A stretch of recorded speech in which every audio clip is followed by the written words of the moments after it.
record. So Mada-E, would you please start the recorder? Yes, And Mr. Hearing Officer. thank you. Do we have our court reporter here? Court reporter present. Okay, we're going to begin, sir. My name is Gregory Chakalian. My last name is spelled Chakalian. We are on the record in the matter of Urenco USA discharge permit renewal and modification application DP-1481. Their uranium enrichment facility and depleted uranium byproduct storage. It is also docketed as GWQB 2303 permit. I am Gregory Chakalian. I'm the hearing officer assigned by the Secretary of Environment. I also am the supervisor of the Office of Public Facilitation.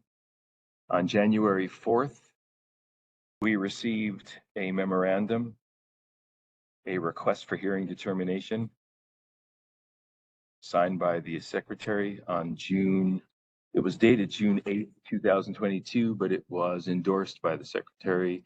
It looks like July 3rd, 2022. It was filed in OPF on January 4, 2023. I was appointed as the hearing officer on January 11, 2023, also by the Cabinet Secretary. I held a scheduling order. At the time, there were two parties, Urenco and the New Mexico Groundwater Quality Bureau. They will also be referred to as NMED or the Bureau during this hearing. This is a public hearing pursuant to 20.1.4 NMAC, that stands for New Mexico Administrative Code. My scheduling order was attended by all the parties at the time. Mr. Nick Maxwell entered an appearance much later. The scheduling order was stipulated to by the parties, and it set a deadline for the technical testimony to come into this hearing on May 22nd, 2023, according to the rule. The full written technical testimony must be submitted at least 14 days in advance, but because of the complexity of this case, the parties and I agreed that it should be more than 14 days in advance. Rebuttal NOIs, which were not submitted in this case, were due on June 7, 2023. This is a public hearing. We are here for the benefit of the public to make a better informed decision on whether or not to grant the groundwater quality permit.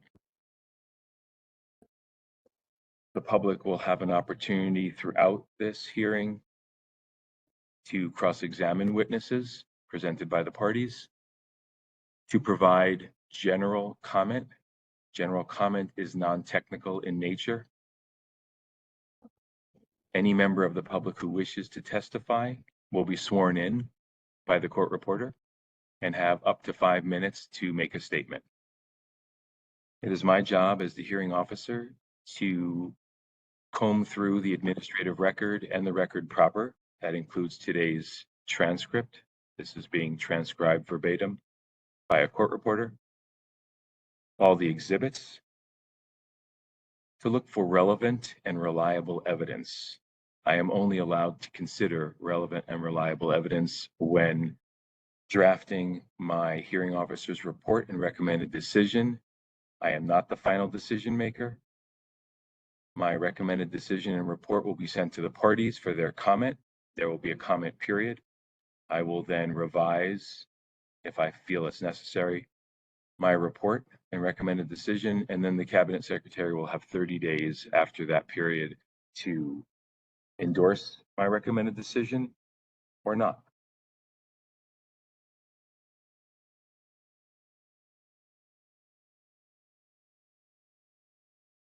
We're going to begin with a preliminary matter. Ms. O'Grady, did you want to swear in the Spanish language translators and instruct everyone how to use the separate channel? Mr. Hearing Officer, I believe either you or the court reporter will need to need to swear in the interpreters, and I'm happy to give instructions to everybody as to how to use the interpreter function. Okay, Do you like us to be sworn in first? I would. So Mr. Is it Ambort?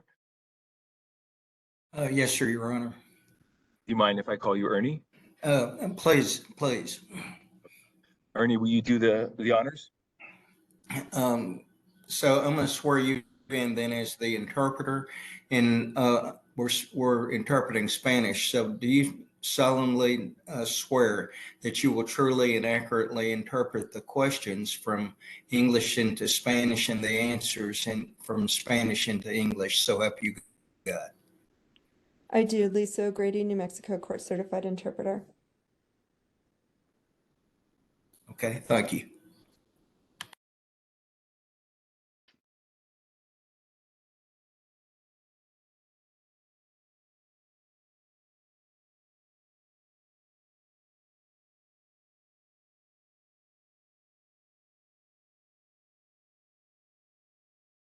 All right, good morning, everybody. To use the interpreter function at the bottom of your screen, you will see a globe, and it's important that everybody choose their language. So when you click on the globe, you can choose English or Spanish. And Mr. Reporter, you will also need to choose your language on English. Buenos días a todos. Con mucho gusto les explico cómo usar la función de intérprete. En la esquina inferior a la izquierda, ustedes pueden ver el mundo. Allí lo pueden hacer clic y allí pueden escoger su idioma, inglés o español. Thank you. All right, this is the court reporter. I'm sorry for interrupting, but I don't see the globe. I'm having a little trouble. I don't see it. If you're on a tablet, you may have Yeah. to click the screen. Just click the screen. Yes, and then you will see 3 dots. And then you may have the I have interpretation is available. Select your language here. All right, I'm going to hit that, There you go. but I'm not getting a choice yet. I don't have a choice yet. So I'm sorry, but I'm not able to do that. So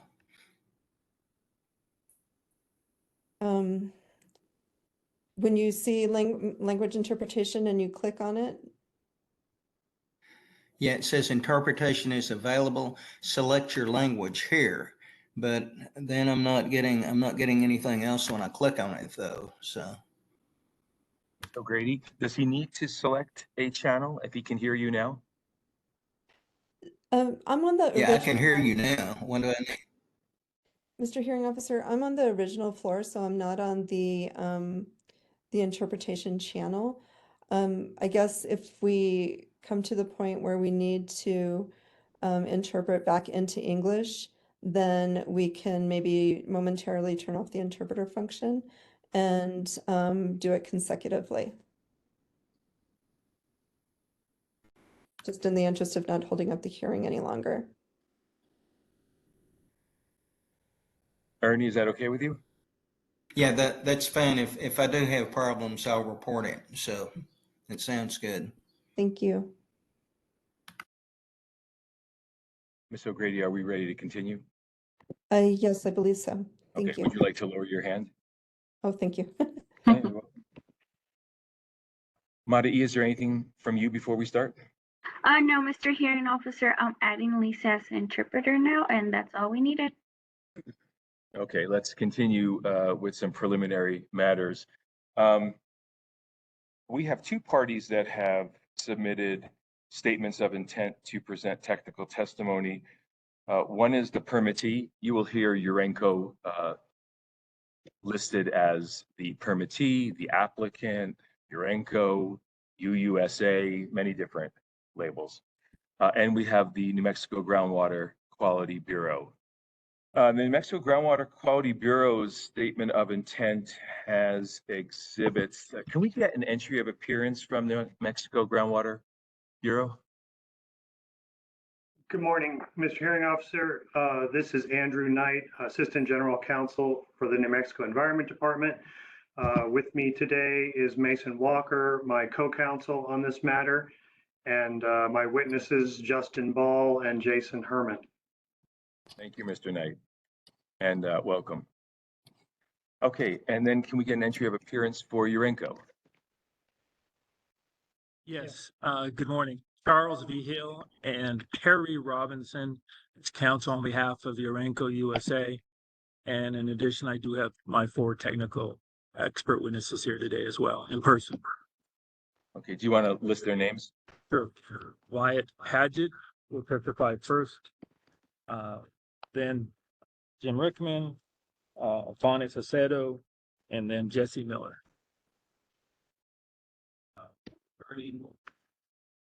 Ernie, would you like to swear in all 6 witnesses now at this time? And do each Okay, of hold you? on, hold on. Is that a yes? Yes, sir. Okay, then we're going to need to have all 6 witnesses on camera, some camera, whether it's their computer or whatever, so that we can see them raising their hand and attesting. So hold on, Ernie, 1 second. Oh, okay. Okay. I can see, there we go. Okay. I can see the 4 Urenco witnesses, and I can see Mr. There we go. I can see our groundwater witnesses as well. Ernie, go right ahead. Do each of you solemnly swear that the testimony that you're about to give in this hearing will be the truth, the whole truth, and nothing but the truth, so help you God? I do. Okay, now one at a time. Let's have everyone, let's start with the groundwater. Mr. Ball, would you spell your name for the court reporter? Justin, Ball, B-A-L-L. Mr. Herman? Jason Herman, Jasonherman. Okay, and now Urenco's witnesses. I don't know all your names.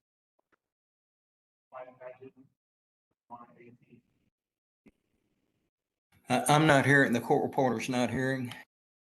Apologies for that. Again, Wyatt Paget, W-Y-A-T-T-P-A-D-G-E-T-T. I do.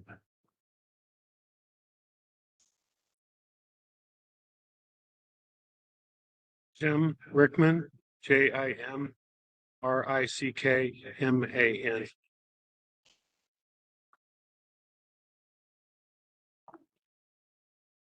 Jesse Miller, Jessemiller.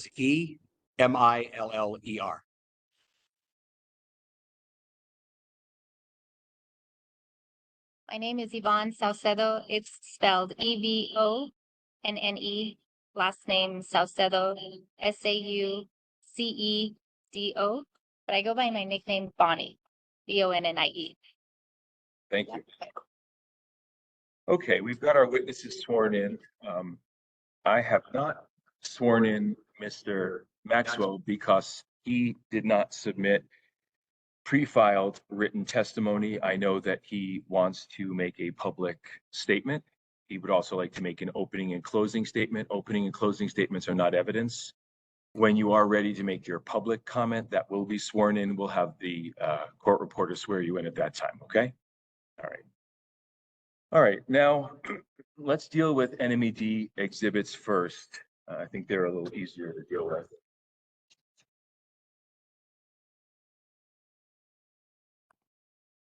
We have 4 exhibits. Is that correct, Mr. Knight? Yes, Mr. Hearing Officer, that is correct. Okay, exhibit 1 is the resume of Jason Ball. Exhibit 2 is the resume of Jason Herman. Number 3 is written testimony of Jason Ball. Number 4 is the written testimony of Jason Herman. Is that correct? That is correct. Okay. Were there any corrections that need to be made before we can ask if the parties will stipulate to their admission into evidence? I don't believe so, but I think we just should confirm that very quickly with the two witnesses and Mr. Walker there on scene. If there's any last minute changes. I did provide a copy of the testimony with administrative record numbers included and updated with those administrative record numbers. And that was filed with OPF last Thursday, just for the appropriate references. So, So, Mr. Mr. Hearing Knight, I Officer, think he's talking about the administrative record and not an exhibit. we did file a updated version of the testimony of each testimony that has administrative record references, but that's the only change to the testimony. Would you say that again? I'm not sure I caught the whole gist of what you said. Yes, we filed a updated version of our written testimony that includes the references to the Bates stamp numbers in the administrative record. I understand. You filed it when and with whom? It was filed last Thursday with the hearing clerk. Hey, Ms. Corral, do you have a copy of that? No, Mr. Hearing Officer. I would I have, wasn't, Mr. Knight, I wasn't aware it was filed. Can you send that email again to everyone? Yes, I'll have my paralegal do that right now. Okay, so in other words, let me make sure I understand this. Your exhibits 1 through 4 have ministerial changes to them because of the reference to the administrative record date numbers change? Yes, those are the only changes, are the insertion of the reference numbers to the administrative record. There are no other changes. Give me a minute.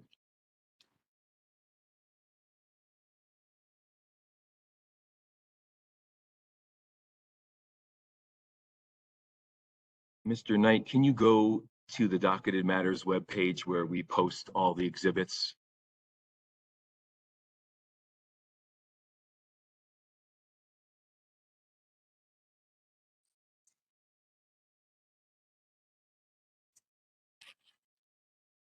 Yes, I'm going there right now. Okay. Does everyone know how to get there? Yes, Mr. Maxwell says yes, and Urenco says yes too. Okay. So, Mr. Knight, on May 22nd, I have NMED statement of intent. And after that, there is no entry here corresponding to the amended statement of intent on this public website. Is that correct?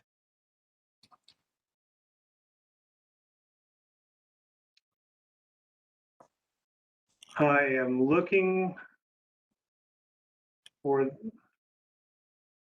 the latest filings. I see.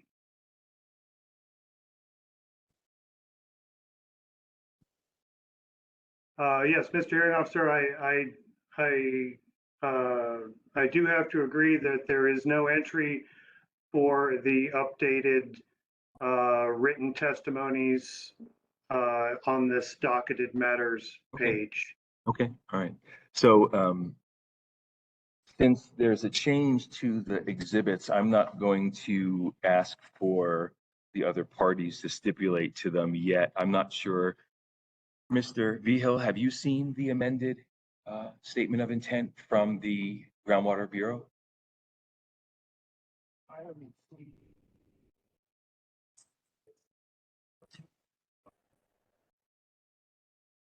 I'm not sure we can hear you, sir. Is your microphone on? It's not, sorry about that. Let me start over here. Let me ask the question again to you. The question was, have you been sent the amended exhibit to the Groundwater Bureau? I believe I have. Can you check? I don't have my, Oh, you don't?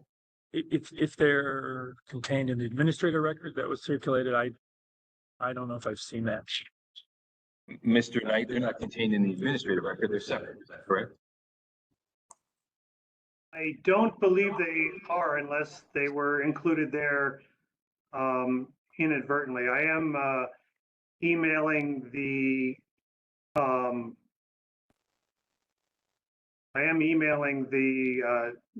the updated exhibit to all the parties right now. Would you include the hearing officer and the hearing clerk? Yes, yes, I will. Thank you. Can I provide some context? Please. So when I wrote the testimony, Wait, let me turn off my speaker. Hold on, I can't hear you. I'm getting a crazy echo. Hold on. Okay, when I wrote my testimony, the administrative record was getting scanned and not been scanned yet. So I just left placeholders in my testimony with XXXX through XXXX. The only update that I did actually cited appropriately the administrative record numbers. Perfect. The testimony is identical. Numbers. so once Mr. Knight sends everyone the updated statement of intent along with the exhibits, we'll take a little break. We'll have everyone take a look at them.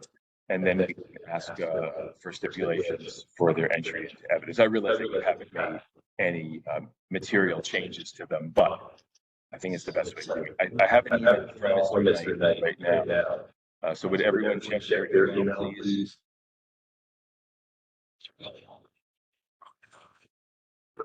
Mr. Hearing Officer, just a friendly reminder if someone's not speaking, just to please mute themselves. The interpreters are having issues. So Mr. Knight, the document I have is a 4-page document. Is that doesn't have any of the exhibits modified with the new administrative record Bates numbers, right? Yeah, the document I sent is the updated exhibit that has the Bates references in it, and it's only Mr. Herman's testimony that has the updated reference numbers on it. So I just sent just the single testimony. What I just received from you now, though, was the NMED Exhibit X Justin Ball testimony. Oh, okay. I'm sorry. Okay. Let me. Am I disregarding that? Let me. I have them both, Andrew, if you want me to send them. Yeah, do you have the list of everyone to send them to, or you can just send them to me and I will forward it to all the parties, because I have that email up. I'll get to you right now, Andrew. Okay. Why don't we take a 5-minute break? Let's go off the record for 5 minutes. It's 9:26 a.m. Let's come back at 9:31 and we will take a look at it, please. Mr. Knight, have you sent the corrected exhibits? Mr. Hearing Officer, yes, I have. Exhibit 1 and Exhibit 3. I was incorrect earlier. Both of the witnesses' exhibits have been updated to include the references to the administrative record. And we will substitute these exhibits and we will refile our statement of intent with the updated versions of these 2 exhibits. My paralegal is doing that right now, but I've also sent them to all the parties and yourself and the hearing clerk. Okay, I haven't received it yet. Let me make sure. Mr. Vigil, have you gotten them yet? Have you received them?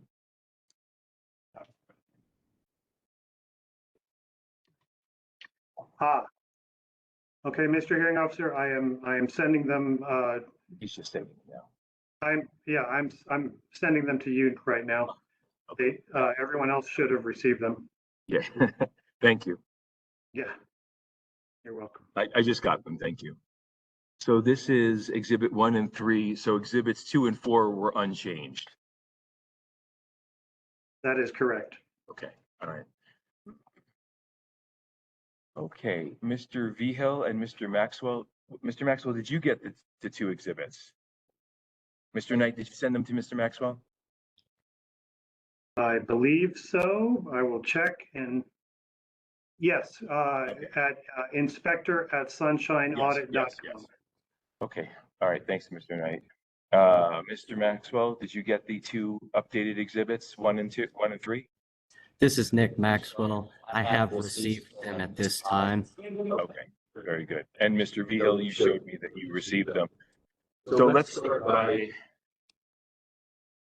turn off my sound here. Let's start by asking for stipulations for NMED Exhibit 1 and 2 evidence. Mr. Maxwell, you stipulate to Exhibit 1.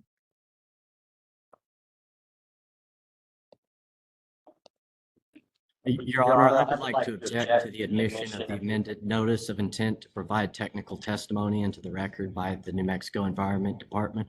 Okay. As a preliminary matter, I would like to bring to your attention that neither I nor, to my understanding, any other parties, including yourself, were properly served with this amended notice of intent. This is in violation of proper procedural requirements and norms for adequate notice. Furthermore, the amended notice of intent contains specific references that were absent in the original document. These references are crucial for all parties to verify against the administrative record, which, as previously established, was only recently made available. The late release of this amended notice of intent and the administrative record has severely hindered my ability and possibly of the other parties to effectively participate in this hearing. It is not allowed for the adequate time necessary to conduct a thorough verification of the references with the indexed administrative record, which is essential for a fair and informed discussion. The admission of this amended notice of intent under these circumstances not only violates the procedural norms, but also undermines the integrity and fairness of this proceeding. I respectfully request that the admission of the amended notice of intent be denied, or at the very least, that the hearing be continued to a later date so that all parties can have adequate time to review the material and prepare accordingly. Thank you. Thank you, Mr. Maxwell. So the exhibits won't be entered as through stipulation. Mr. Knight, you'll have to provide some foundation as we go along for each of the exhibits through your witnesses. Mr. Maxwell, in the future, if I ask if there is a stipulation or an objection, all you need to say is, I object. You don't have to explain why. If I need an explanation, I'll ask you for it. Okay? All right. Now let's go to Mr. Vigil. Mr. Vigil, your exhibits. Mr. Vigil, your exhibits were modified because they were not properly marked. And those were corrected, if I'm not mistaken, yesterday. Is that correct? Yes, Mr. Hearing Officer, there's no substantive change to anything. We just renumbered them. And so they're numbered and not, we took out some duplicates, but they're ready to go. Okay. Mr. Maxwell, have you had a chance to review the applicant's exhibits? Yes, I have. Okay, great. Do you stipulate to their admission? Yes, I do. Okay, very good. Mr. Knight, do you stipulate to the admission of Urenco's exhibits? Yes, we do. Okay. So, Mr. Vigil, I think we have a total of 13 exhibits. That is correct. That is correct. Okay. Ernie, we are admitting into evidence Urenco, otherwise known as the applicant or permittees, exhibits 1 through 13. I'm going to ask you to keep track of the exhibits during this hearing.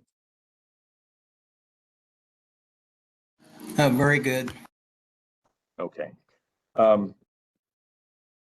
Mr. Vigil, since you are going first, and it is your burden to show that the permit should be approved and not denied, I'm going to ask you at this time, are there any conditions in the groundwater quality discharge permit that you are contesting? There are not. There are not. Okay. Were you on the record when you said that? I didn't hear you. I hope so, but there are no conditions that we'll contest. Okay. Okay. So that leaves the burden in your court. So this is your hearing, sir, and you're going to present your witnesses in what order?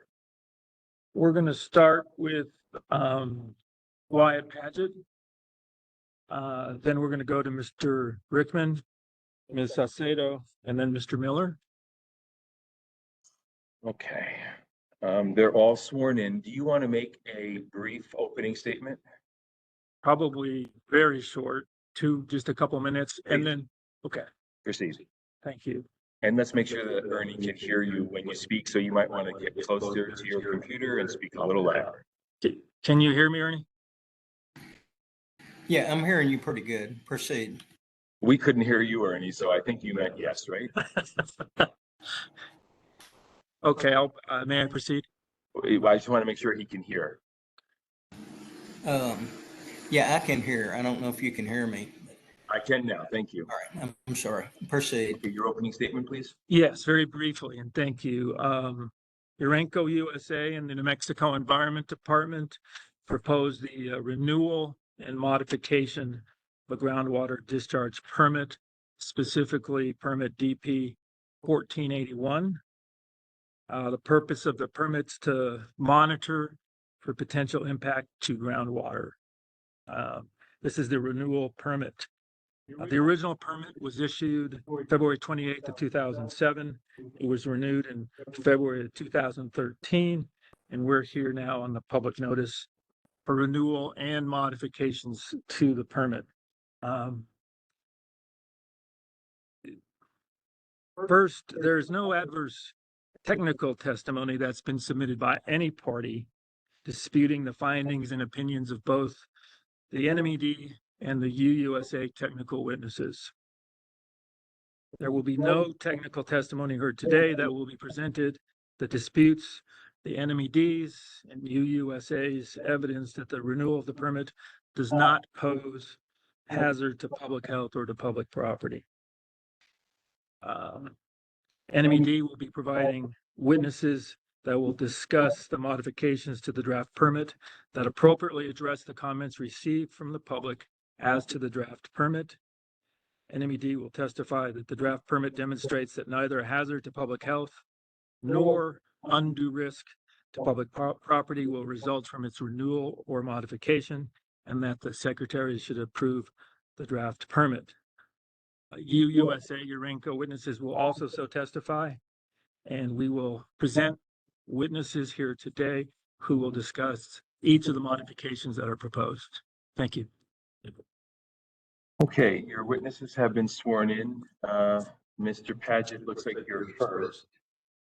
So each witness will have anywhere between 15 and 30 minutes to summarize their pre-filed written testimony. You're summarizing this for the public. It's a public hearing. So please make your summary intelligible to the public.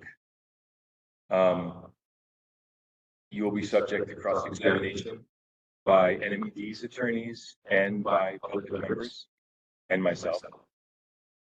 Mr. Paget, are you ready? I am. Okay. Mr. Ringofficer, Yes. may I ask a question? May we do all four witnesses before we start the questioning of? The cross-examination, sure. Yes, okay, just for, By all means. thank you. All right. And Ms. Terrell, will you keep a timer for each witness? Okay, Mr. Paget, would you just please tell us your name My name is Wyatt Paget. and where are you employed? I'm employed at Urenco USA. And how long do you work there? I've been there for a little over 16 years. What's your current job position? My current position is the compliance manager. Okay. And are you appearing on behalf of the Urenco USA today? I am.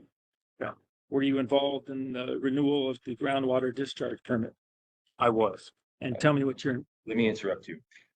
Please speak loudly enough because you're both sitting far away from the computer. I okay, want to make sure that the court reporter gets a clear verbatim transcript of this. So Okay. please speak up a little bit. thank you. Can you hear, is this better? Yes. Okay. All right, tell me your involvement again in the renewal of the permit and the application.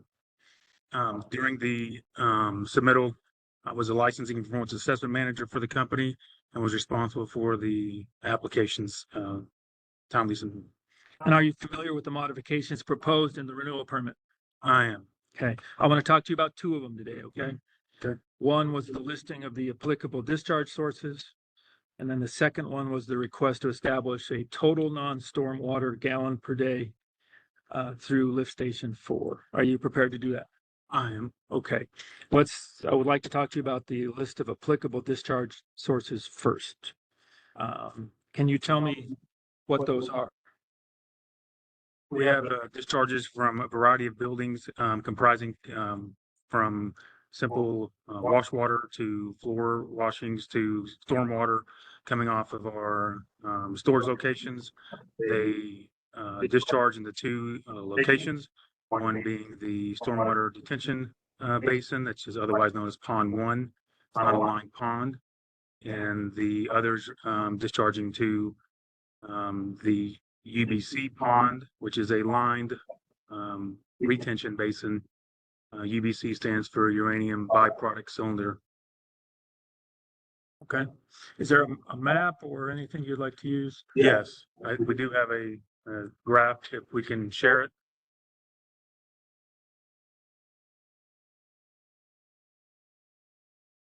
Mr. Vigil, while your witness is bringing up a demonstrative exhibit, I want to remind you that for each of your witnesses, and this goes for NMED as well, please ask your witness if they adopt their pre-filed written testimony under oath, and if they have any corrections to that testimony. If they do, then please make them, so that we get that on the record as well. Thank you. Yeah. So let's take care of that housekeeping item right now. Do you adopt your pre-filed testimony that was submitted? Yes, Okay. Do you have any changes to it today? I do not. What is the exhibit number of his pre-filed, so I can follow along? Sure. The exhibit number is exhibit 13. 13. Thank you. Proceed. All right. So if you could, why don't we start with the UBC pad? Can you tell us what that is and how that relates to the discharge? Yes, the UBC pad is a exterior concrete pad where we store cylinders. The stormwater from that pad, it is what is highlighted in blue on this chart. The stormwater from that pad discharges to the UBC pond, which is what is highlighted in red, as you can see on your screen. It is stormwater that is discharged to that lined pond. Okay. What about, so let's move on to the sump drains in the central utilities building. Can you explain what that is? Certainly. So the central utilities building is, it's otherwise known as a CUB. It is a facility where it's a utilities building. So there's diesel generators, electrical distribution, cascade cooling water. In that building, we have floor drains and a sump. The floor drains and sump both discharge to lift station number 4, which you can see that location on the aerial view on your screen, and it is pumped to lift station, to the UBC pond. Okay. The water that comes from the UBC, the Central Utilities building, could be anything from some housekeeping activities, cleaning the floors, to breaks in the system where we have to do maintenance on our cooling water system that will be collected into those drains into that sump. Okay. Mr. Vigil, I don't see where UBC is described. I just see UBC. What does it mean? Can you explain the UBC, please? I can. Yeah. Uranium byproducts cylinder is what UBC stands for. Is that somewhere in your testimony?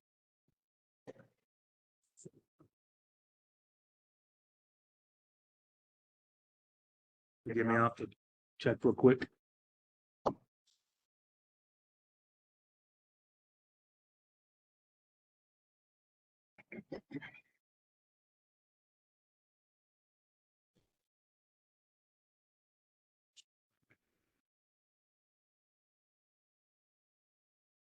certainly are references, I think, to UBC. I don't know whether he expands on it in the written testament.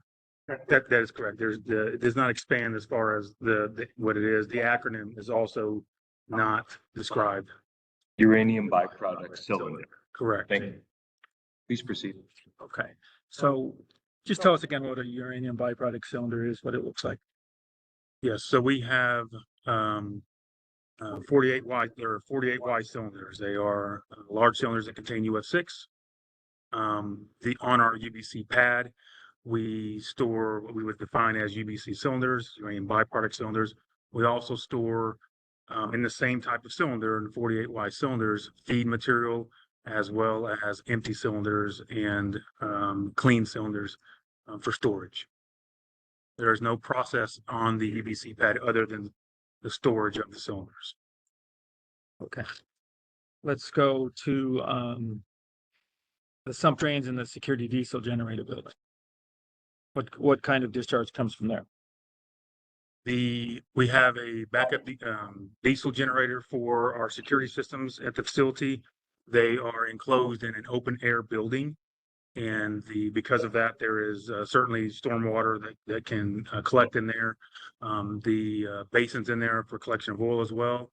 The discharge from that room is stormwater to lift station number 4, which pumps down to the UBC pond, the line pond. Okay. What about the firewater pump house? The firewater pump house, its location is just south of lift station number 4. We have large firewater tanks at the facility in case of a fire. And there's a positive pressure pump in there that is maintained, so the system is active and ready. And there is discharges that come from there. It's domestic water that comes either from maintenance or just from the normal use of the pump as it does leak by intentionally. That discharges to lift station number 4, which is just adjacent to it, which pumps down to the UBC pond. So clean water. Okay, let's go to the next one. What about the heavy equipment for the UBC pad? On our UBC pad, we do have cranes. We have the ability for doing washing activities. So the washing activities from the drains on the UBC pad, the water would also be collected in there in addition to the storm water. And when we do washing activities, it would end up draining to the UBC pond, the line pond. Okay, what is the condensate from the cylinder receipt and dispatch building? So within our process, we have stations for those cylinders to be cooled. And in the process of cooling, condensate, moist air is collected as they're chillers. And as that water is collected, it is collected into the cylinder receipt and discharge building. The cylinder receipt and discharge building has a tank. When the tank gets to a certain level, it will pump down to lift station number 4, and lift station number 4 again pumps down to the UBC pond. Thank you. Let's cover all the floor drains at the same time. So there are floor drains from the utility service module, floor drains from the 30K and 12K warehouses, the floor drains from the centrifuge assembly building, and the floor drains from the spray water pump house building. Can you explain what that discharge is? Yes, I can. So the utility service module is very similar to the central utilities building. The USM and the CUB are very similar buildings with the same distribution services in there. Same thing for the USM, where there's floor drains for housekeeping activities as well as breaking into the system, and the discharges from that go to lift station number 4. The warehouses and the cab have the ability to send the floor washings to floor drains to the UBC pond. That is clean water, nothing that's in it.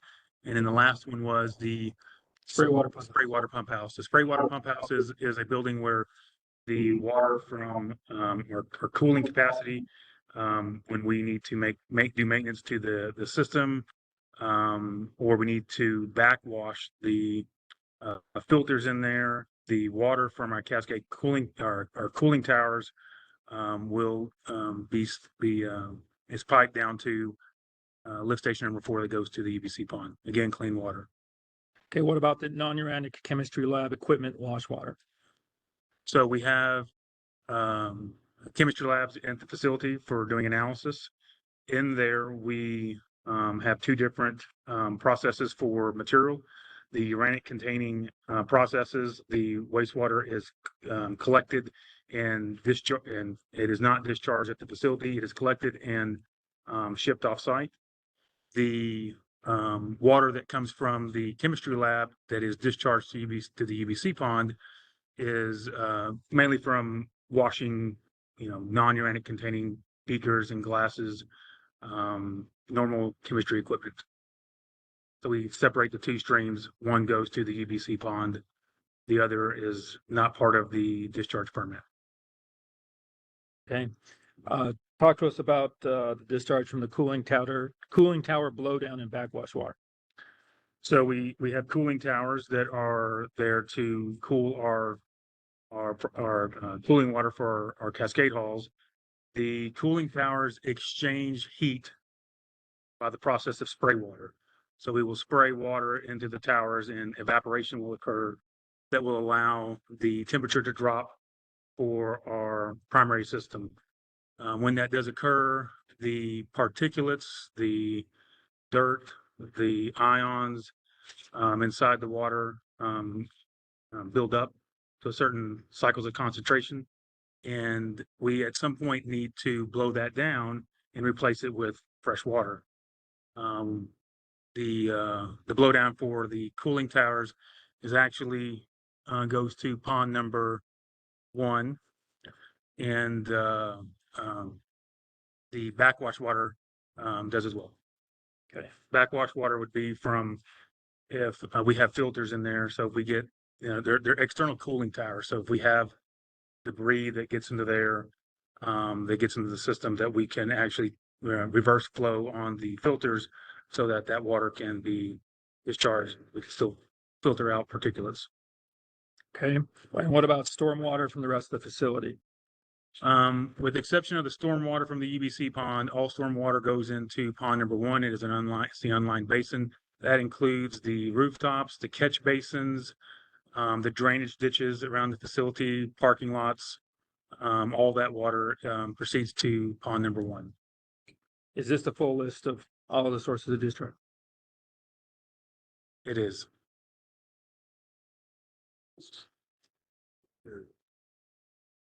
Mr. Vihil, you just asked your witness to identify something. I'm not sure what he identified. You said, is this something?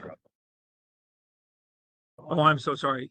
I just asked if he had gone through all his testimony regarding the sources of discharge. Thank you. I didn't speak up enough into the microphone. Okay. All right. Then let's move on to lift station number 4. Mr. Paget, what is lift station 4? Lift station number 4 is it's a piece of equipment where as our discharges are drained towards it, when a certain elevation is achieved, that it will automatically pump to pond number 2. We'll get back to that. And the way that works is there's also an oil separator in there, so that oil is actually removed out. We also meter the volume of material of fluid that is discharged to the pond. It's a pump house essentially. Okay. And so the draft permit requires the meter, which has been installed already, correct? Correct. Okay. And why is there the meter there not to overflow the ponds? The meter is part of the it's a tool to use to measure as far as how much material we have in the pond, how much we're sitting there, to ensure that we're compliant with the discharge permit requirements. Okay, thank you. And finally, do you have an opinion as to whether the modifications and the renewal of the permit would create any hazard to public health or risk to property? I do. I believe that the revision to the permit is compliant with the state requirements and would not pose any harm to the public or the environment. Thank you. That's all the questions I have. You want to call your second witness? Yes. Just.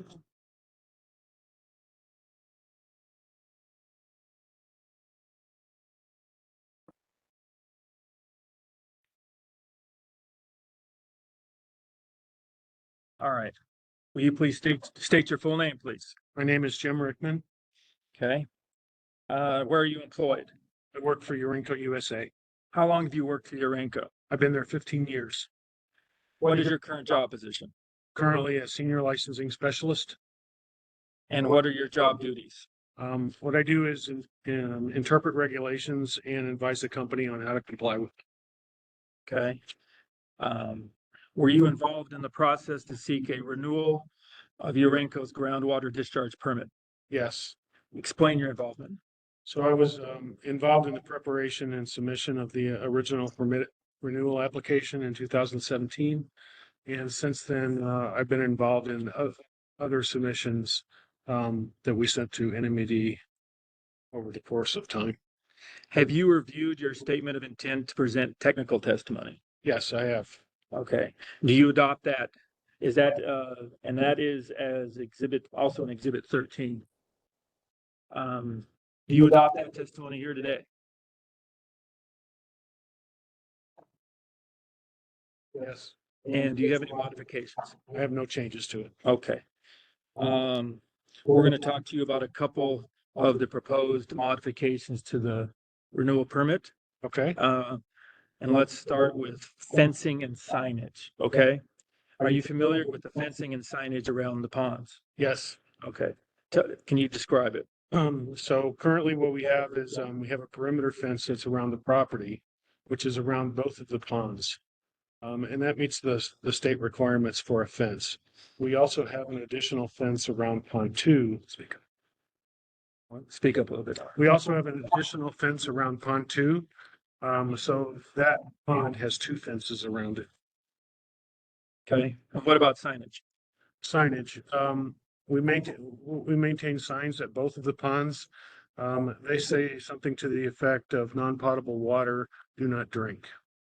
Okay. And what's the requested modification as to fencing and signage? So the modification was initially to use just the perimeter fence around both ponds to meet the state requirements and not maintain the fence around pond 2. The state didn't agree with that, so we're going to maintain both fences as required. Okay. We also requested that we not maintain the signs because we thought there was very little chance that someone would get past our security fence and our security force and drink the water out of our ponds. So we requested that we not maintain those signs. The state didn't agree with that, so we're going to maintain the signs. So you agree to maintain those signs? Yes, correct? we agree to maintain those signs. All right. Are you familiar with the frequency of monitoring report submissions to be provided to the NMED under the current permit? Yes. And what are those? So in the current permit, it requires 2 semi-annual reports and an annual report. Under the new permit, those annual requirements have been incorporated into the semi-annual reports. So there's only 2 semi-annual reports in a year and no annual report. And Urenco agrees to that? Urenco agrees to that, yes. And what, based on your experience and your testimony here today, do you believe there's any hazard to public health or undue risk to property if the secretary were to grant the renewal and modified permit? No, there's no danger to the environment or to the public. Thank you. That's all the questions I have.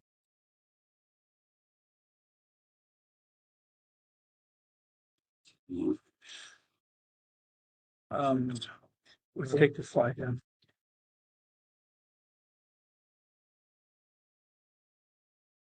My next witness is Bonnie Saucedo.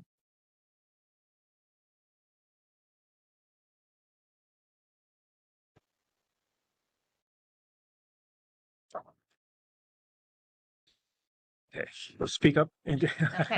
Will Right. do. Don't do what I did, which was not to speak up. Got it. All right, so please tell us your name. My name is Yvonne Salcedo, but I go by Bonnie. Okay. Where are you employed, Ms. Aceto? I work at Urenco USA. And for how long have you worked at Urenco? It'll be 11 years in July. What is your current job position? I am the chemistry supervisor. And what are your current job duties? So chemistry, we're kind of two different sides of the house. We have production analysis, which is where we analyze all of our product going out the door, as well as any other plant process analysis that's required. And then we have the environmental side, which is where we do all of the environmental sampling. We submit data for all of the environmental reports to licensing for processing. Okay. Were you involved in the process to seek a renewal of Urenco's groundwater discharge permit? I was, yes. Can you please explain your involvement?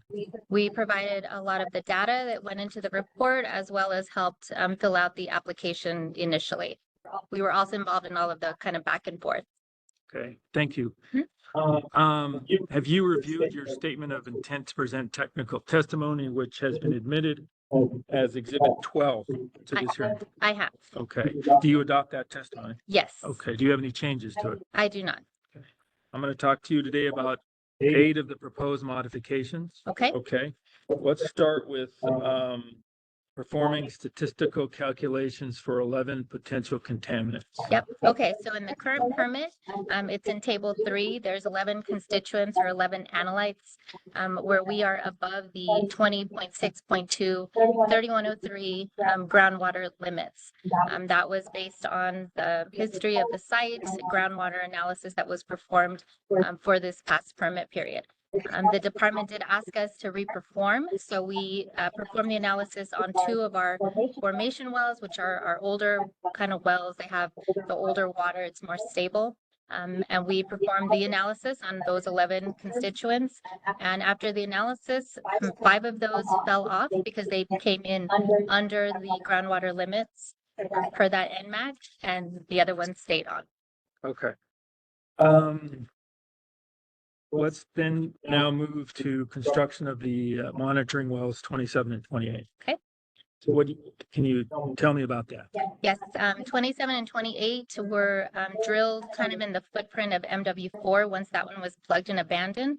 They're right as soon as you pull into the site.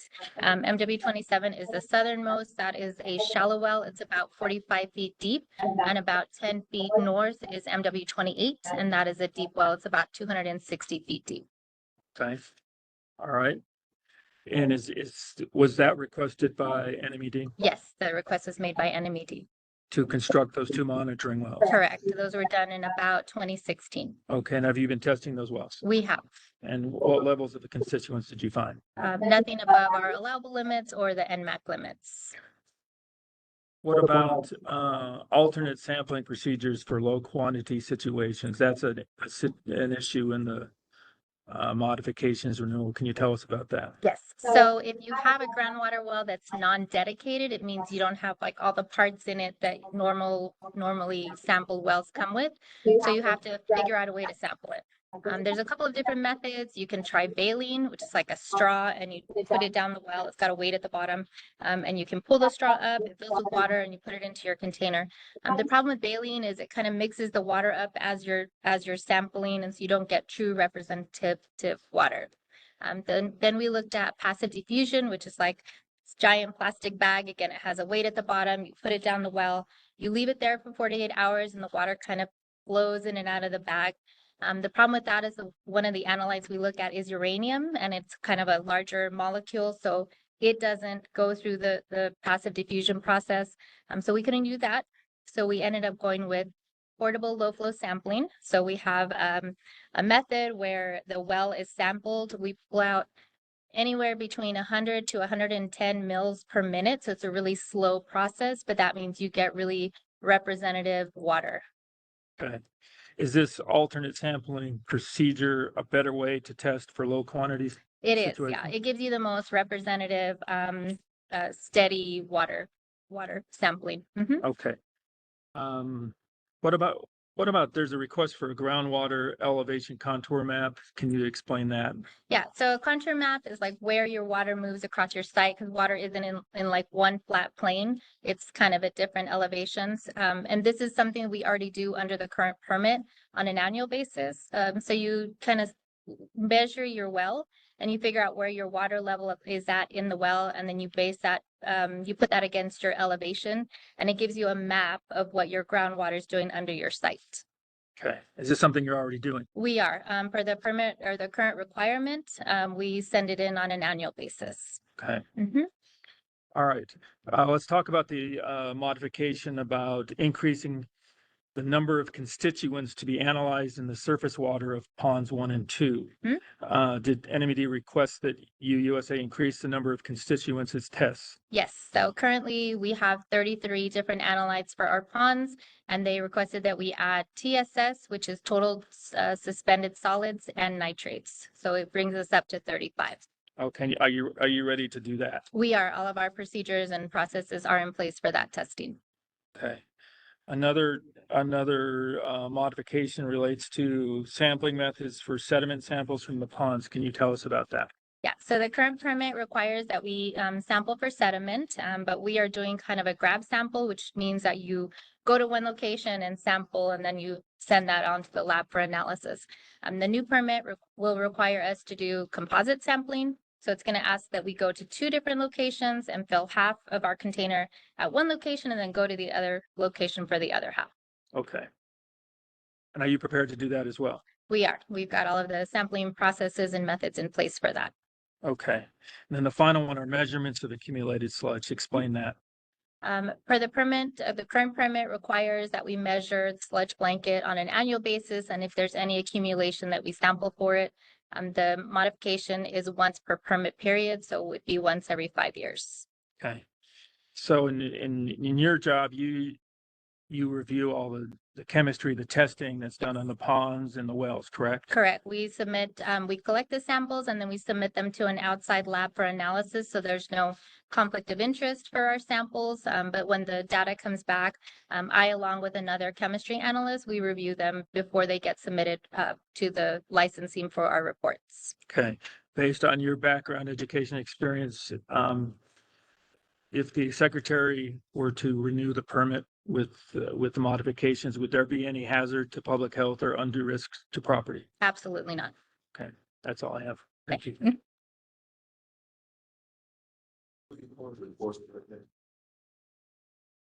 Maxwell, I want to make sure that it's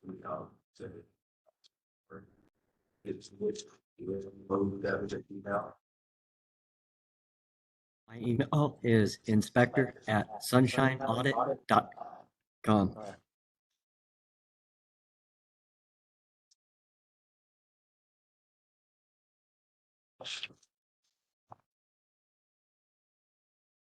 Before you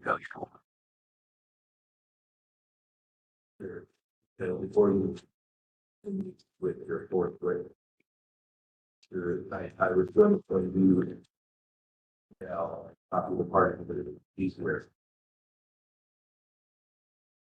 Mr. Knight, before Mr. Neal calls his 4th witness, I'm looking at the email, the 2 exhibits you sent by email, exhibit 1 and exhibit 3.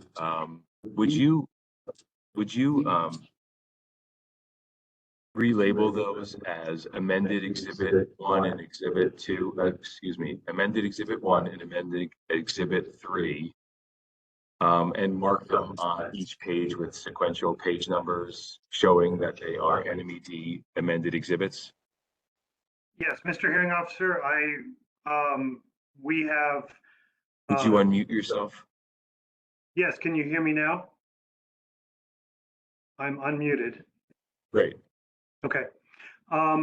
Yes, and I have to correct those. The ones I emailed to everyone, although they are labeled, I believe as, is it 1 and 3, or they are actually in our statement of intent, they are actually labeled as exhibit 3 and 4. We have numbered each page of those and labeled them, and we have refiled our statement of intent with those updated testimonies now. Did you send me a copy? We have my paralegal sent it to the hearing clerk, who I know, of course, is in the hearing right now, but we have sent those for filing with the hearing clerk. I can also email that same document to all the parties, which I will do now, including yourself and Mr. Maxwell. So let me make sure I understand what I'll be getting. And I have to turn off my speakers or else there's a terrible echo. Mr. Knight, you are going to refile the amended exhibits 3 and 4. So I should disregard the exhibits 1 and 3 that you sent a little while ago, and so should the hearing clerk. Is that correct?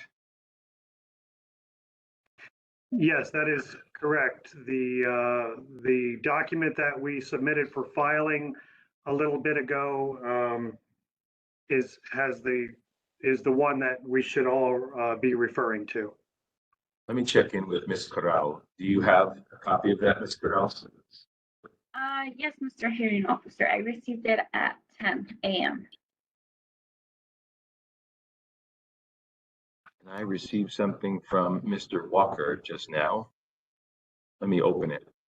And Mr. Beal, will you open it? Mr. Maxwell, do you have a copy of it? I'm checking now. All right. So, Mr. Walker, I received a 24-page document in total. Is that what I should receive? Yes. So it's your statement, it's your 2-page statement of intent, and then it's your exhibits. And now I see exhibit 3 says amended and 4 says amended. Okay, so Mr. Corral, you upload this document to the docketed matters page, and this is what we will deal with when NMED presents its testimony in a little bit.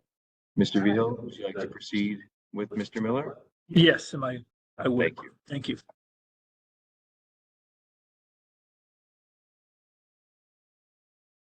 Thank you. Please tell us your name.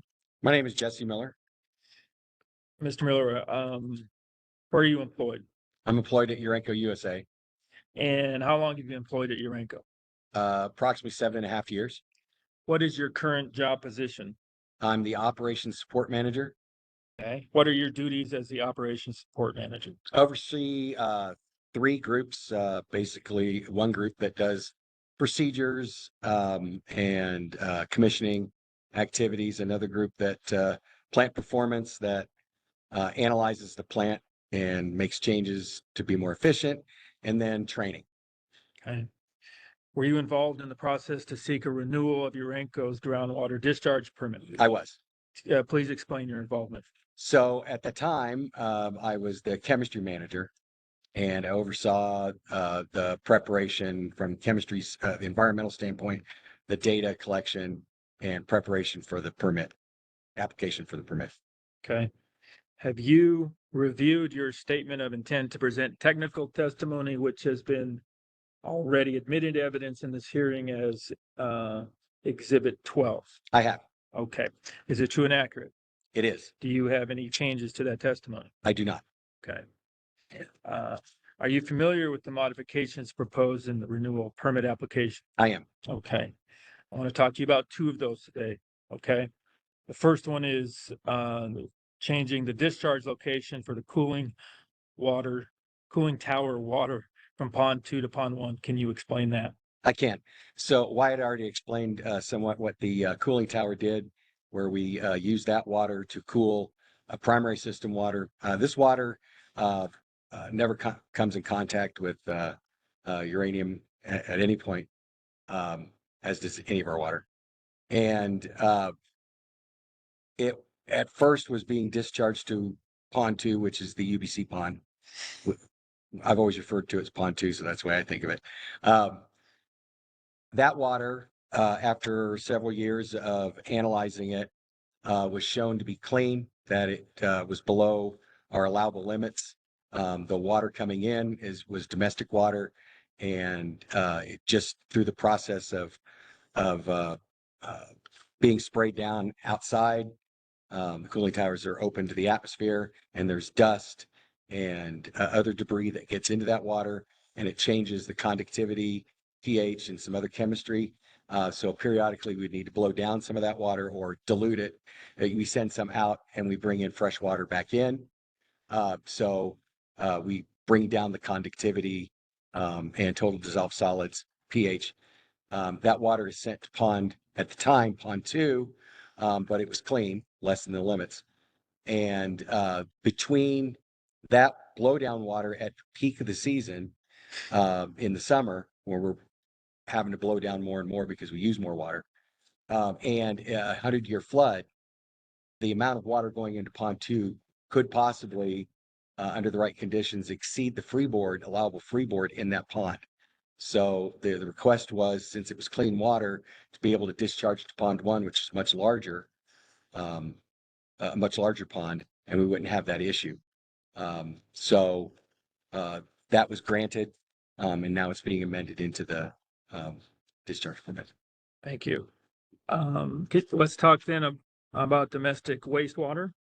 Where does Urenco discharge its domestic wastewater currently? The domestic wastewater goes to the sewer system into lift station 1, which goes to the Eunice sewer water treatment or sewer system. Okay, and so what is the request with regard to this modification? Well, seeing as how the wastewater comes straight from the office buildings, or what we would consider office buildings, not in the plant itself, it's just normal sink and toilet and that kind of water, kitchen water, and it's just normal to any plant, doesn't have anything to do with the process. It's clean. We do test this every 6 months as part of a requirement to the NRC, Nuclear Regulatory Commission. And so we will continue to test it, but it's not necessary for it to be part of the discharge permit because it's just normal sewer. We'd like to remove the verbiage. Thank you. Based on your education and experience, do you have an opinion as to whether the renewal and modification of this groundwater discharge permit would create any hazards to public health or property? It would not. Okay, thank you. That's all the questions I have. Those are our 4 witnesses. Mr. Vigil, do you want to have your witnesses all sit up here Yes, so that they can be on the camera for cross-examination? yes.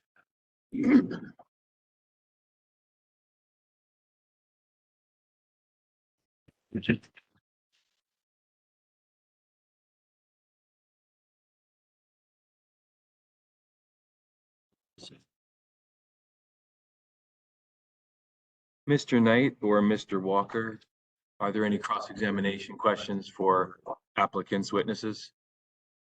Mr. Hearing Officer, NMED has no questions for any of these witnesses. Okay. Mr. Maxwell? I would like to call to the stand for cross-examination each of the witnesses of Urenco in the order that they were called for their direct testimony. Mr. Maxwell? They're all here available for you. Just ask your questions. If you want to direct your question to a particular witness, please direct it, mention their name. Otherwise, we'll let the panel field the question as a whole. Mr. Paget, as the Senior Manager of Compliance at Urenco USA, are you familiar with the initial stormwater metering system that was in place before the draft permit requirements? Can you specify which system which stormwater metering you're asking about? I believe the stormwater metering system in place prior to the draft permit had been to Pond 2. Is this correct? To Pond 2, as far as this meeting, I'm probably not the best person to answer that question. I think one of my colleagues could. Stormwater from the EBC Pond 2, I'm not familiar if it's actually metered. Mr. Paget, you are Mr. aware. Maxwell, hold on. Your question wasn't answered yet. He said he wasn't the proper person to answer the question. Don't you want to let someone else answer the question for you? Your Honor, I have that question in further of my cross-examination later on. But Mr. Maxwell, the way it works is you ask a question, we need to get an answer. So you asked the question already. Which of your witnesses is qualified to answer that question? I believe Ms. Salcedo. Yeah. Okay, so can you I mean, I don't think you need to plug your, Yeah, unplug it, and please, thank you, so we can hear the answer. sure. Can you restate the question or I'm gonna ask it have the again? court reporter Okay. do that instead of Okay. Mr. Maxwell. Ernie, would you repeat the question, please, that was asked? I'll try if you'll give me a second.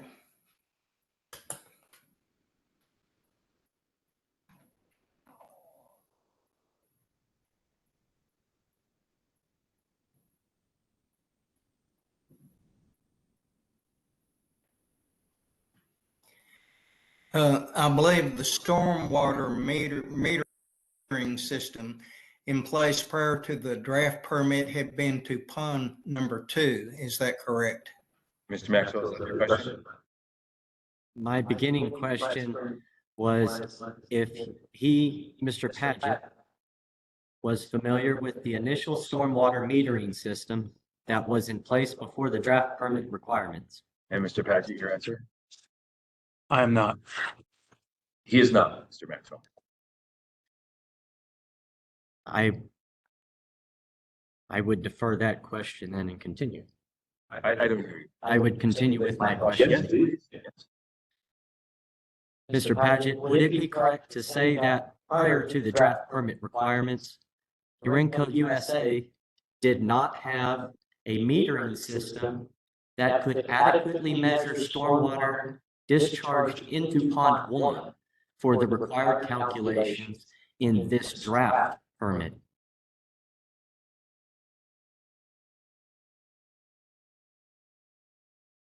There is not a metering for stormwater pond number 1.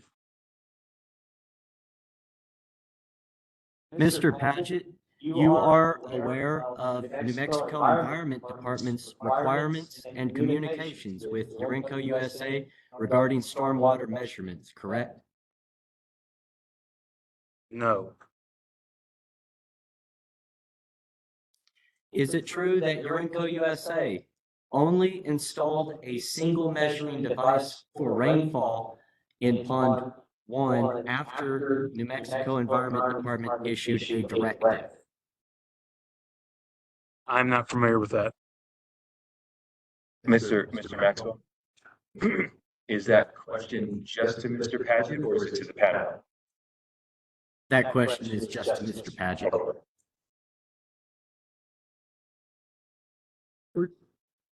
Mr. Paget, in your testimony, you mentioned that Urenco USA Engineering provided a calculation titled Pond 1 Runoff Calc OG 2019 using a spreadsheet for stormwater calculations. Is this correct? That is correct. This spreadsheet is maintained internally by the chemistry department at Urenco USA, correct? That is correct. Is this spreadsheet subject to independent verification or audit? Object to the form of the question. What's your Go ahead and objection, Mr. Beal? I don't know what it means by independent and subject to independent. It's just vague. But go ahead and answer the question if you can. Oh, hold on, Mr. Beal. I need to make a ruling on the objection. I believe the question is not vague, and I believe the question is properly asked. So I'm going to overrule the objection. And are you done with the question? Did you get an answer yet?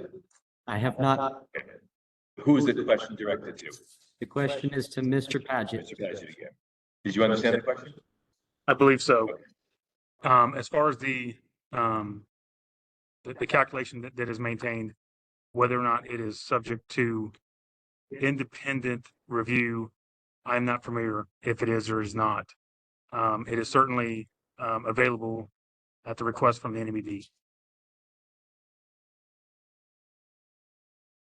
So there is no mention or evidence of any independent verification or audit of the spreadsheet used by Urenco USA for stormwater calculations. Is this correct? Object is argumentative. Why is it argumentative, Mr. Hill? It misstates his prior testimony. Mr. Maxwell, what's your response to that? He's saying that the witness has already asked. Do you understand the objections? I do. Okay, good. What's your response? Why is it not argumentative?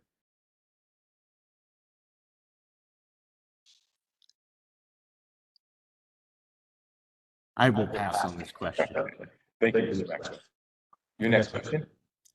Mr. Patrick, are you aware of the decision to revise the storage capacity of Pond 2, also known as the UBC pond, from 2 times the runoff volume to 1 times the runoff volume generated by a 24-hour, 100-year return frequency storm? I am aware. This, Mr. Paget, this revision in the storage capacity requirement, would you agree, provided Urenco USA with additional operational flexibility? It does. Could we agree then that the revisions could lead to cost savings or financial benefits for Urenco USA? Yes, it would. Mr. Paget, are you aware of any correspondence in the administrative record from the year 2021 about a tear in the liner of Pond 2? I am. This tear in the liner, as far as you know, could it have had an impact on the storage capacity of Pond 2?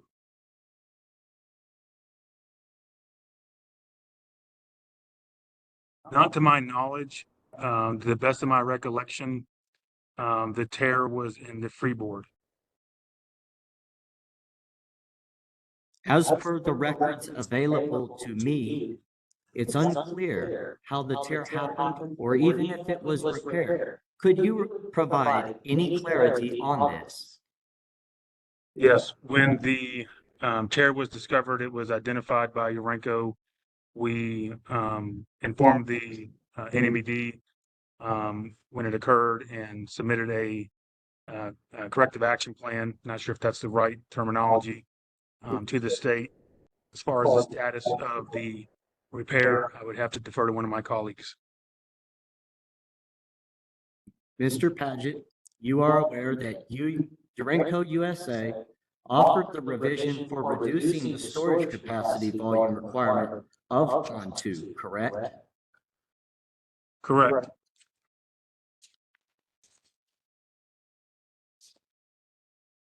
Mr. Paget, in your testimony, you mentioned that the previous requirement for 2 times runoff volume was inconsistent with current environmental practices. In your expert opinion, what are the reasons behind the shift in current environmental practices towards having smaller discharge pits? There is not a requirement for twice the 100-year discharge, and the submittal that was made to the state at the time to change the discharge location of the cooling water blowdown and backwash to pond number 1 provided additional capacity for pond number 2. Mr. Paget, can you confirm that by revising the storage capacity of Pond 2, the size of Pond 2 may be reduced?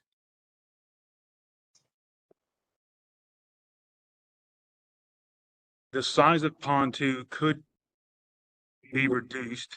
There is no intent or plan by Urenco to do such. In your capacity, Mr. Paget, are you aware that reducing the size of Pond 2 could potentially affect its ability to handle stormwater, especially during extreme weather conditions? We do not have a plan to reduce the size of pond 2. Do you know, Mr. Paget, if there have been any independent risk assessments or studies done to analyze the implications of reducing the size of Pond 2 on stormwater management. I guess I'm not aware. I'm just gonna object, because he keeps, my witness is testifying that there's no plan to reduce the size of Pond 2, so it's an argumentative question. So are you objecting to the relevance of the question? Yes. Mr. Maxwell? I believe the question is relevant as it helps us to independently verify if the Water Quality Act is being upheld. May I just say that, Hold on, I didn't ask for another comment. Mr. Maxwell, I'm gonna sustain the objection because the answer was there are no plans to reduce the size of pond number 2, and your questions go to hypotheticals on reduction of size, so I don't see how that's relevant. So I'm gonna ask you to move on. Yes, Your Honor.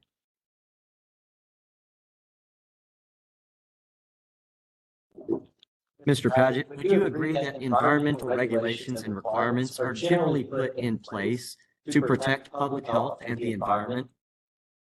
I'm gonna object again as to relevance. I mean, we're here to talk about the modifications proposed in this permit and not to get into EPA regulations and it's clearly outside the scope of this witness's testimony, our witness's testimony. Mr. Maxwell, your response? My response is it is relevant as the environmental regulations could be the very environmental regulations they're subject to in this hearing. Where are you going with this line of questioning? The intent here is to challenge some of the technical testimony in how the storage capacity has been defined, and that is in my next question. Okay, so Mr. Maxwell, it's well within your rights to challenge the technical testimony through cross-examination, but to ask the witness whether he thinks that the legislature put these rules and statutes in place to protect the environment, I don't think that's within his purview to answer that question. So I'm going to sustain the objection and ask you to move on. Yes, Your Honor. Mr. Paget, in your written testimony regarding the previous storage capacity volume requirement of Pond 2, you've described the original requirement as, quote, overly conservative, end quote. Is that correct?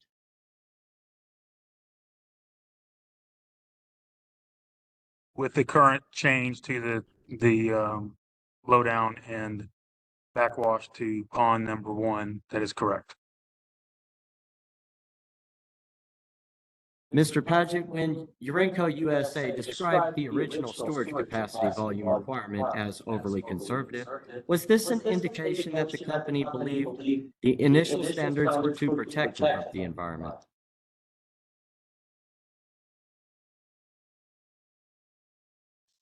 Can you repeat the question? I will. When Urenco USA described the original storage capacity volume requirement as overly conservative, was this an indication that the company believed the initial standards were too protective of the environment? It was not. Do you believe that taking a conservative approach in environmental safety standards is important, especially when dealing with water bodies that could impact the community and environment? Can you repeat the question? I will. Mr. Paget, do you believe that taking a conservative approach in environmental safety standards is important, especially when dealing with water bodies that could impact the community and environment? Yes.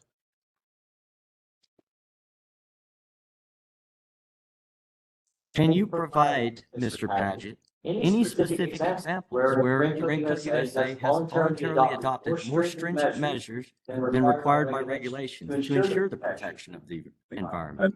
I'm going to object. It is outside the scope of this witness's testimony as to relevance. We're not here to put on trial we're just here on the modifications that are proposed, and this could take forever. Mr. Maxwell, would you repeat the question?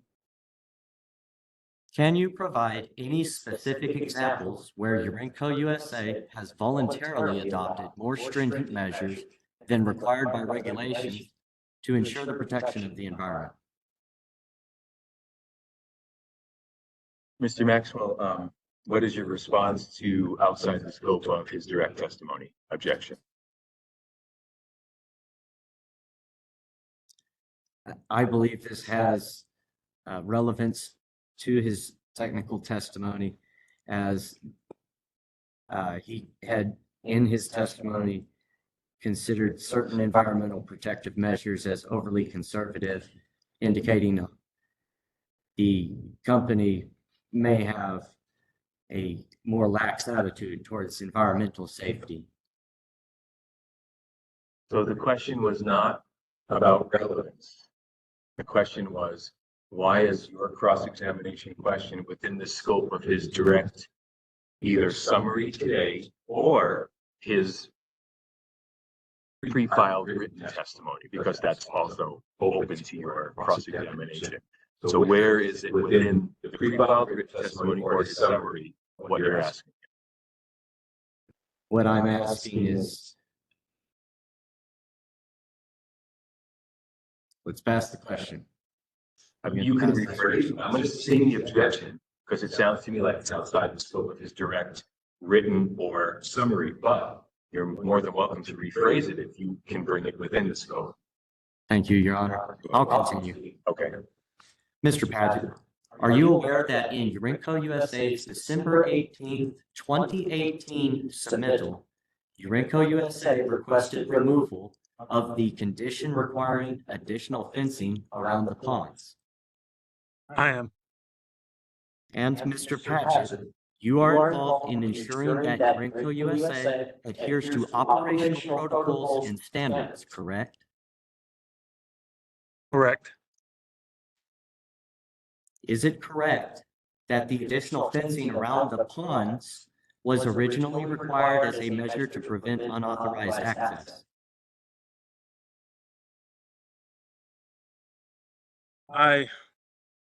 Can I answer it generally?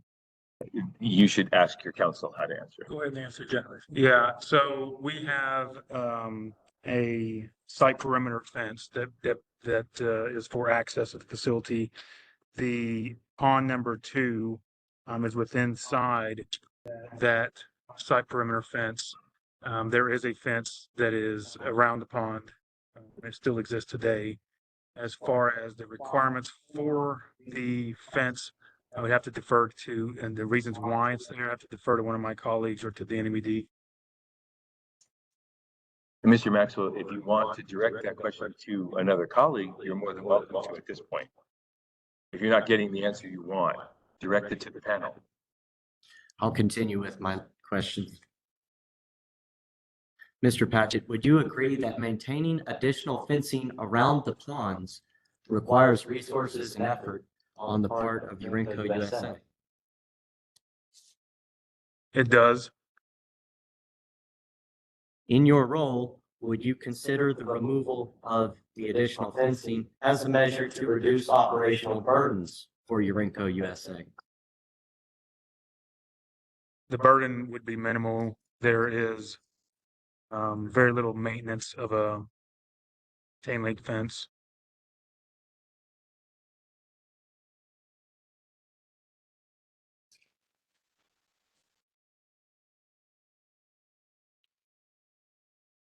Mr. Paget, is it correct that Urenco USA requested that the site perimeter security fence be considered sufficient access control for the ponds? Correct.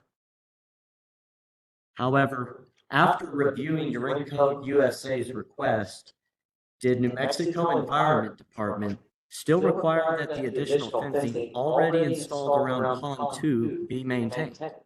They did. So despite Urenco USA's position that the perimeter fence was sufficient, NMED still found it necessary to maintain additional fencing around Pond 2. Is this correct? That is correct.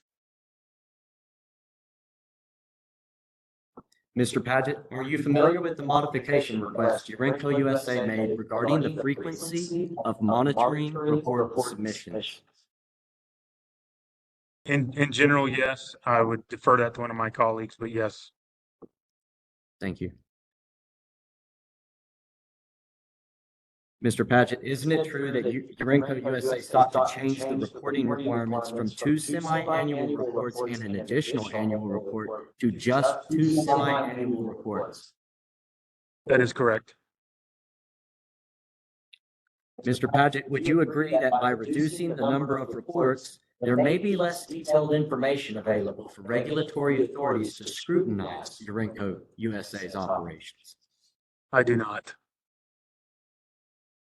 Is it not plausible, Mr. Paget, that reducing the frequency of reports could make it easier for Urenco USA to manage its operations without facing as much oversight?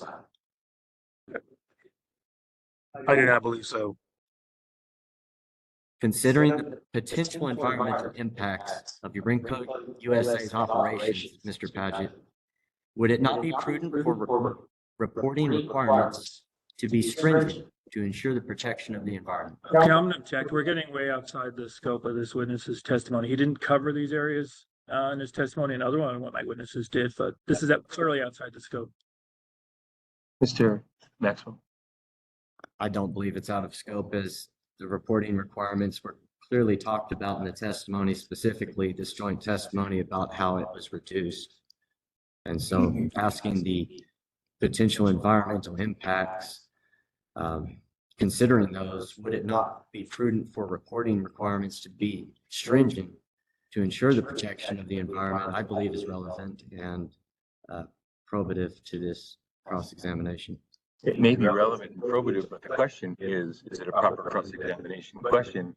And that, of course, is based on whether it was in the scope of his direct, which we discussed already, how to determine that. What is your question? Would you ask it, just say it again? Yes, Your Honor, from the beginning. Considering the potential environmental impacts of Urenco USA's operations, would it not be prudent for reporting requirements to be stringent to ensure the protection of the environment? I'm going to sustain that objection, Mr. Maxwell. Not only do I agree it's outside of the scope, but I agree that, but I find the question very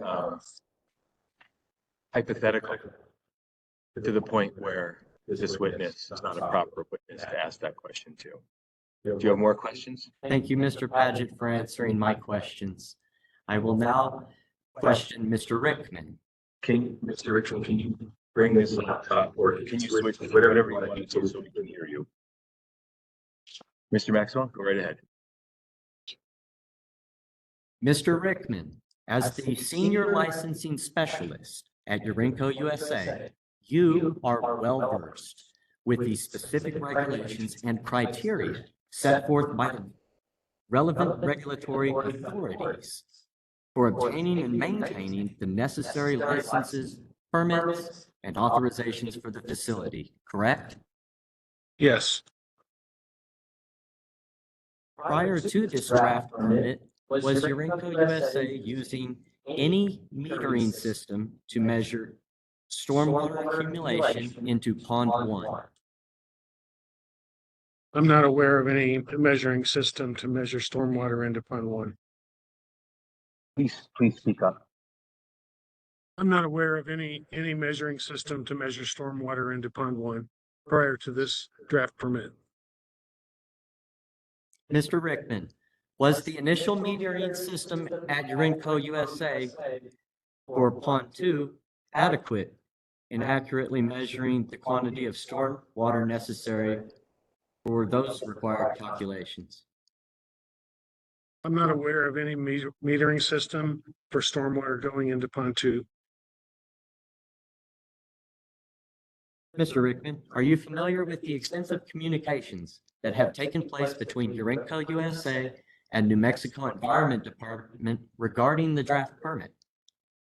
I think we're gonna cover all the same ground, it sounds like, with every witness that we've covered before. I don't know whether it's an ask and answer objection, but he already had that. Mr. Maxwell, your response? My questions, while they may be the same for Mr. Rickman and Mr. Paget to a degree, they are not identical. And they both serve purposes for my cross-examination to make determinations of facts based upon their positions with Urenco.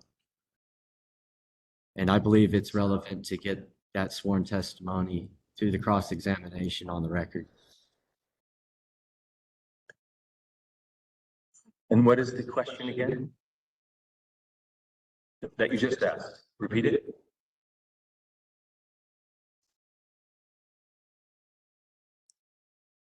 I had asked, Mr. Rickman, are you familiar with the extensive communications that have taken place between Urenco USA and New Mexico Environment Department regarding the draft permit? Mr. Vihel, I'm okay with that. I'm gonna overrule the objection. I don't believe he asked the identical question to Mr. Paget, and Mr. Rickman's bailiwick is what he's asking about. So, yeah, that question is valid. Would you please answer it? I'm aware with a lot of the communication between Urenco USA and NMED regarding the draft permit. And please, Mr. Rickman, you have to remember that we have a court reporter who has to pick up every word you say. All right. So if you want to bring it closer to you, no one else's, thank you. I'm aware with much of the communication between Urenco USA and NMED regarding the permit, the renewal. Mr. Rickman, in those communications, did New Mexico Environment Department require Urenco USA to install an additional meter and perform stormwater calculations for Pond 1? They're requiring that in the draft permit, but not in, they didn't require that in the verbal communication between Urenco USA and the state.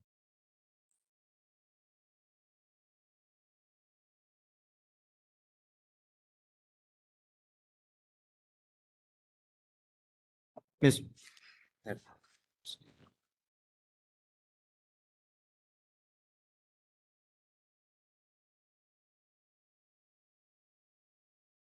Your Honor, I am skipping duplicate questions.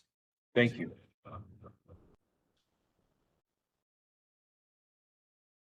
Mr. Rickman, are you familiar with Urenco USA's revision to the storage capacity of Pond 2 from 2 times the runoff volume to 1 times the runoff volume generated by a 24-hour, 100-year return frequency storm?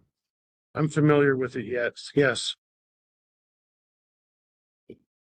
Would you acknowledge, Mr. Rickman, that by reducing the storage capacity requirement, Urenco may gain operational flexibility? Yes, I agree with that. Mr. Rickman, are you aware of any incident reported in 2021 where a tear was discovered in the liner of Pond 2? Yes, I'm aware of that. As the licensing specialist, do you recognize that a tear in the liner could potentially impact the integrity of Pond 2? Yes, it could potentially impact the integrity of Pond 2. Mr. Rickman, in your capacity, have you seen any documented follow-up on the repair status or the cause of the tear in Pond 2's liner? Yes, I've seen it. We reported to the state that it was corrected. It was patched. Mr. Rickman, are you aware that Urenco USA made a modification request regarding the storage capacity of Pond 2? Yes, I believe this is the 2 times normal to 1 times normal request. In your role, do you believe that reducing the size of Pond 2 could have implications on its ability to manage stormwater, especially in extreme weather events? Yes, it could affect the management of stormwater.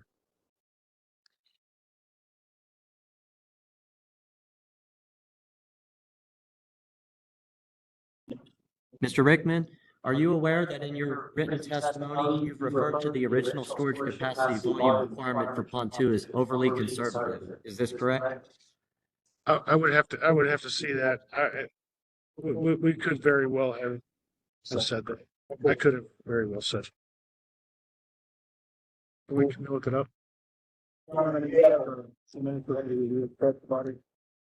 Let's take a 5-minute break. It is 10:54. We'll come back on the record at 11 a.m. Mr. Maxwell, would you ask your question again? Yes, Your Honor. Mr. Rickman, you are aware that in your written testimony, you've referred to the original storage capacity volume requirement for Pond 2 as, quote, overly conservative, end quote, correct? Yes. In your role, Mr. Rickman, you are involved in ensuring compliance with environmental regulations, correct?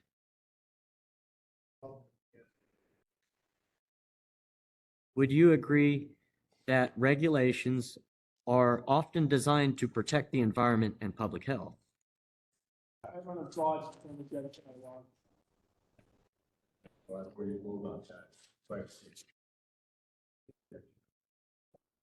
We'll skip that. Thank you, Your Honor.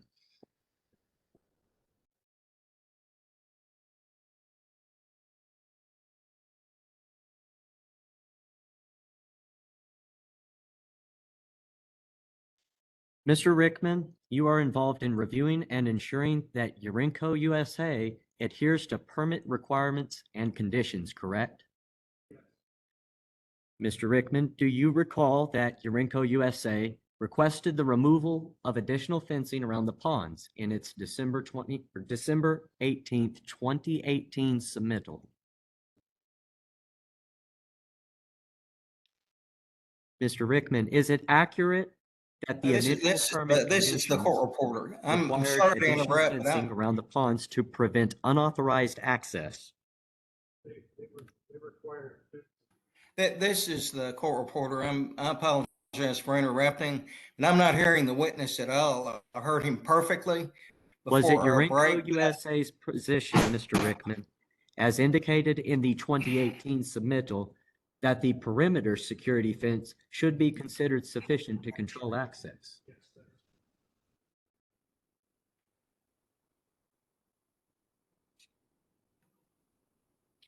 Mr. Rickman, would it be fair to say that the removal of additional fencing around the ponds would alleviate certain operational responsibilities and maintenance for Urenco USA? Raise hand.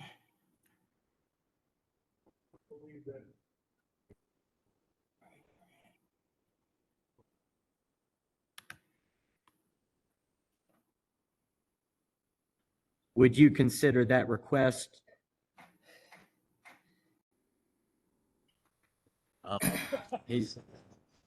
Yeah. Yeah, can you all hear me? This is the court reporter.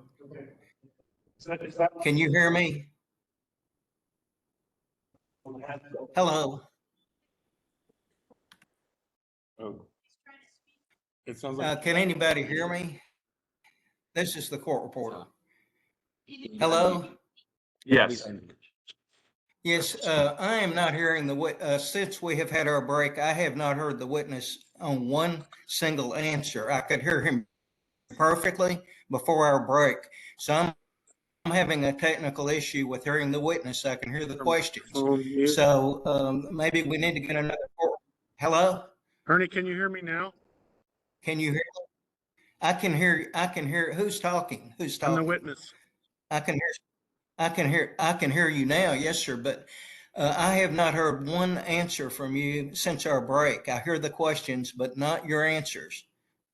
And I heard you perfectly before our break. I can hear you now. So y'all proceed. Okay, before we proceed, we have to figure out what's going on here. And we also have a hand up from Miss O'Grady and another interpreter. Miss O'Grady?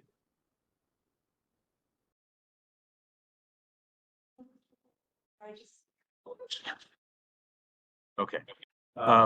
Mr. Hold on. Okay. All right. So we'll go back, we'll ask the questions again, we'll get the answers. If you're finished with your question or your concern, Ms. O'Grady, would you put your hand down? And same thing with you, Mr.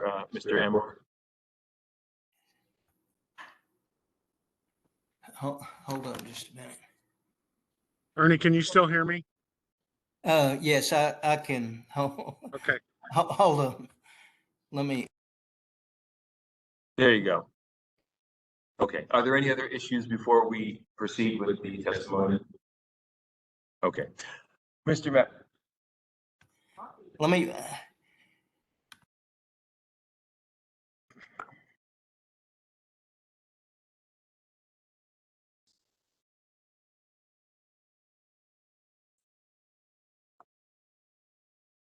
Okay, now your hand is back up, Ernie. Do you want to put it back down? That's it. We're good. Okay, we're going to repeat the questions and the answers. Mr. Maxwell, do you remember where you were at the end of our break? I do. Okay. Would you like me to Yes. raise a question? Yes, I would. And where I started out with doing. Mr. Rickman, you are aware that in your written testimony, you referred to the original storage capacity volume requirement for Fund 2 as quote, overly conservative, end quote, correct? Yes, I'm aware of that. Mr. Rickman, in your role, you are involved in ensuring compliance with environmental regulations. Yes, Would you agree that regulations are often designed to protect the environment and public health? yes. Oh, wait. Sorry. We asked the question, I reasserted my objection to the question above. And which question? Did I already rule on that? Yes. Okay, so I, We have to go back again because Ms. Maxwell is muted. There's another. yes, Ernie, what can we do for you? He's got to turn your speaker on. You're muted, sir.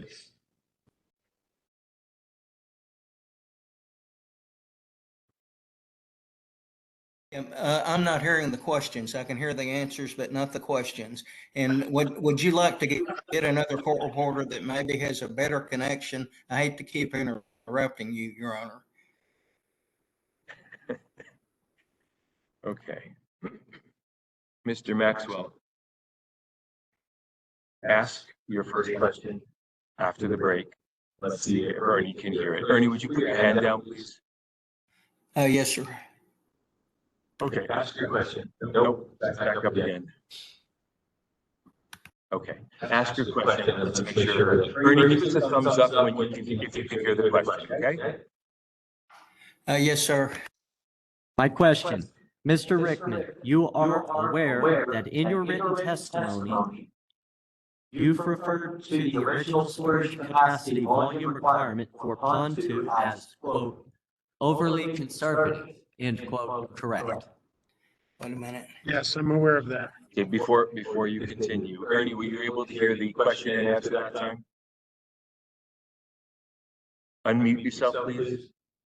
If I may respond, Your Honor, on the question, it was audible, but there was a big echo on the question and I could not understand it. And if he has an external speaker, if he could turn the volume down on the speaker, I'm getting an echo. I'm sorry, but from the questions.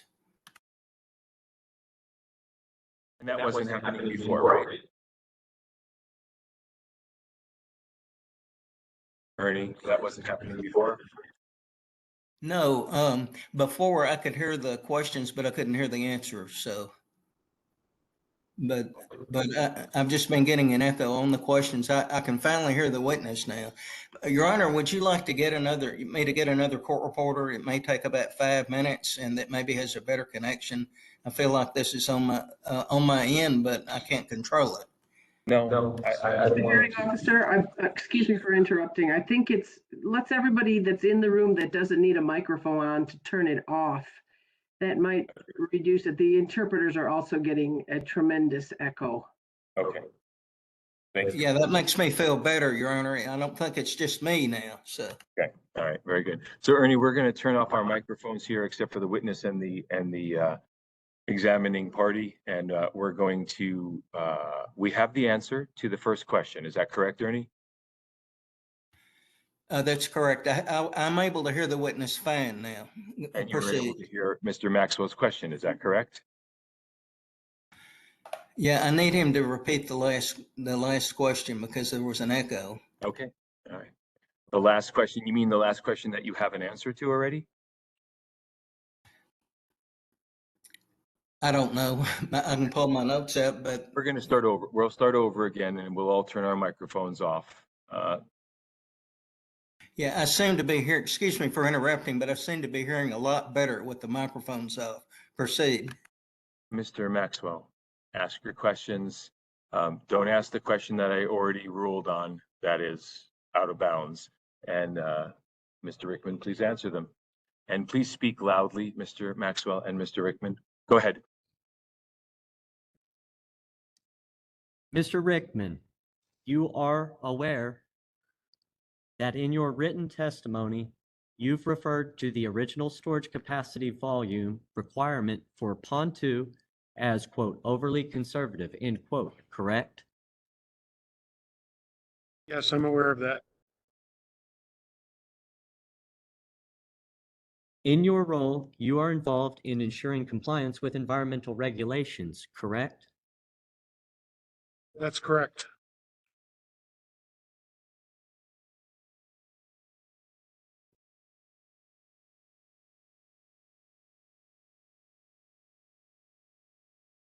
When the original storage capacity volume requirement is labeled as, quote, overly conservative, end quote, does this imply that Urenco USA believed the requirement was more protective than necessary?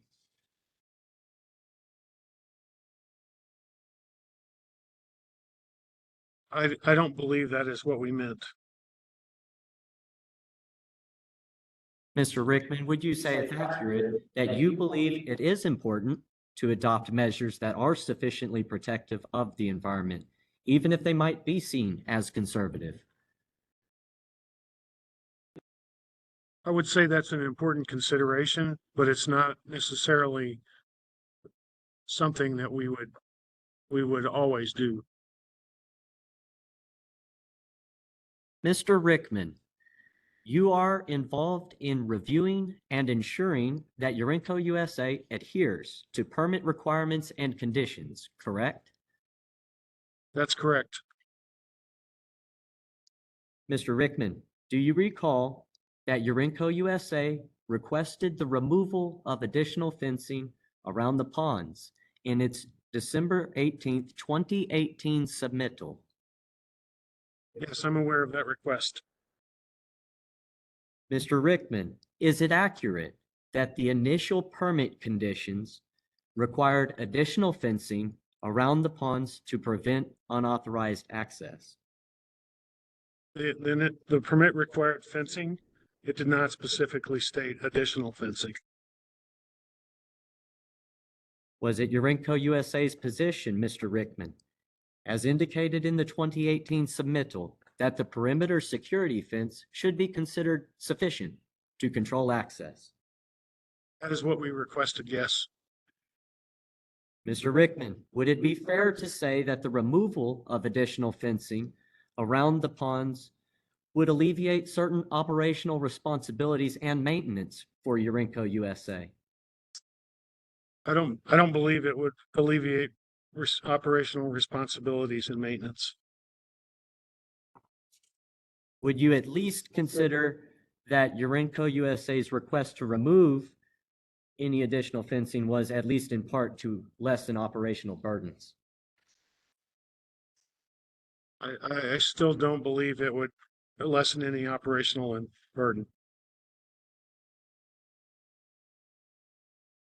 Mr. Rickman, is it true that New Mexico Environment Department, after reviewing Urenco USA's request, mandated that additional fencing around Pond 2 be maintained? They did require us to keep the fencing around Pond 2.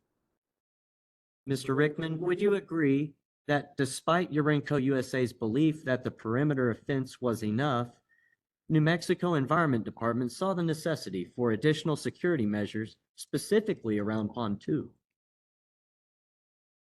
Can you repeat the question, please? Yes.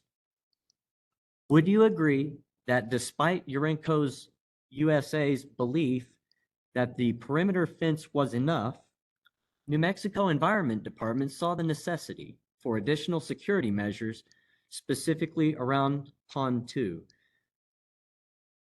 I'm not aware of what New Mexico Environment Department felt or required, why they required it. Mr. Rickman, are you aware of the modification request Urenco USA submitted regarding the frequency of monitoring report submissions? I'm familiar with the request. Is it accurate to say, Mr. Rickman, that Urenco USA wanted to change the reporting requirements from 2 semi-annual reports and an additional annual report to just 2 semi-annual reports? I don't necessarily think that that's what we wanted, but that is what came out of the permit, the annual permit.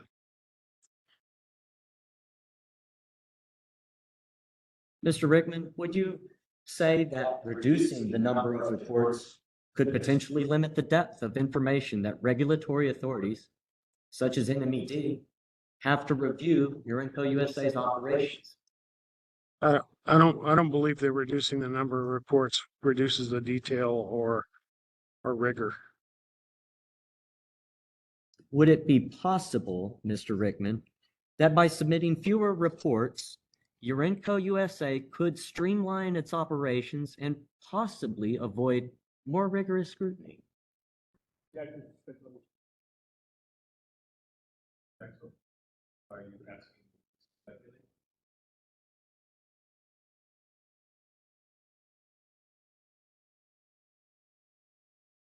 Seems so.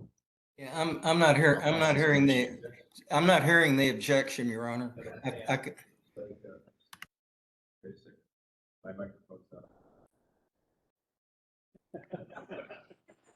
Ernie, are you going to mention that my microphone's off? Is that why your hand is up?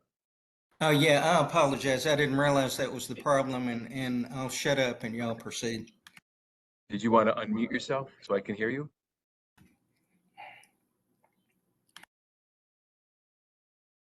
Yes, sir. Go ahead and proceed then. I was just going to say I couldn't hear the objection. I'm hearing the question and answer. I couldn't hear the objection. The objection, would you restate the objection? Okay. Objecting based on speculation. And Ernie, I sustain the objection, so we're moving on. Proceed. Thank you. Thank you, Mr. Rickman. I have no further questions for you.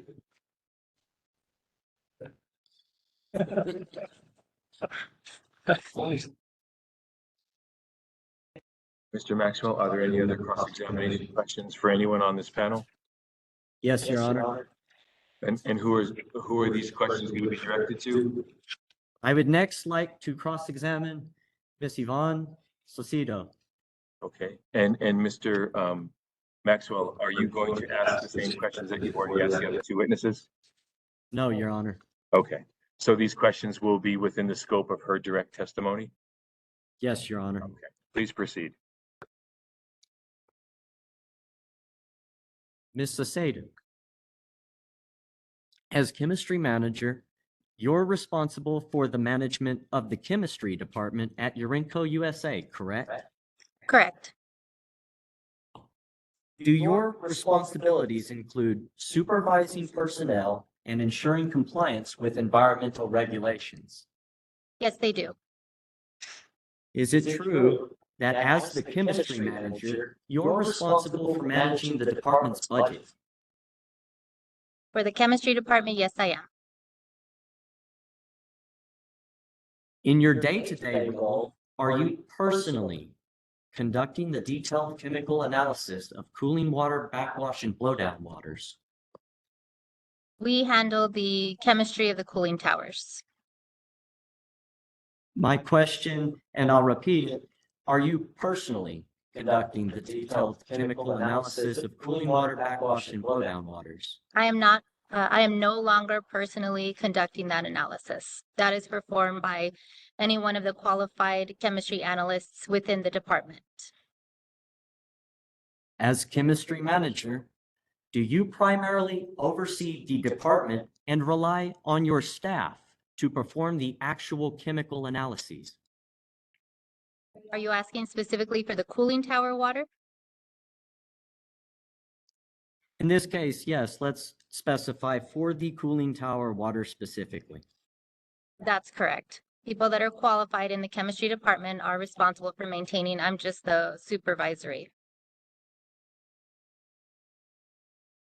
Would you say your role does not primarily involve you directly conducting chemical analyses or handling the laboratory testing equipment? Would that be accurate?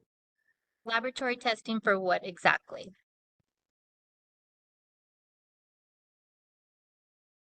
Okay, Mr. Maxwell, I'm going to interrupt for a moment. Ms. Salcedo, you're here to answer questions, not ask them. So, Ernie, will you strike that last sentence from the witness that was made in the form of a question? And Mr. Maxwell, you understand that your question was not understood. So would you rephrase your question so the witness understands it?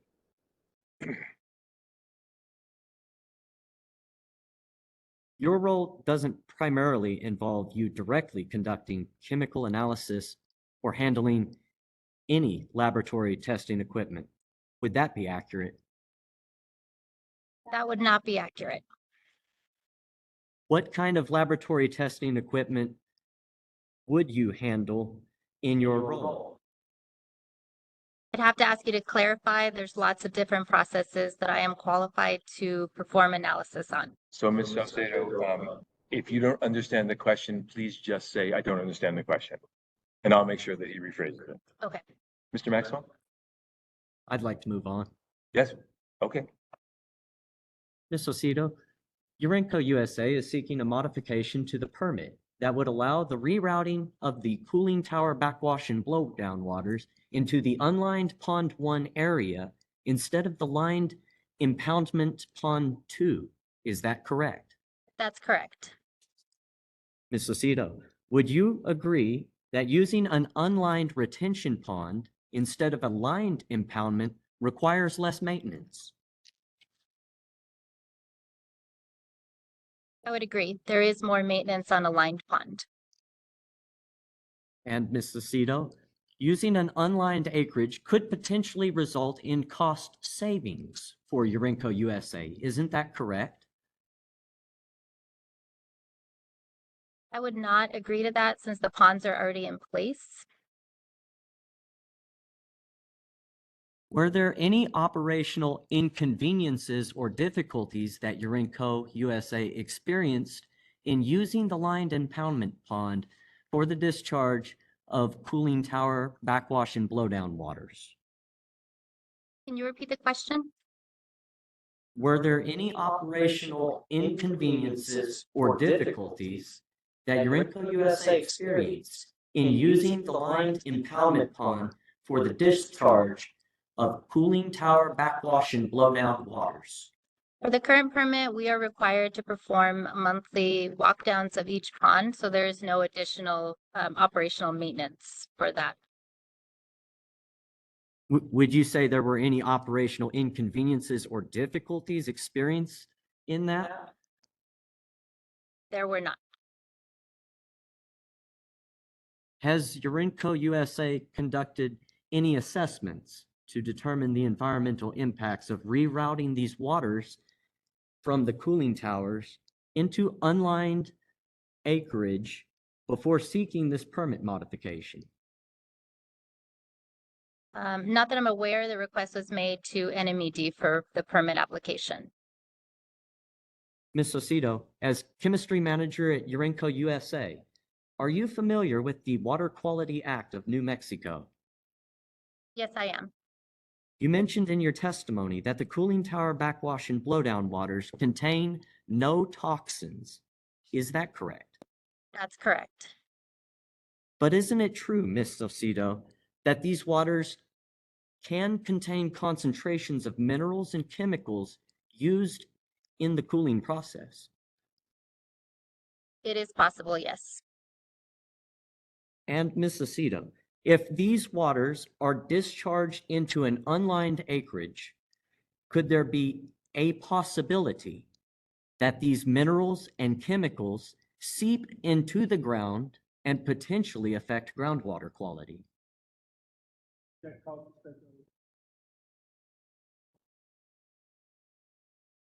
I will go to the next question.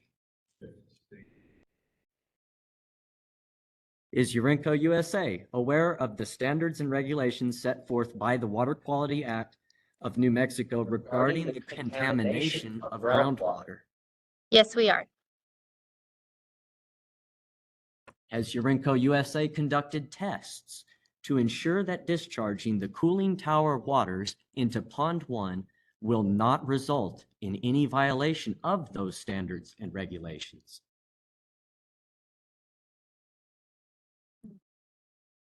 Can you clarify the question? Are there any tests that Urenco USA have conducted to ensure that discharging these cooling tower waters into the Pond 1 will not result in any violation of the standards and regulations set forth in the Water Quality Act? For the current permit, the pond water in Pond 1 is routinely sampled on a semi-annual basis, and the results are sent to the state.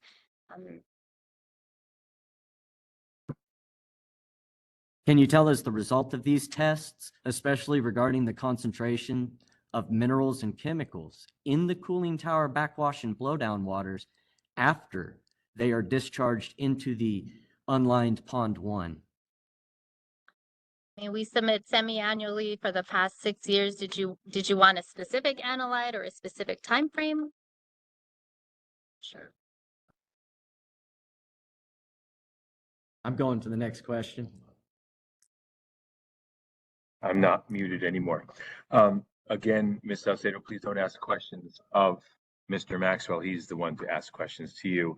If you don't understand the question, then just explain that you don't understand it or ask him to revisit the question. So, Mr. Maxwell, you understand that your question was not answered. It was not answered, nor was it understood. So would you please rephrase it? I do. I will. Or break it down into parts? In my previous question, I referred to Urenco conducting tests to ensure that that discharge from the cooling tower waters into Pond 1 would not result in any violation of the standards and regulations of the Water Quality Act. I now ask, can you tell us the results of those tests, especially regarding the concentrations of any of these minerals and chemicals that are possibly in the cooling tower backwash and blowdown waters?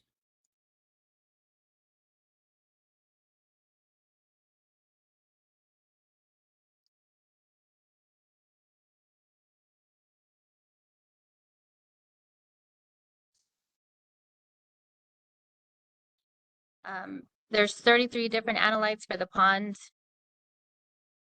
We submit the data to the state. There has never been anything above the groundwater quality limits. Ms. Saucedo, were these tests conducted under various weather and operational conditions to account for potential changes in concentrations? Yes, they were.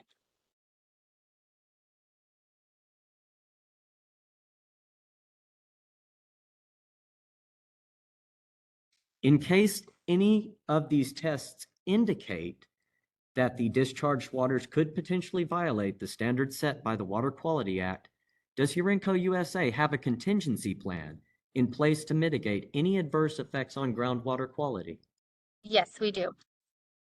Can you please explain that and give me more details on that contingency plan? I would take a moment to review the permit, but I know that we would contact licensing immediately.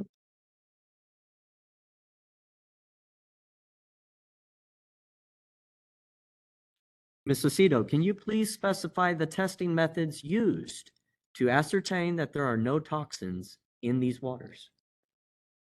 We sample on a semi-annual basis from ponds, so from pond 1, and then send the samples to an independent lab for analysis. And then that data is put into our semi-annual reports and submitted to the state. I believe you've addressed this earlier, but I'd like to clarify. Do these tests include checking for all possible toxins that could be harmful to the environment, or only a specific set of substances? We analyze for analytes that we're required to by our current permit.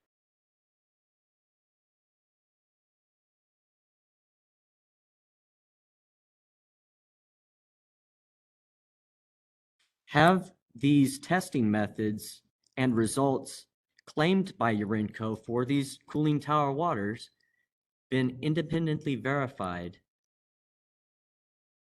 They are sent to an independent lab for analysis. And then the report is put into the discharge permit reports that are sent to the state. Ms. Lucido, can you please give us more information about the specific lab these are sent to? The tests, I mean. Our samples are sent to Cardinal Labs in Hobbs, New Mexico for analysis. Have there been any other laboratories that the tests have been sent to other than Cardinal Laboratories at any time? Yes, Cardinal Laboratories has sub-labs. Marine Environmental in Colorado is one of them, and there's another laboratory in Arizona that samples get sent to. In your expertise, would you agree that more frequent testing using a broader range of methods could uncover toxins that were not detected by the current testing regime?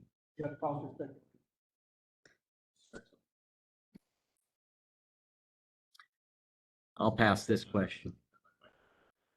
Mr. Maxwell, your response? I will pass this question. Okay. Objection sustained.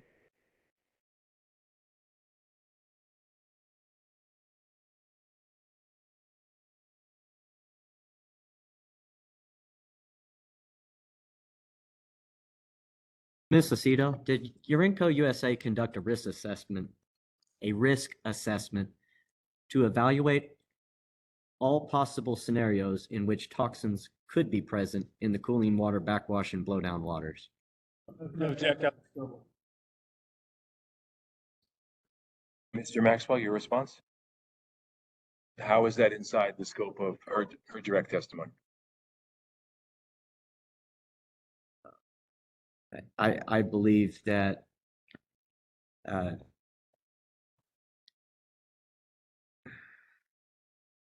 risk assessment will be essential to evaluating the possibility that these toxins could be present in the cooling water backwash and blowdown waters, the cooling tower backwash and blowdown waters.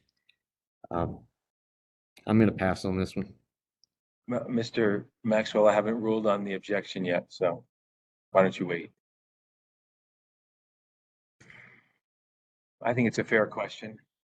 So ask your question. Ms. Salcedo, please listen. Mr. Maxwell asked the question. Ms. Lucido, did Urenco USA conduct a risk assessment to evaluate all possible scenarios in which toxins could be present in the cooling tower backwash and blowdown waters? I'm not aware of a risk assessment was required by NMED or not.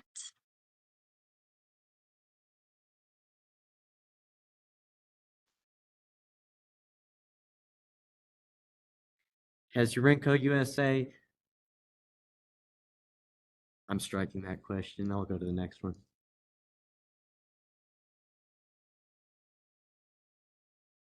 Ms. Lucido, in the event that new data emerges indicating the presence of toxins that were not previously known or tested for, does Urenco USA have a contingency plan in place to address those new findings?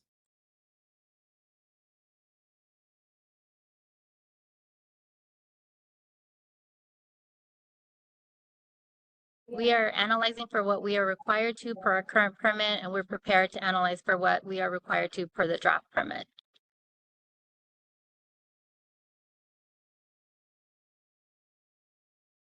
Would you agree, in your expertise, given the complexity of chemical processes and environmental variables, it's crucial to remain vigilant and continuously update testing protocols and risk assessments? I'm gonna object based on speculation and outside. Mr. Maxwell, how is that not asking the witness to speculate?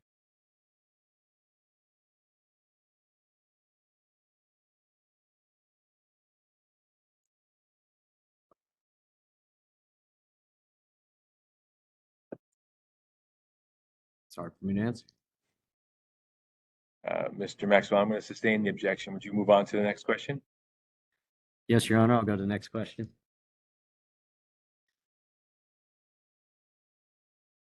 Ms. Lucido, in your expertise, isn't it true that chemical composition of substances can change over time due to various factors, such as reactions with other substances, temperature changes, and exposure to different environmental conditions?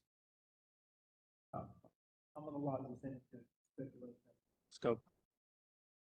Mr. Maxwell, I'm going to sustain the question. I'm going to overrule the objection and sustain the question because Ms. Saucedo has been entered as an expert witness in this field, and I believe that it's fair to ask her that question. Ms. Saucedo? Can you repeat it?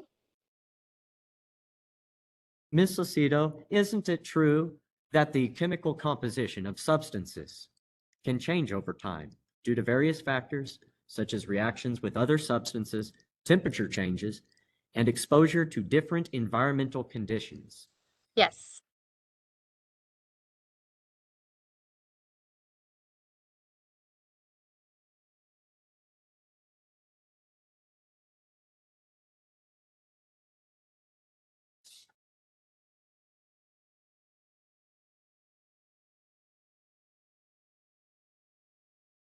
In your expertise in chemistry, would you agree that not continuously updating your testing protocols would introduce a potential risk of not detecting new toxins and changes in the composition of the cooling water, backwash, and blowdown waters? Third my speculation objection. Objection sustained. Mr. Maxwell, she's already answered the question that they are testing for the chemicals that they're required to by the law and the permit. So Yes, Your Honor. I think she's answered that question already.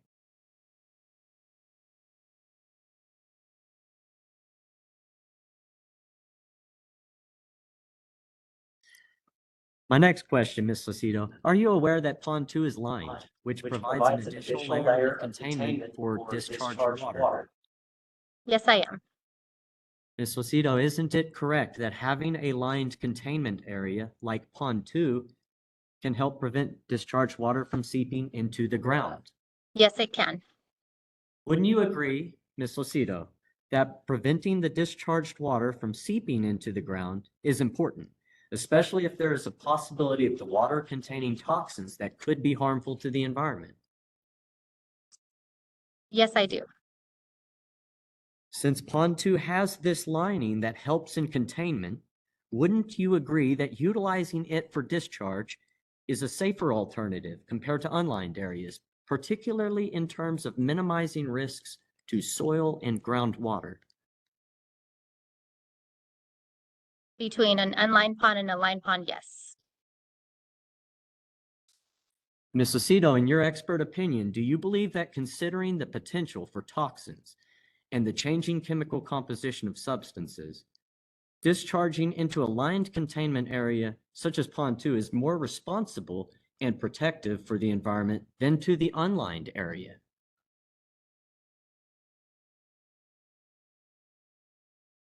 Yes. Ms. Lucido, can you confirm whether Urenco USA has sought any third-party verification or independent audits specifically pertaining to the claims made about the absence of toxins in the cooling water, backwash, or cooling tower, backwash, and blowdown waters? Not that I'm aware. Would you agree that third-party verification or an independent audit of environmental claims can provide an additional level of credibility and assurance to stakeholders and the public? Speculation.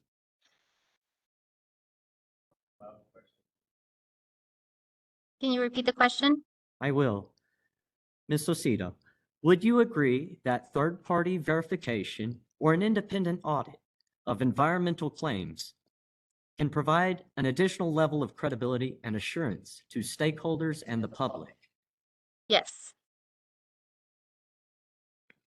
Given that third-party verification can offer added assurance, in your opinion, don't you think it would have been prudent for Urenco USA to have these claims independently verified, especially considering the potential environmental impacts? We are analyzing any discharges to Pond 1 and Pond 2 under our current permit as to what's required and are prepared to do that for the draft permit. Would you say the specific reason why Urenco USA has not pursued third-party verification or an independent audit for this particular permit modification is because the draft permit did not require it? That's correct.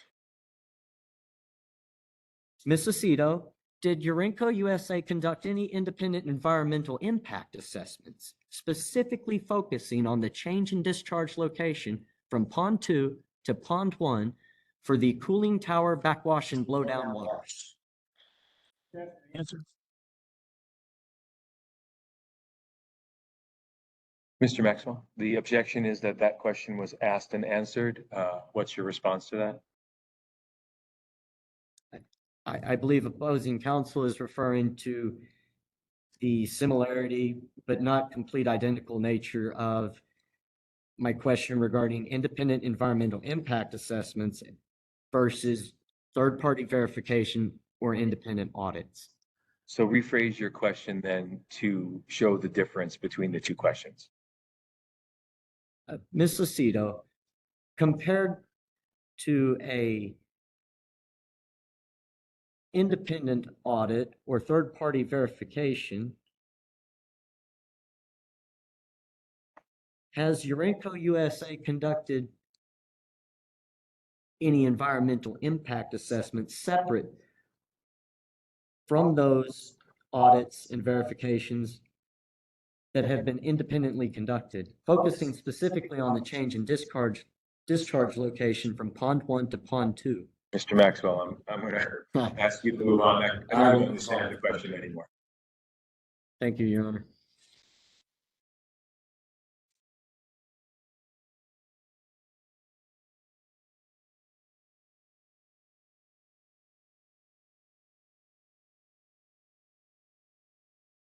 Ms. Lucido, as the chemistry manager, you oversee the chemistry department and ensure regulatory compliance. However, are you personally involved in conducting the chemical analysis? I'm sorry, I've got this question answered. Mr. Maxwell, since it's getting close to the lunch hour, my question to you is, how many more questions do you have for this witness? Possibly 3 or less. 3 or less, okay. And then are you going to have cross-examination questions for Mr. Miller? Yes. You are. A short number or a large number? Large number. Large number. Okay, that's fine. That's your right. So I'm not. Okay, so why don't we finish with Ms. Salcedo's cross-examination, then we'll break for lunch. Go right ahead. Thank you, Your Honor. Ms. Lucido, can you recall any specific instances based on historical data where there were variations in the chemical composition of the cooling tower backwash and blowdown waters? I cannot.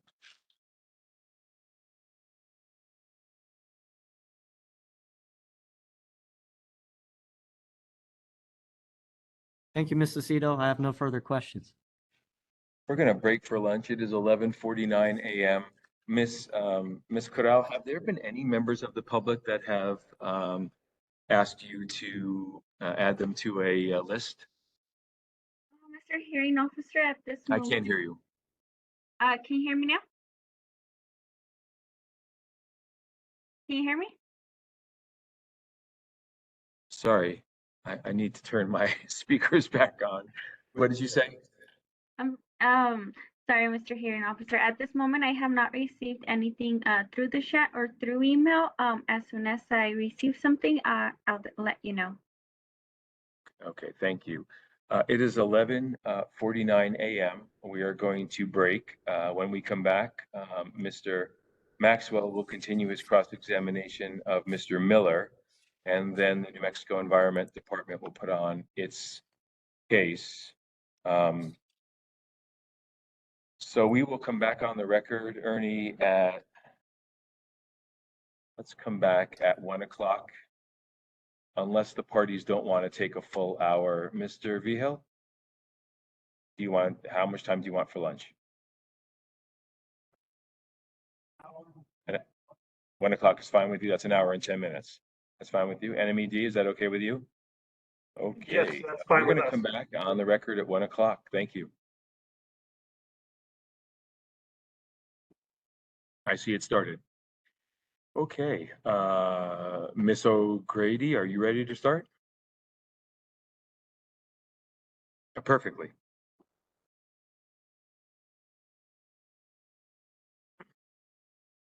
Wonderful. It is 12:58 a.m. on June 21st. We are going back on the record, and Mr. Maxwell will continue his cross-examination of the fourth and final Urenco witness. Mr. Miller is ready. Mr. Maxwell, proceed. Mr. Miller, do you currently serve as Operations Support Manager at Urenco USA? Yes, I do. Before starting your current role, did you have any experience? Yes, Yeah, I did. yeah, I'm not hearing the questions at all. Ernie, what can we do for you? I can't hear the questions. You can't hear the witness. Are you sure? It's unmuted. It's unmuted. Let me unmute myself. No, that's not it. On the light. It's unmuted at this point. Mr. Yeah. Miller, will you say something? Yeah. Okay. Ernie, can you hear him? I can hear now. Yes, sir. Okay, great. Okay. Then, Mr. Just Maxwell, leave it unmuted. would you start your questions again, please? Yes, Your Honor. Mr. Miller, do you currently serve as the Operations Support Manager at Urenco USA? Yes, I do. Before starting your current role. Yes, I do. Sorry. Before starting your current role, did you have any experience working in the field of chemistry? Yes, I did. I got degrees in chemistry. I taught at the University of Illinois for 17 years in chemistry before coming here. I was the principal chemist for about a year and a half here at Urenco USA, and then I became the chemistry manager, which I did for about 4 years. And you would verify that you do hold a master's degree in chemistry, correct? Yes. Is it also true that you have worked as the principal chemist and as the chemistry manager at Urenco USA in the past? During that time, did you perform detailed chemical analyses related to the facility's operations? I did not.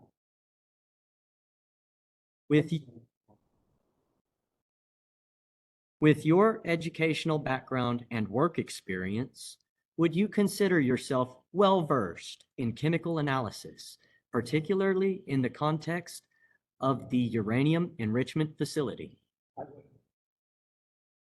As you have established yourself as an expert in chemistry, would you agree that your expertise is critical in evaluating the chemical composition of discharged waters at Urenco USA? Hang on, the court reporter has a question. I think my computer keeps muting and unmuting without me touching it. Yeah, this is the court reporter. Yeah, on this last series of questions, I didn't hear the witness at all because he had it muted, I believe. But previously, when we started, I was hearing him fine. So go ahead.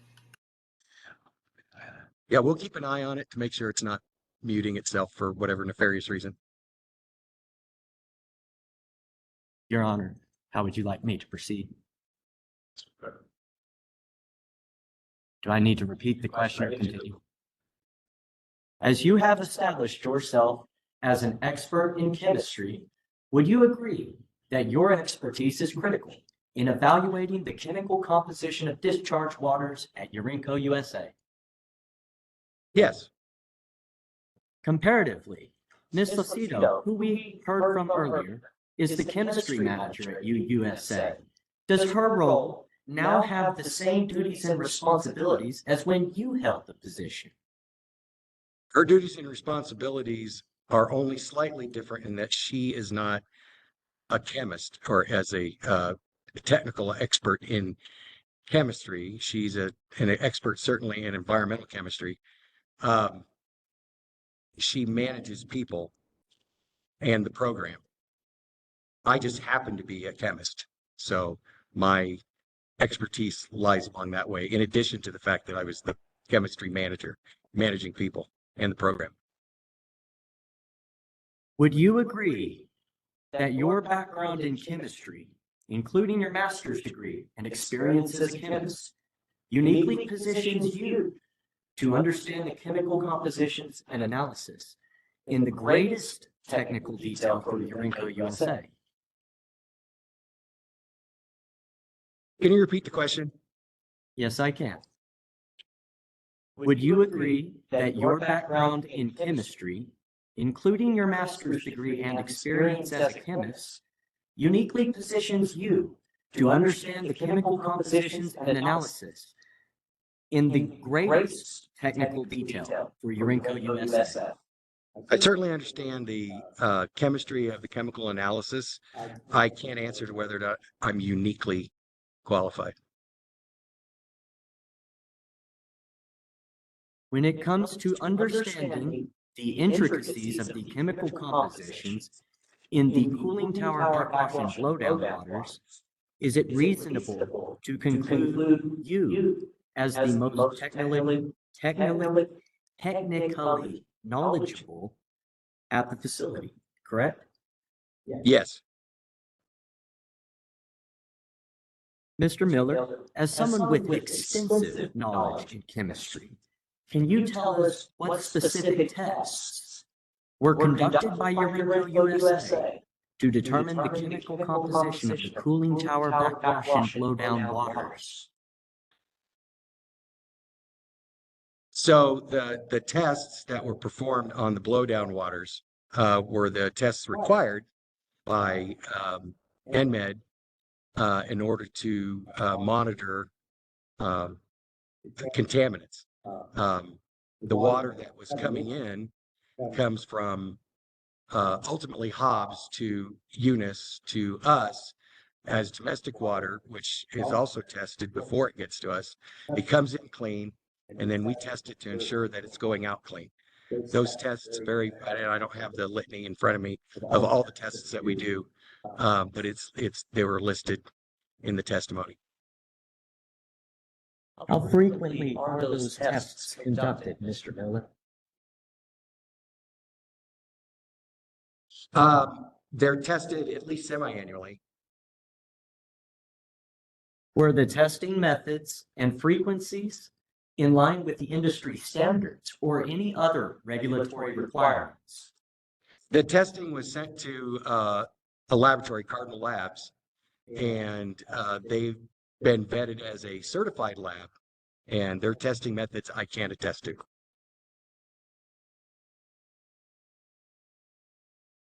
Given your expertise as a chemist, is it possible that toxins could be present at levels undetectable by the testing methods used or at times when testing was not conducted? I'm going to object to speculation. Mr. Maxwell?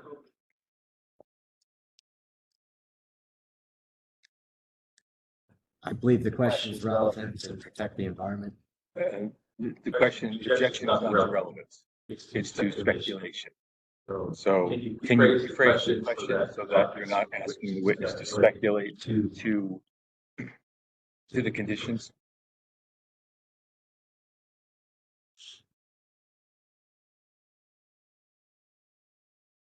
I will skip this. Okay, so I sustain the objection. Let's move on.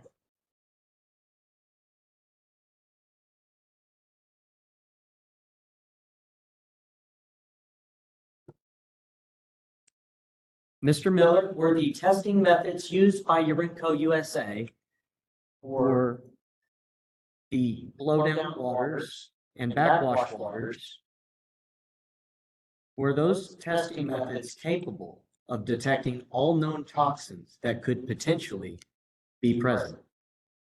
Once again, we sent that water to Cardinal Labs certified lab to be tested. We didn't test them ourselves.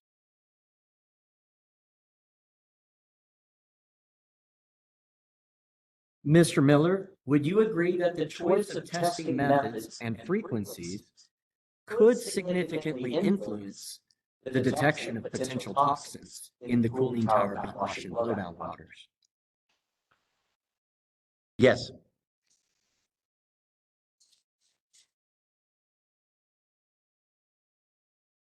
Given your expertise, do you believe that the testing methods used, as you've stated, are the most effective means for detecting potential toxins in the cooling tower backwash and blowdown waters?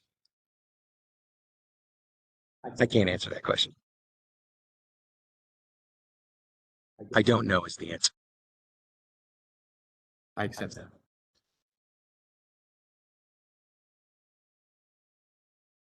You mentioned earlier, Mr. Miller, that the tests were conducted at regular intervals.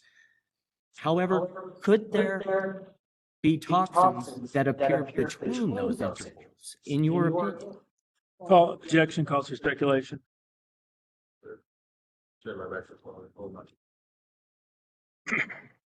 Mr. Maxwell, the objection is again speculation. How do you answer that?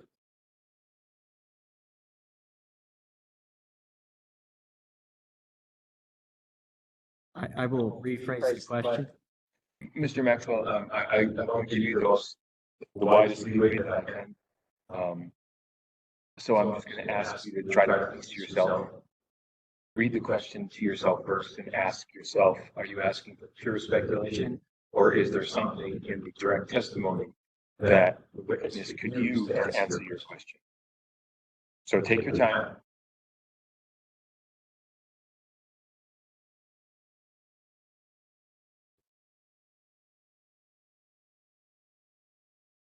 You mentioned earlier that the tests were conducted at regular intervals.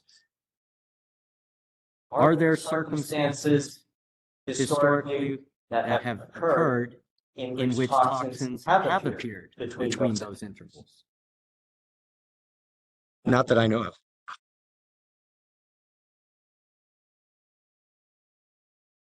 Could seasonal variations and operational changes in the facility introduce toxins into the water that may not be detected due to the intervals between testing? I'm gonna object to speculation. Mr. Maxwell, is there a way for you to ask that question without it being quite as open-ended as it is? Because as it is, I sustain the objection, but maybe you could rephrase it to make it a little bit more concrete. Have seasonal variations and operational changes in the facility introduced toxins in the water that have ever been detected during testing?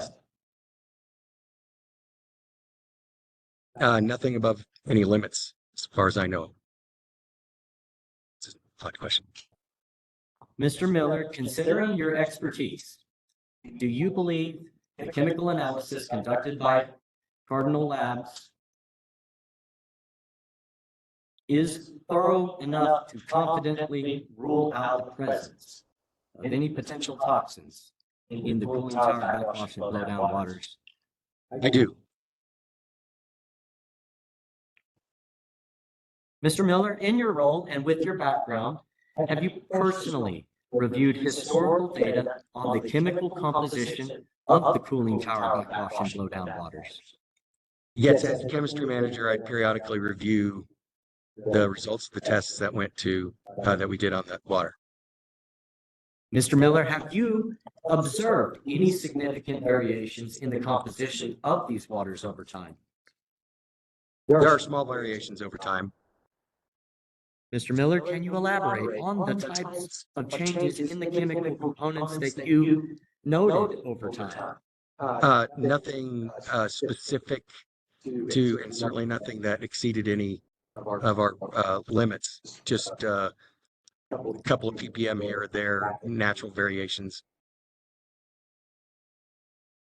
Do you value historical data in understanding any potential changes in the chemical composition of those waters? Of course, you always look at history in order to see any trends.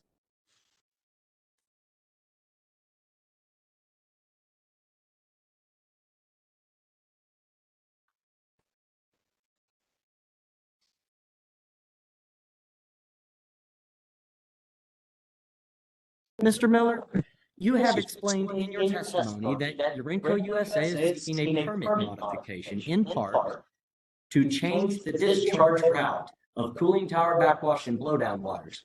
Can you please tell us if there are any technical reasons behind this request? Yes. The reason why we're seeking, well, had asked permission and was granted and is now being put into the discharge permit, the ability to discharge from pond, instead of pond 2 to pond 1, that change was based on the fact that the water was clean coming out and that it reduced our margin in the pond in case there was a 100-year rain followed by the peak blowdown, usually in July, August timeframe. Mr. Miller, were you aware of any constraints or challenges with the current discharge to pond 2 that prompted Urenco USA to request this change of discharge for the cooling tower waters? I'm not sure I understand the question. Was the discharge of the cooling tower waters into pond 2 ever cumbersome to the point that it prompted Urenco USA to request this permit modification to allow the reroute of discharge? Not that I know of. My understanding is purely precautionary. Mr. Miller, you explained it was precautionary. Please elaborate on that. Well, it's as I was saying before, it was to reduce the margin in case we had the confluence of a 100-year rain plus peak blowdown of the cooling towers would put us close to our freeboard level, our maximum freeboard level, and so by sending it to pond 1 instead, it increased that margin.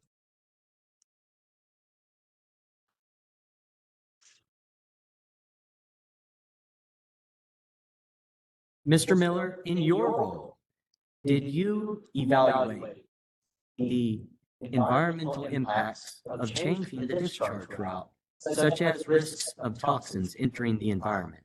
I did not. Do you know the individual who did? The discharge was already going to pond 2 or pond 1 when I got to the site. I am not aware of the history. I know we tested. That analysis was done.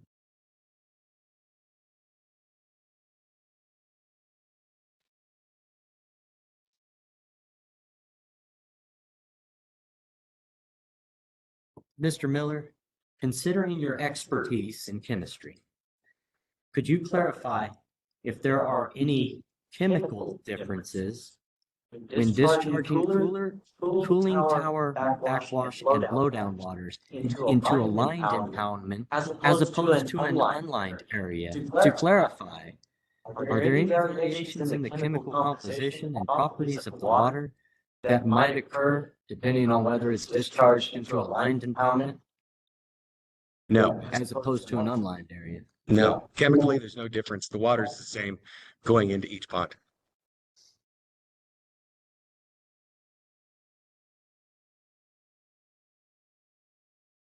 Mr. Miller, would you agree that when cooling tower backwash and blowdown waters are discharged into an unlined area, the water might seep into the ground. The water will seep into the ground. Would you agree that it may potentially lead to reactions with the soil or any chemicals present therein?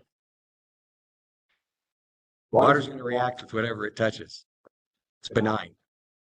Would you agree if it does, it would alter the concentration of substances or minerals and contaminants in that water? Would you agree? I'm at this point object to speculation.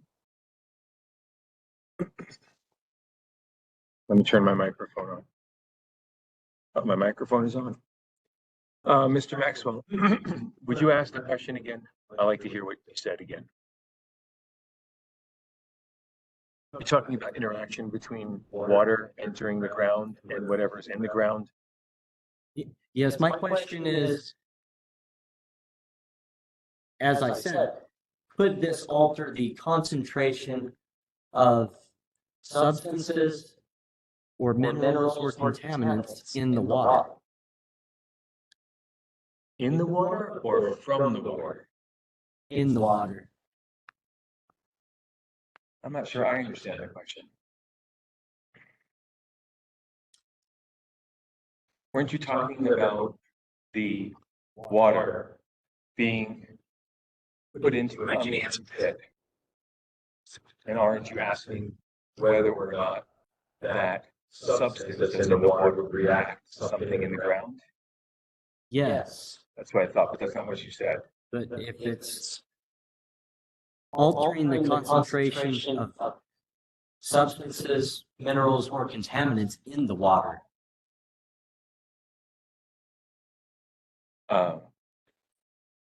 Mr. Maxwell, I still don't understand the question. I have a bad question. That's okay. That's okay. So you can either rephrase the question or ask a question that's not asking something that is so theoretical and hypothetical that this witness can't answer.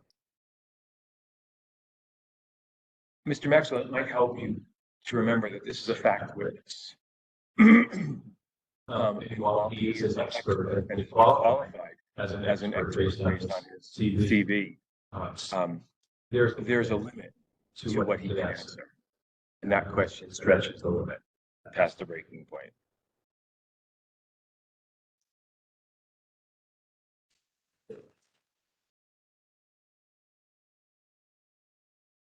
Mr. Miller, as the operations support manager at Urenco USA, are you involved in the decision-making related to environmental risk mitigation? I am not.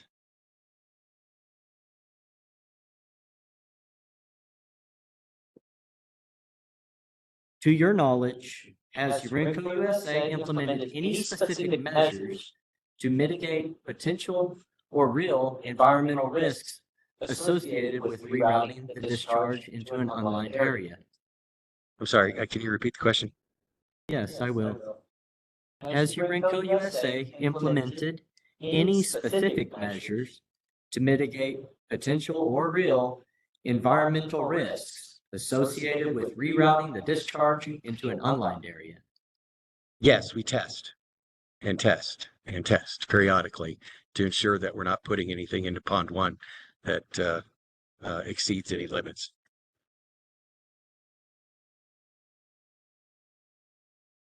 How long have those measures been implemented, Mr. Miller, for testing? Since before we started discharging to Pond 1. Would you verify that that would be prior to 2014? Yes.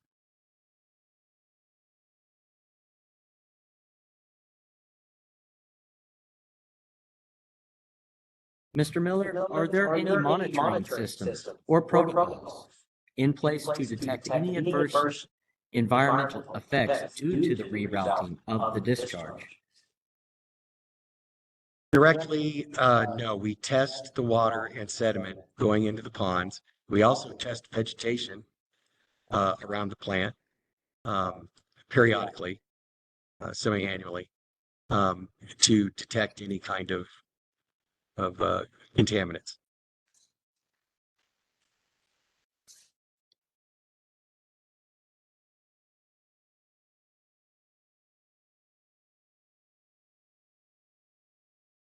Mr. Miller, given your previous experience as a teacher, do you believe that it is important for the community to be well informed about Urenco USA's activities and their potential impact on the environment? Objectives outside the scope of this witness's testimony.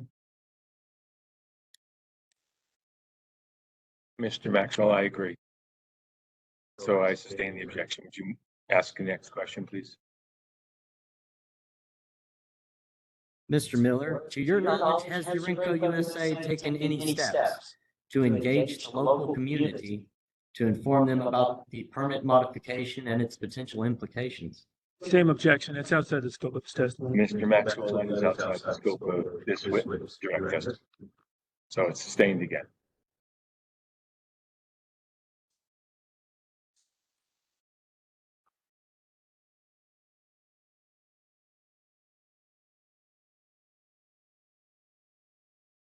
Thank you for your time, Mr. Miller. I have no further questions. Thank you. Okay, Mr. Vigil, are there any questions based on any of the cross-examination questions? Can you give me 1 second?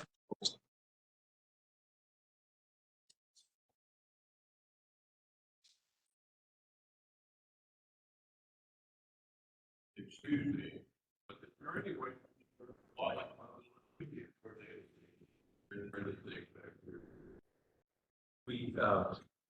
We had speakers on before and it caused a terrible echo and we couldn't get our business done, but everyone will have to speak louder so that members of the public can hear, because that's why we're here.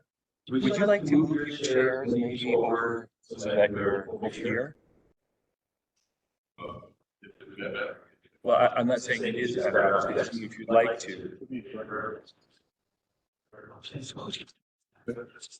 Are there any other members of the public who want to move their chairs over here?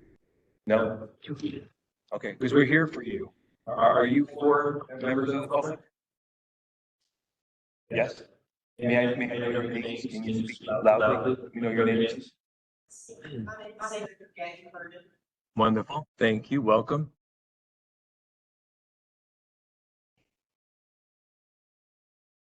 Let me give you this sign-in sheet. Would you please?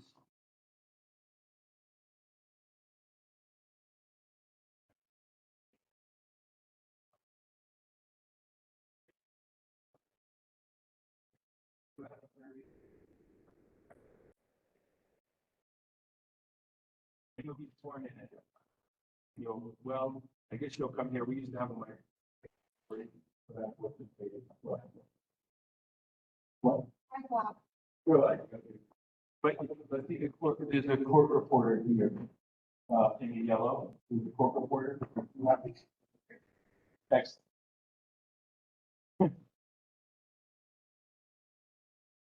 Yeah, I'm having trouble hearing. This is the. Mr. Vio. Just short, redirect, couple questions. Okay, just Mr. Paget? Just Mr. Paget. Okay, Mr. Paget, I remind you, you're under oath. Mr. Vihel.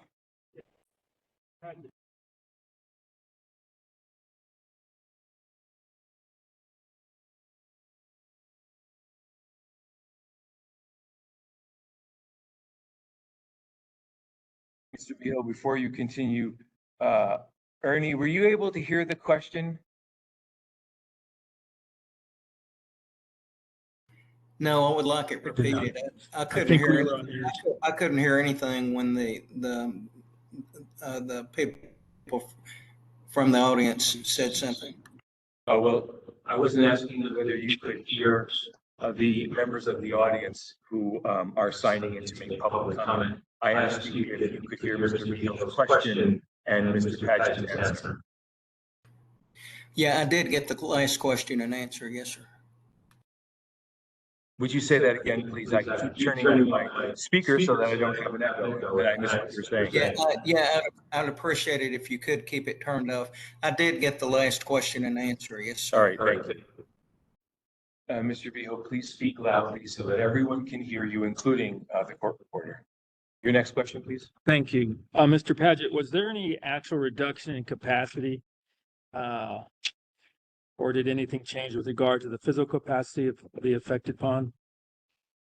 No, when the change occurred to the requirement for the capacity of the pond, we did not change anything regarding the design of the pond or how it's been implemented.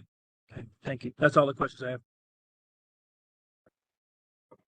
Mr. Maxwell, do you have any recross examination based on the two questions thank you, that were asked by Mr. Beagle just now?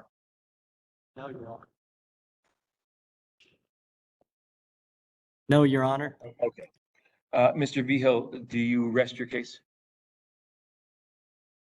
Yes, we did. Okay. And I will remind you that you can put on a rebuttal case if something occurs that is outside of what you could have prepared for today. I see a rebuttal case in a narrow way, but it is available to you if necessary. We do have some members of the public, and let's see what we have here. We have Pat McCasland. Is that right? Yeah. Good. Would you please come on up here? Right here.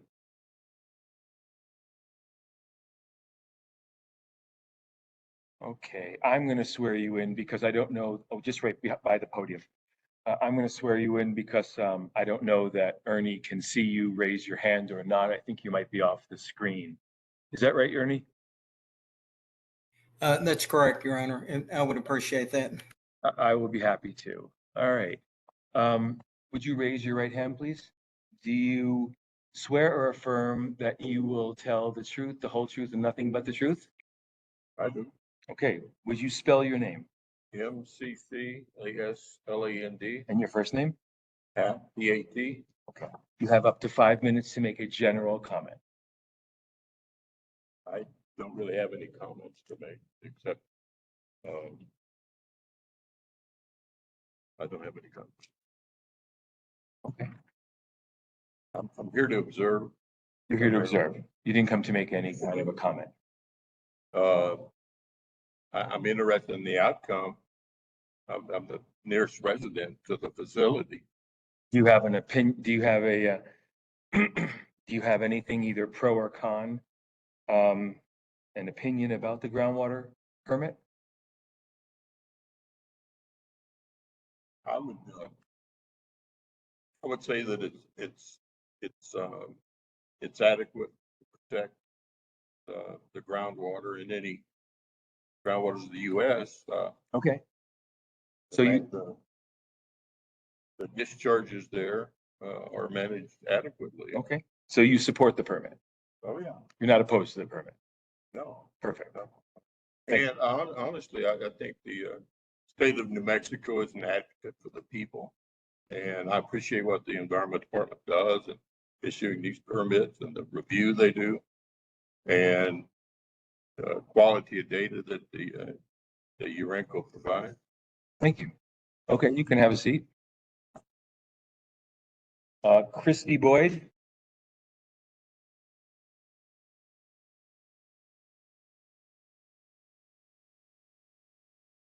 Ms. Boyd, would you raise your right hand?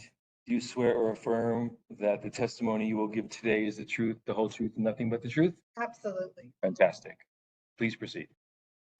I am representing Eunice Public Schools in support of Urenco. We have had a fabulous relationship with them. UUSA has been a supporter of the community of Eunice, and especially the schools and the young people in our community. They provided shade structures for our elementary, support for our athletic booster club each year, and provides iPads for students of the year. They also help to fund our much needed backpack program that feeds our students over the weekend. They also provide meals and support for our teachers throughout the school year to help come together and get us ready for our students. They've also provided funding to beautify our local park. They support our summer youth programs, help our youth council that my son is involved in, travel to Santa Fe each year, and support My Power programs for Eunice students. UUSA brings several volunteers to our school each year and teaches the scientific method to our fifth graders through a hands-on scientific approach in the Enrichment Project. They not only do this for UNIS students, but students throughout Lee County. Most recently, they have helped to provide equipment for our school resource officers to help protect the safety of our students. Thank you. You're welcome. You were.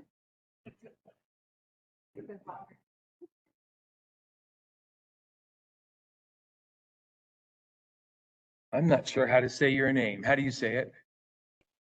Gay Kern. Please come on up.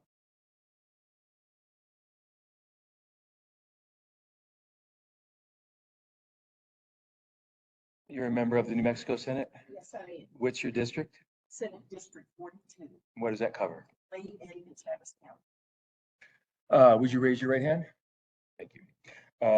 Do you swear or affirm that the testimony you're about to give is the truth, the whole truth, and nothing but the truth? Thank you. You have up to 5 minutes. Thank you very much. Well, good afternoon, and today I'm State Senator Gay Kernan, representing District 42, Lee, Eddie, and Travis counties. And it's my pleasure to offer my testimony, non-technical, in support of Urenco USA. I have been very aware and extremely supportive of the Urenco USA facility since its inception and licensure in 2005. As production began in 2010 and continues to this day, the beneficial impact of this project has been felt not only locally, but also from a national and international perspective.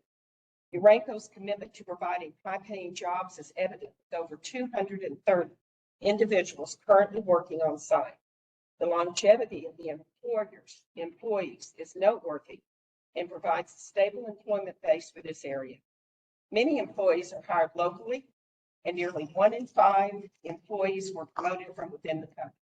Urenco is committed to participating in workforce development by supporting our new CTEC facility in Lee County on the Hobbs High School campus, and by supporting workforce training at our New Mexico Junior College. I'm personally acquainted with the president and CEO of Urenco USA, Karen Blay. Her commitment to a diverse workforce is important to our community and is substantiated by the percent of women and diverse hires. When we talk about diversification in Santa Fe, this is an example of what is needed in our state if we are to continue to grow and meet the needs of New Mexicans in the future. I urge the Environment Department to extend the groundwater discharge permit for this facility for Urenco USA to continue to contribute to the energy needs of our country and the world. Thank you. Would you spell your name before you leave?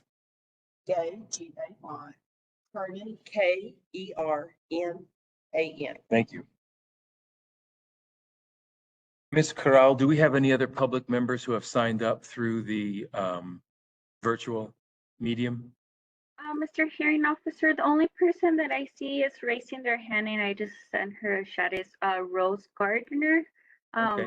I'm not sure if she wishes to make a public comment. Ms. Gardner? Ms. Gardner?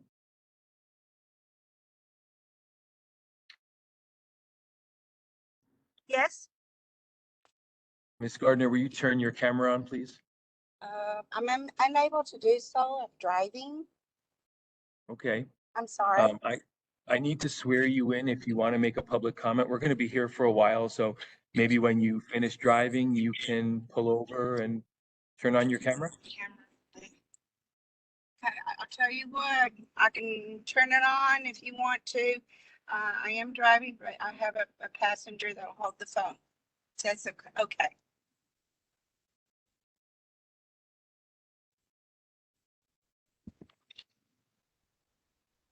Did you want to make a public comment? Yes, I do.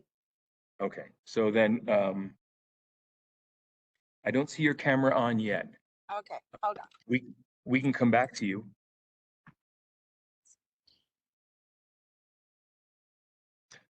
Why don't we take a few minutes, Ms. Gardner, and we'll come back to you in just a moment. Ms. Corral, will you mute Ms. Gardner so we can continue? And then after opening statement from NMED Council, we will see if Ms. Gardner is ready to turn her camera on. Well, yeah. Okay, so, Mr. Knight, are you making the opening statement?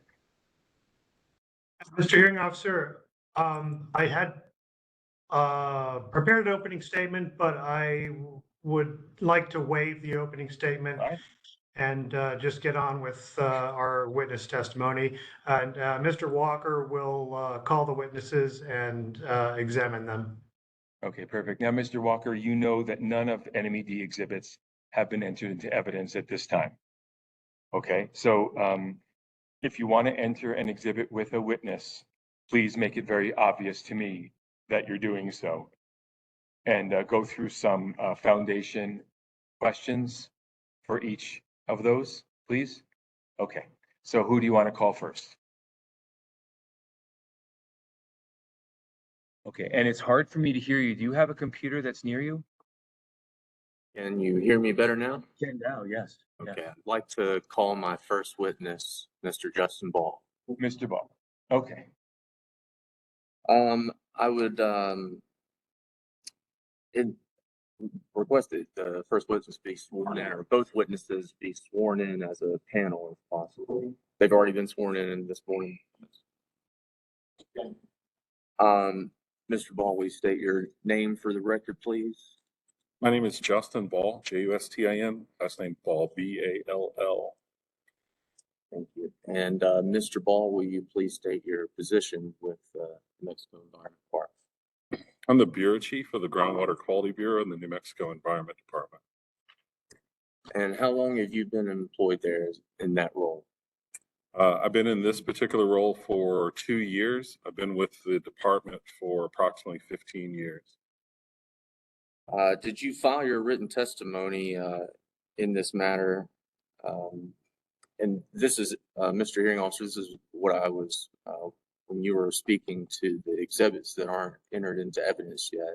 It's the filing that was received this morning for their CVs and their direct testimony, or are you referring to other exhibits that haven't been entered?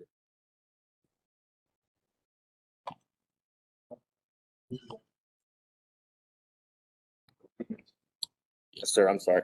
The exhibits you were referring to that have not been entered into evidence yet, 1 through 4. I was wondering if you were referring specifically to their CVs and the direct testimony that they're prepared to give today. At this point, none of the exhibits are entered. Okay. Based on the objection of Mr. Maxwell, which was his right to do. Yes, sir. If you have an exhibit or 2 exhibits that go to Mr. Ball, then then you need to enter them through Mr. Ball, and I'm sure you know how to do that. So please proceed. Give me just a moment to Our original statement of intent filing. So we originally filed our CVs as well as our direct testimony in our original statement of intent that was received and served on all parties previously. Yes, We it replied was. on those. So are you asking me if by filing and serving on the other parties, do the exhibits come into evidence? They do not. They're part of the record, but they're not entered into evidence. It's critical that something be entered into evidence to be relied on for the parties to make their post-hearing submission, which is their proposed findings of fact, their proposed conclusions of law, their closing arguments. They're all based on the evidence, not just the record, but the evidence from the hearing. So to clarify, Mr. Hearing Officer, the only way we're allowed to enter into evidence today anything is through direct verbal testimony here on the record, or may I present to you and Mr. Maxwell a copy of their CVs and the direct testimony that will be provided? Until your witnesses provide a foundation for the exhibit, they don't get to come into evidence. Understood. They're there in the record, which is one thing, but to provide a foundation for them to come in over the objection of a party is a different matter. Do you want to consult with Mr. Knight? If you don't mind giving us a brief 5-minute recess. I don't mind at all, and that way I can take the comment of Ms. Gardner. Thank you. That way you can have a discussion with Mr. Knight and I can listen to Ms. Gardner. Ms. Gardner, are you ready? I'm ready. Okay, hold on. Let me turn my speakers on again. Did you say you were ready? Yes, I'm ready. Okay. Would you raise your right hand, please? Is the testimony you're about to give the truth, the whole truth, and nothing but the truth? Yes. Okay. You have up to 5 minutes to make a general comment. Please proceed. Thank you very much. I'm Rose Gardner. I'm a resident of Eunice. From the very beginning, I've always been on the side of safety and a healthy environment for my community and my family. The purpose of this water discharge permit is very important, isn't it? So it's imperative that our state environment department do its job to make sure that nothing is forgotten or eliminated. We do not need any possibly contaminated waters on the ground. Our oil fields are required to maintain a clean environment, and if they have a mess, they got to go in and clean it up. This can be completely mitigated for Urenco.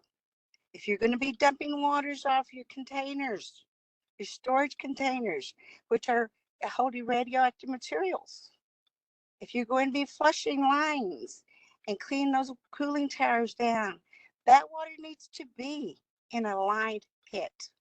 Should never fall on the ground. And that is a big, big, big problem with me, is if you're going to be starting to dump that water in unlined pits, then we have a problem. That's always been my contentions, that there be contaminated materials on the ground or in the air, and here it's already being brought up. And the idea that they would want to take down fences and signs is beyond me. So all I'm saying is, Environment Department, you better do your job, because if something happens, that's the last line of defense. You've got WCS on one line trying to get a high level waste in there. We could have a potential problem there. And then all it does is trickle back into New Mexico. So please, let's do our job and keep Eunice safe. Thank you. Thank you, Ms. Gardner. Okay, Mr. Knight, are you going to handle the exhibits and setting a foundation for them? Yes, Mr. Hearing Officer, I'll I take care can't of hear that. you. Hold on. Go ahead. Yes, Mr. Hearing Officer, I will take care of that. Okay, that'd be great. Thank you. Mr. Furman, Mr. Ball, Mr. Knight's going to handle setting a foundation for the exhibits. Okay. So, Mr. Knight, we were introducing some exhibits through Mr. Ball, and that's where we left off. Thank you. Mr. Ball, your resume, which is, I believe, Exhibit 1 to our statement of intent. Did you prepare that resume yourself? Yes, I did. Okay, is it accurate and up to date to the best of your knowledge? Yes, it is. Does it accurately reflect your work experience and your education? Yes. Okay. Mr. Hearing Officer, I would move admission of Exhibit 1 on that foundation. Okay, let's see about Mr. Vigil. Do you have any objection to any of New Mexico Environment's exhibits 1 through 4?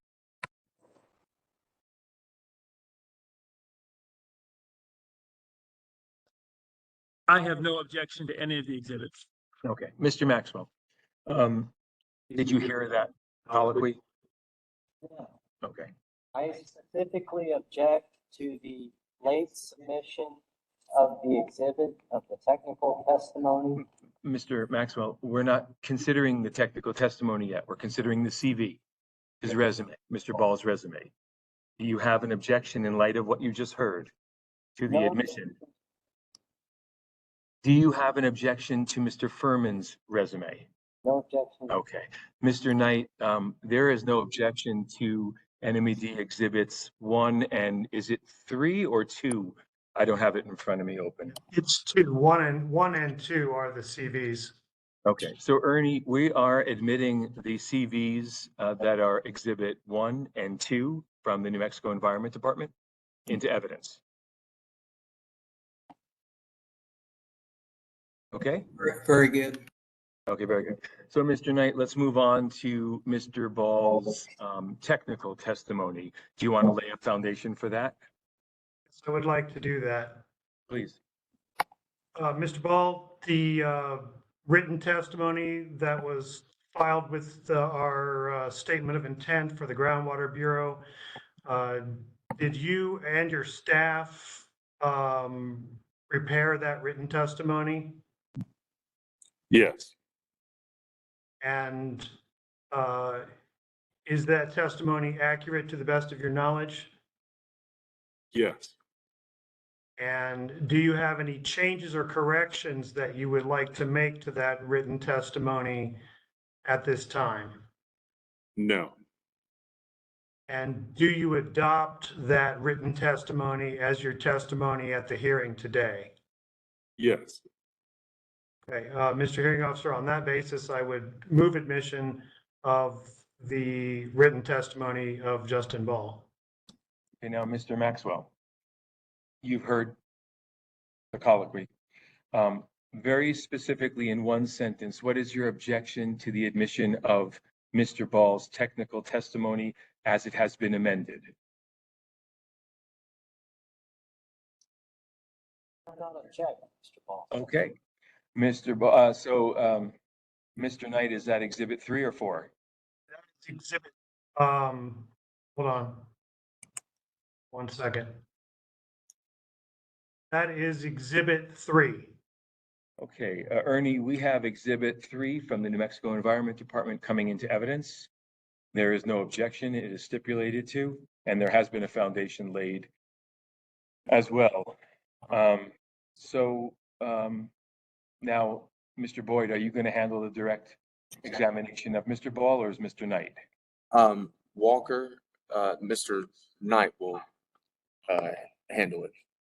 We'd like to adopt this testimony into the record today, if possible, since there's no objection. Well, I'm sorry. Mr. Ball's testimony is in evidence now. New Mexico Environment Department's amended exhibit 3 is in evidence. The only exhibit that's not in evidence is amended exhibit 4, and we'll get to that when it comes to Mr. Herman. Did you want to conduct the direct examination of Mr. Ball? No, I'll let Mr. Knight. Oh, Mr. Knight. Okay. Mr. Knight, please proceed. Thank you.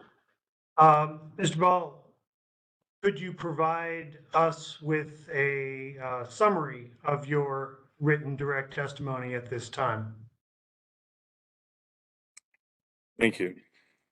My testimony is a summary of my experience, my qualifications, both with the department and my past activities in the environmental field, followed with a very short summary of the geology and groundwater conditions at the site, followed with a conclusion that I attest that the draft permit is appropriate for this facility.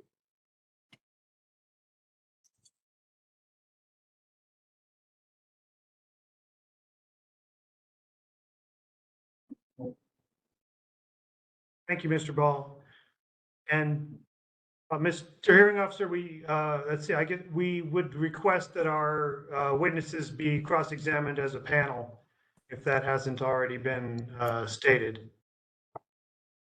It hasn't been, and that's just fine. Are we going to get a summary for the public from Mr. Ball, your witness? His testimony is very short. I believe he did summarize it just now. If you would like him to go into more detail, I'm sure he would be happy to do so. I would like it, I mean, this is for the public and for them to be able to ask cross-examination questions. Yes, I would like a summary of why his opinion is what it is. Mr. Ball, can you provide that at this time? Yes.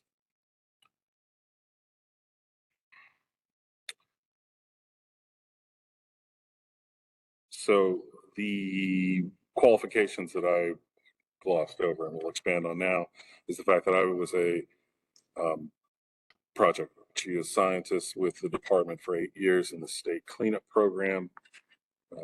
Spent 1 year as an acting program manager for the remediation oversight section. And the last 2 years I've been the bureau chief of the Groundwater Quality Bureau. The groundwater and geologic conditions of the site are conceptually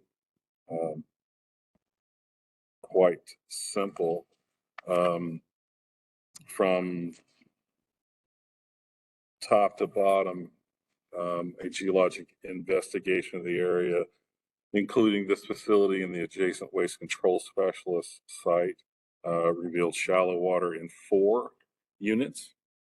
From closest to the surface downward, these units are described as, number 1, the interface between the OAG, which is the Ogallala Antler Tuna Group, and the Dockham Claystone at approximately 40 feet below ground surface. Number 2, below that, a discontinuous sandstone seam in the Dockham at approximately 80 feet below ground surface. And 3rd, a discontinuous sandstone seam in the Dockham at approximately 180 feet below ground surface. And 4, the uppermost transmissive water-bearing zone that is laterally continuous across the site, measures to be between 10 and 30 feet. It's referred as the 225 zone. It's important to note that although the 225 zone is termed transmissive, this is a relative term in the fact that the permeability is generally lower than that of a clay landfill liner.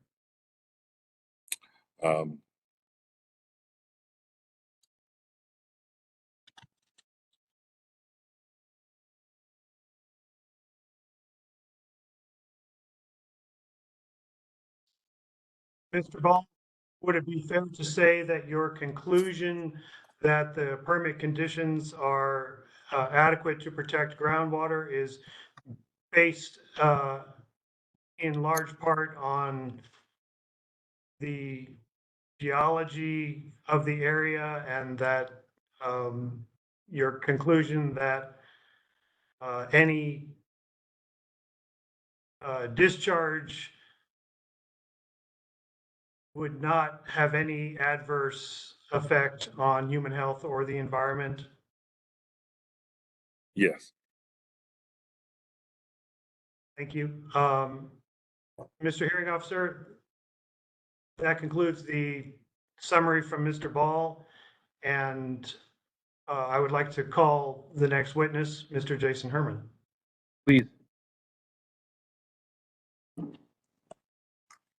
Mr. Herman, could you state your full name for the record? Sure, it's Jason Herman. And Mr. Herman, did you prepare your resume yourself? I did. And is it accurate? Does it accurately reflect your work experience and education to the best of your knowledge? Yes, it does. Mr. Knight, the resume is already in evidence. I'm sorry. We'll move on to the testimony. Did you prepare written testimony for this hearing? Yes. Did you prepare that testimony yourself? Yes. And is that testimony factually accurate? Yes. Do you have any changes or corrections that you would like to make to that testimony in light of anything that you've heard so far today? No. Okay. Do you adopt that written testimony as your testimony for this hearing? Yes. I would like to move admission of Exhibit 4. Mr. Maxwell? I object. Based on? Your Honor, I object to Mr. Herman's testimony on the grounds that it lacks proper foundation and violates my due process rights, as the testimony and its references were not properly served or made available in a timely manner, thereby denying me a reasonable opportunity for thorough review and meaningful participation in this hearing. Okay, Mr. Maxwell, when you say that the testimony and its references were not provided to you in advance, this testimony, except for the references to the administrative record, was filed on May 22nd, 2023. Do you agree or disagree with that? I agree. Okay. So is it specifically the references to the administrative record that you are objecting to, or is it the substance of the testimony itself? It is a combination of both, as I'm not able to verify the substance without those placeholders. And so the references I'm primarily objecting to is I need those references to verify that the information is accurate. And by references, are you talking about the references to the administrative record? I am talking about the references to the administrative record. And this is in substance what you brought up when you filed your motion to continue. This is in substance what I brought up when I filed my motion to continue. A simple yes is fine. You don't have to repeat what I said. Okay, Mr. Maxwell, I denied your motion to continue because I cited to the rule 20.1.4, which says that the administrative record must be filed by the time the hearing begins, which is today. Now, the administrative record was put on the New Mexico Environment website's docketed matters page. Let me look and give you a date.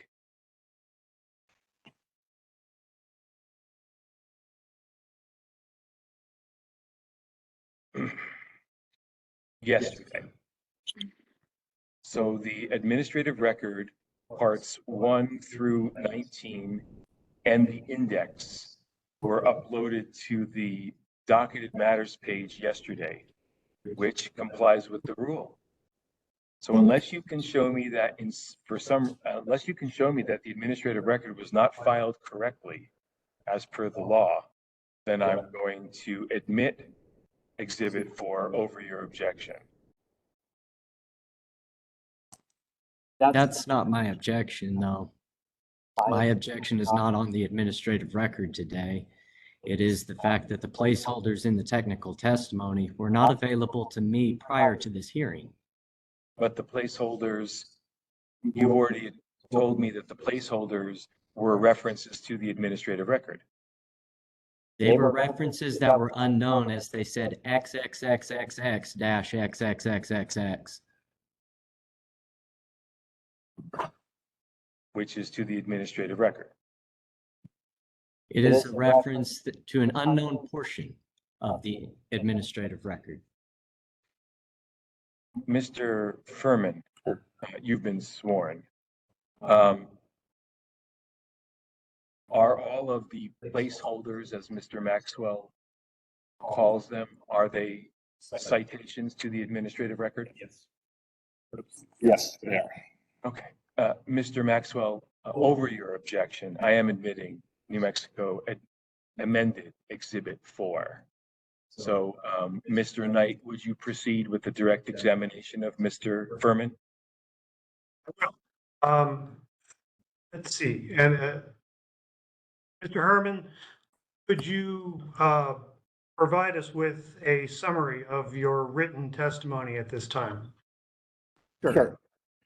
As I said, my name is Jason Herman. I am the Pollution Prevention Section Program Manager in the Groundwater Quality Bureau.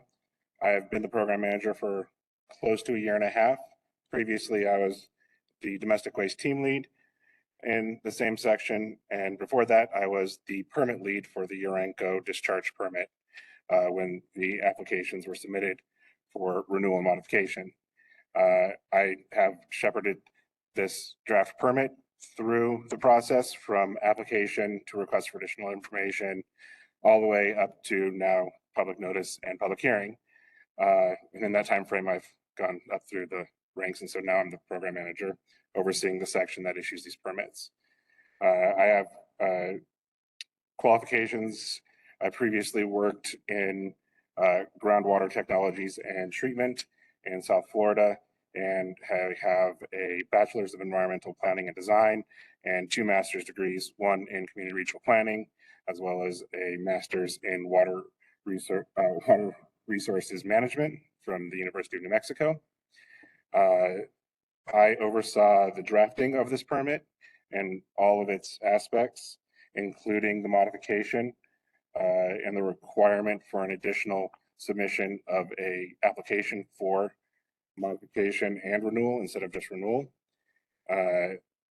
The permit itself has been drafted in a new updated format, and throughout my testimony, I identify the major differences that occurred during that drafting process. I won't go through all of them, but I will summarize that many aspects that have already been brought up this hearing were addressed, including the frequency of monitoring report submissions, simplification of those dates and requirements, as well as there was some deficiencies in the previous permit that were updated, including the requirements for sampling of the ponds for a much more extensive suite of contaminants, and the changeover that has been discussed for the cooling tower water from pond 2 to pond 1, from the lined pond to the unlined pond, has also been addressed in this draft discharge permit.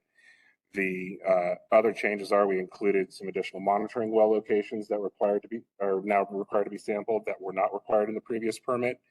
Urenco was asked to do a analytical report on the constituents that were identified as existing concentrations in the regulations. And as a result, those different contaminants, many of the contaminants dropped off, and then also the contaminants that were existing on that list became more stringent. So I believe that this draft permit in many ways is far more restrictive, as well as far more protective of groundwater in a much more scientific based way. And the end result is I also oversaw the public notice of the draft, the public notice of the hearing, and the completion of all the required elements of that public notice, which are detailed in great detail in my testimony. Did you want more? Mr. Herman, you heard testimony about a change from the frequency of the reports that are required, and are the semi-annual reports, do they contain the same amount of information as the reports that were required under the previous permit? The new permit requirements and monitoring requirements are actually greater and will include more information than previously was included in the permit.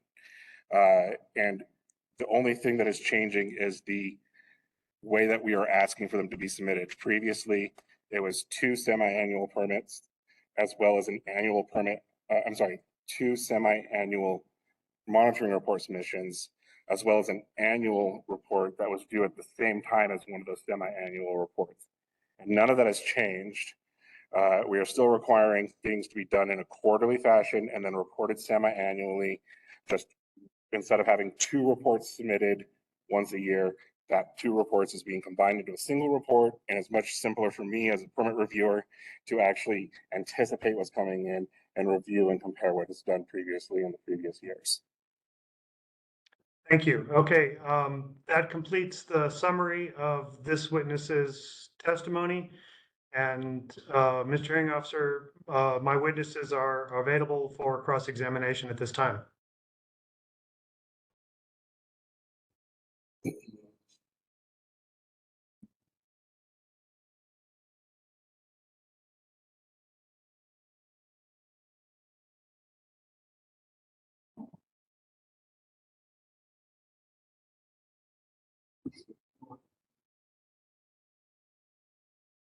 Sorry, Mr. Hearing Officer, I see Can't hear that you. now, yes, yeah.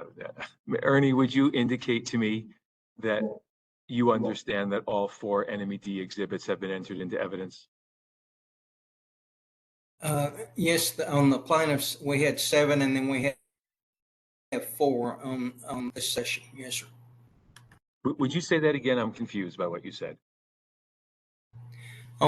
We had 7 exhibits admitted earlier today, and then on this last line of questioning, we have 4 exhibits admitted, 1, 2, 3, and 4. Okay, this morning we had 13 exhibits entered into evidence, not 7. Yes, sir. Right. Okay, so let me just make sure that you understand. We have 13 exhibits from the permittee that have been entered into evidence. You understand that? Yes, sir. Okay, and now we have 4 exhibits entered into evidence, some over the objection, or 1 over the objection of Mr. Maxwell, but those 4 are entered into evidence. Yes, sir. Okay, very good. Okay. Now we have these 2 witnesses who are under oath available for cross-examination. Let's start with you, Mr. Vigil. Are there any cross-examination questions for these 2 witnesses? I do not have any questions for these 2 witnesses. Okay, Mr. Maxwell, do you have cross-examination questions for these 2 New Mexico Environment Department witnesses? Yes, Okay, which one would you like to start with? I would like to call Mr. Ball to the stand. Okay, Mr. Ball and Mr. Furman are both at the stand. They're standing for cross-examination as a panel. So you can either ask the question to the panel or you can specifically direct your question to one of the witnesses. Please proceed. Thank you, Your Honor. Mr. Ball, your resume indicates that you have extensive experience in geoscience, groundwater monitoring, and regulatory compliance. Is that correct? Yes. With your experience in the Bureau, would you agree that it is the objective of the department to have a thorough understanding of the geology and hydrology of an area before issuing permits that might affect groundwater quality? Yes. In your testimony, you mentioned that the geology below the facility forms an effective barrier against contaminant migration to usable groundwater. Could you please elaborate on the basis for this statement and how you validated that?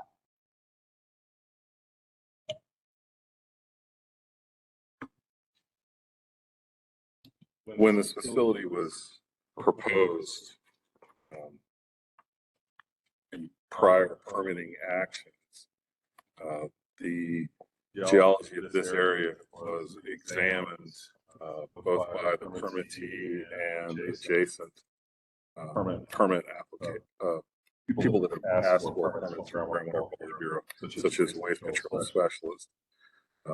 A significant amount of information has been developed over the years for the geology in this particular area to assist in the Environment Department's assessment of that. We requested a hydrogeologic conceptual site model.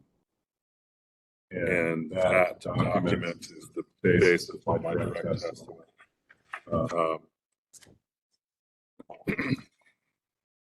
So to further discuss the geology of the site, it may be helpful to pull up a portion of that document. Because I am a visual person and I want to look at the cross section.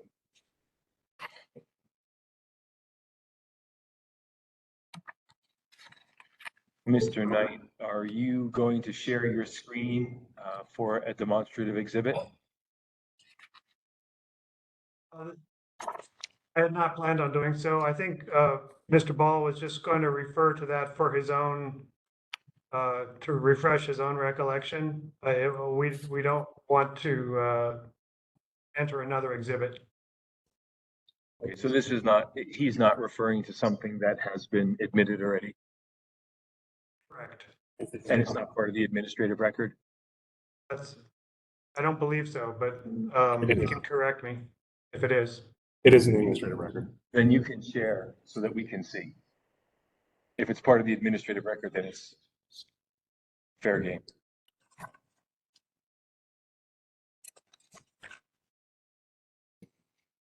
So, Mr. Knight, can you work with Mr. Ball to share that? And if either, if someone, if Mr. Walker or Mr. Herman can, are they on, if they're on the WebEx, they can share their screen with that document. Okay. Yeah, I'll take just a second to pull it up. Okay. Yeah, have it. I got it. Excuse me, this is Pam Jones. Which computer do I need to give sharing access to? I just changed it to you, Mr. Knight, but let me change it to somebody else.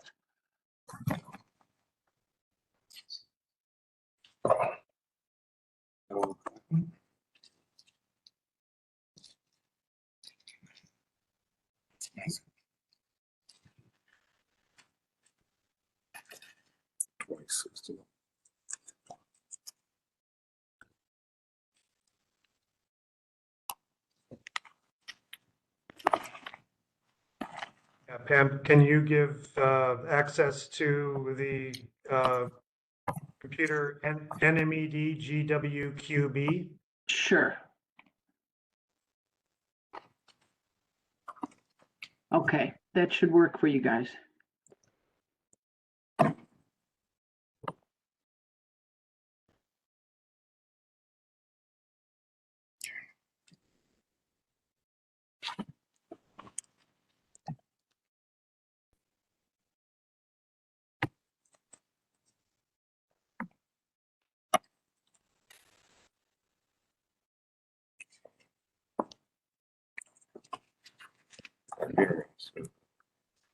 Good.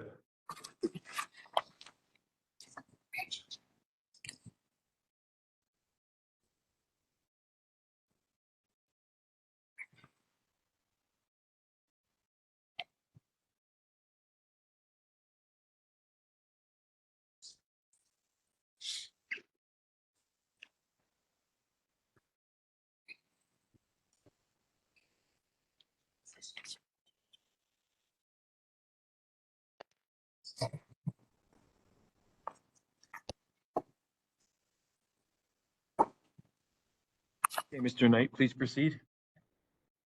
Thank you. I will state for the record that this is page 2074 of the administrative record. And Mr. Ball was about to use this document in answering Mr. Maxwell's cross-examination question. And he can ask Mr. Maxwell to restate or to repeat the question if necessary. I would like the repetition, please. Yes. Mr. Ball, in your testimony, you mentioned that the geology below the facility forms an effective barrier against contaminant migration to usable groundwater. Could you please elaborate on the basis for this statement and how it was validated? Right. So in my previous, I spoke of this particular document, a site conceptual model, summary of the area based on examination of monitoring wells and drilling logs for all the available information for the area. This particular visual is the site stratigraphic column, and shows that at the top there is some wind-blown cover sand.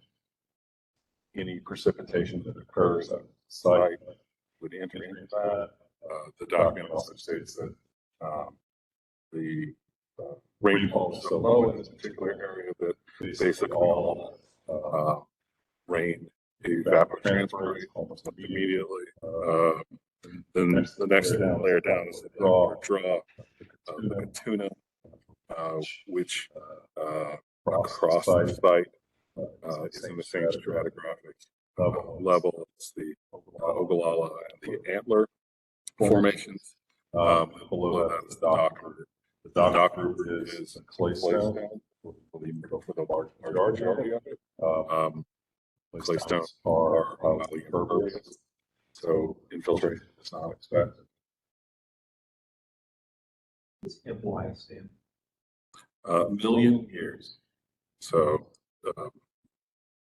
for example, there's a gap in the stratigraphic record between 208 and 213 million years ago, where that material had eroded. It's not present. Mr. Maxwell? Mr. Ball, you also mentioned that water infiltrating from the surface accumulates in separate pockets at the interface between the Dockham claystone and the OAG alluvial material, correct? Yes. Can you explain, Mr. Ball, how these separate pockets of infiltrated water are affected by those contaminants?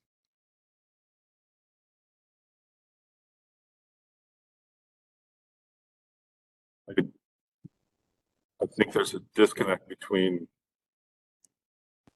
contaminant and presence of water.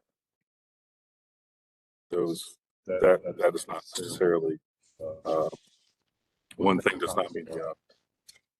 The presence of water at the interface between the OA or the OAG is discontinuous, meaning that it could occur in one location, not another. And that is controlled by the erosional surface on top of the dock root, where there are individual lows and highs where water would collect if water is present. Thank you for your expertise. In the event of contaminants accumulating in these separate pockets, Mr. Ball, are there mitigation measures detailed in the draft permit to prevent them from posing a risk to the groundwater or environment?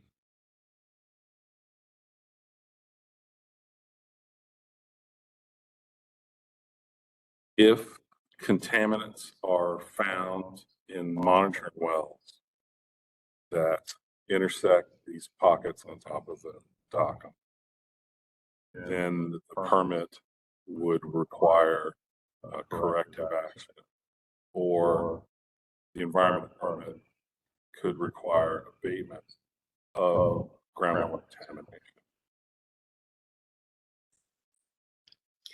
Mr. Ball, do you testify that the department actively monitors and mitigates measures necessary to ensure the protection of groundwater at facilities it permits?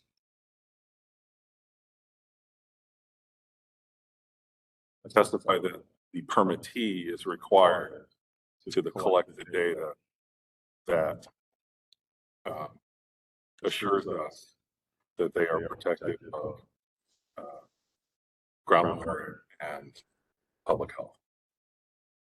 And Mr. Ball, to your knowledge, what methods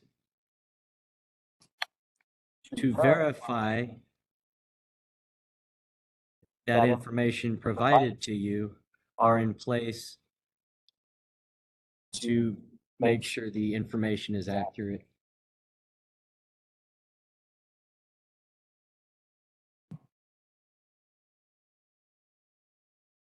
When monitoring reports are submitted, they are reviewed.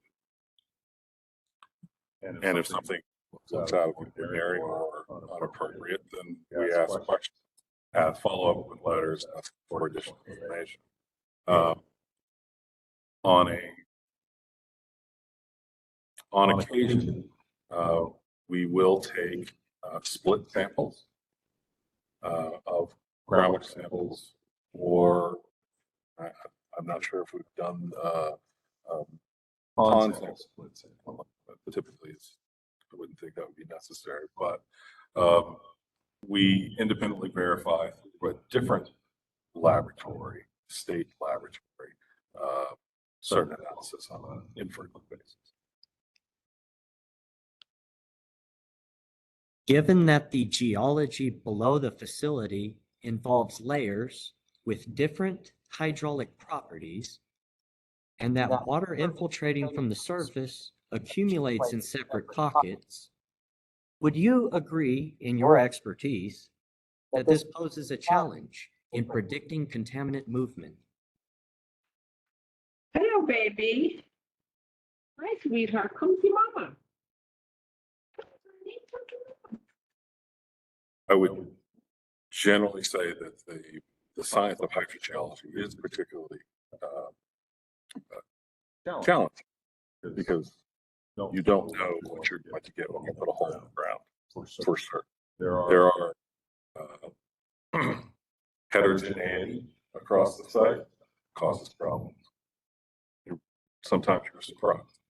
The best response to that is to get as much information as possible. There is a significant amount of information at the site, and therefore the environment is comfortable with the determination that monitoring is adequate.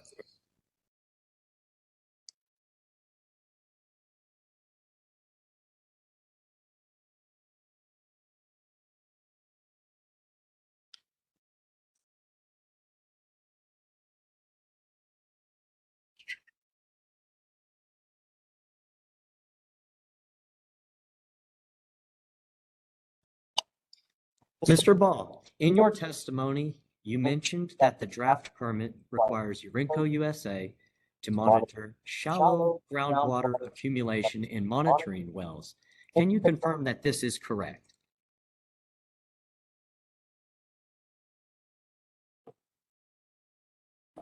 Yes.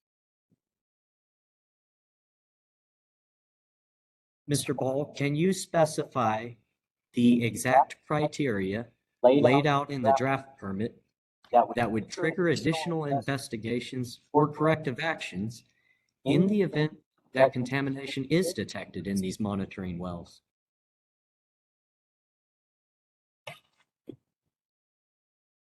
I would refer you to condition 25 of the draft permit.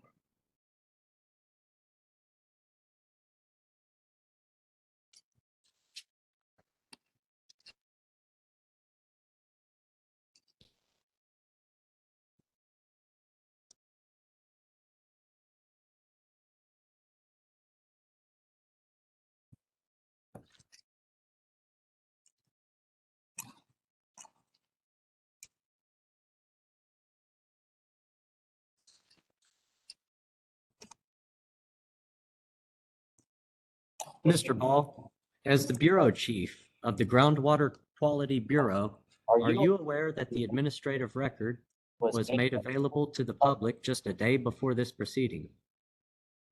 Yes.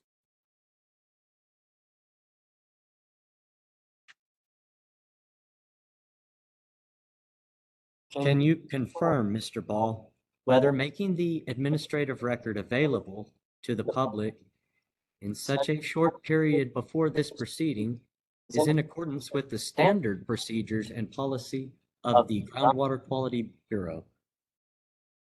To my knowledge, we have followed the rules and requirements for a public hearing.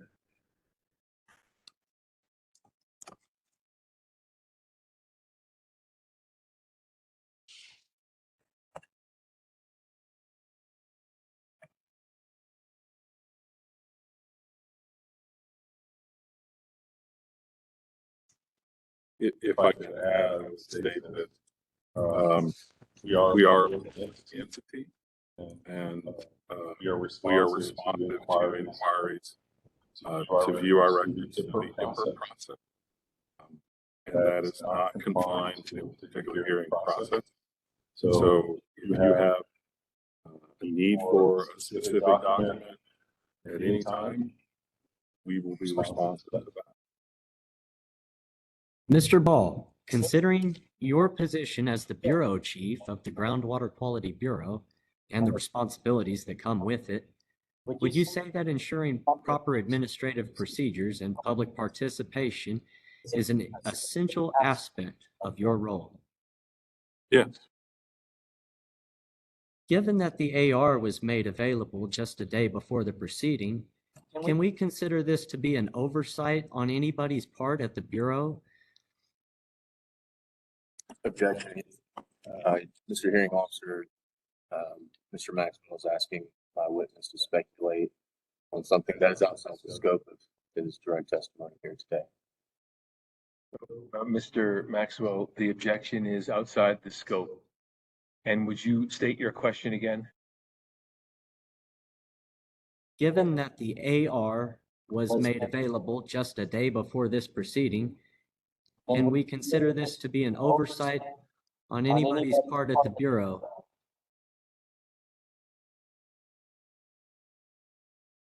What was the question you asked before that one?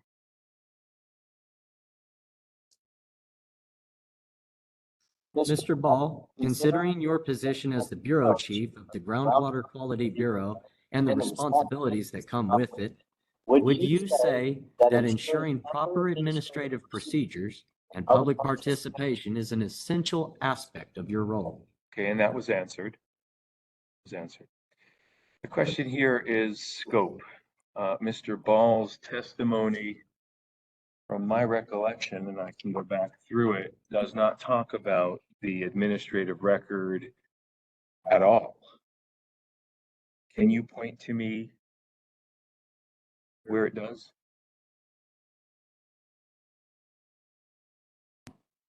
I cannot directly. The resume for him indicates that this would be his responsibility overall. That's what I base it off of.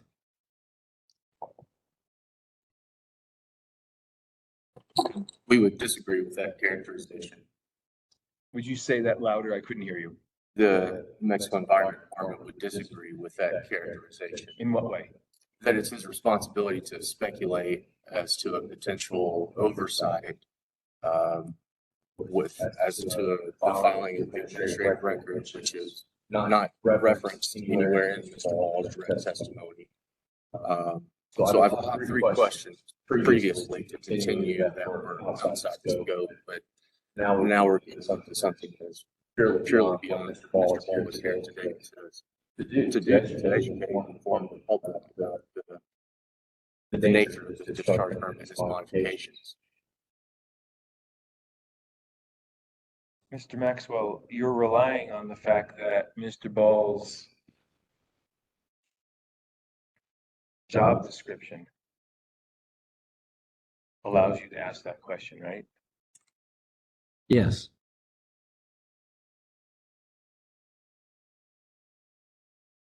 I'm going to sustain the objection. Please move on. Yes, Your Honor.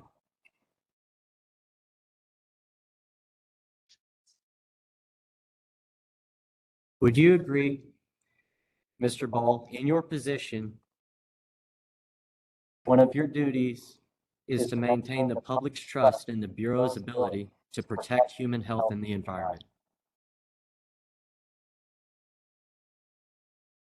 Objection. Mr. Hearing Officer, I believe that question is also outside the scope of Mr. Ball's direct testimony that he's here to provide today.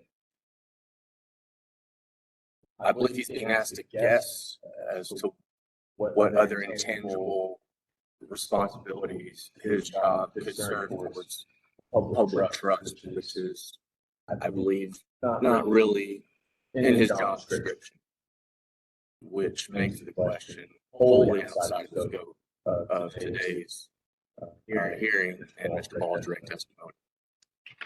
Mr. Maxwell, give me a moment.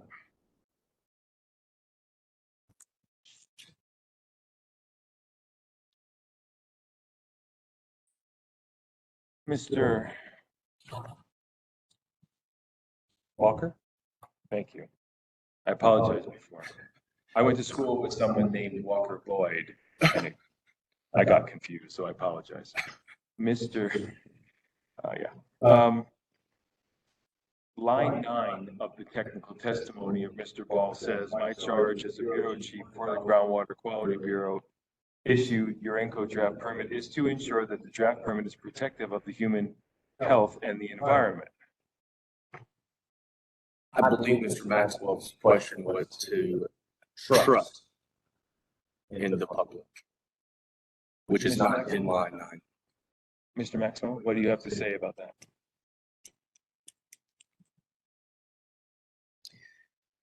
You have someone you're trying to go with this line of questioning? I did. I'm going to end that line of questioning. Okay. That's your prerogative. So I sustain the objection. Do you want to move on? I will. Okay. Thank you, Mr. Ball. No further questions. Thank you. Mr. Maxwell, do you have questions for Mr. Furman? Yes, Your Honor. Okay, please proceed.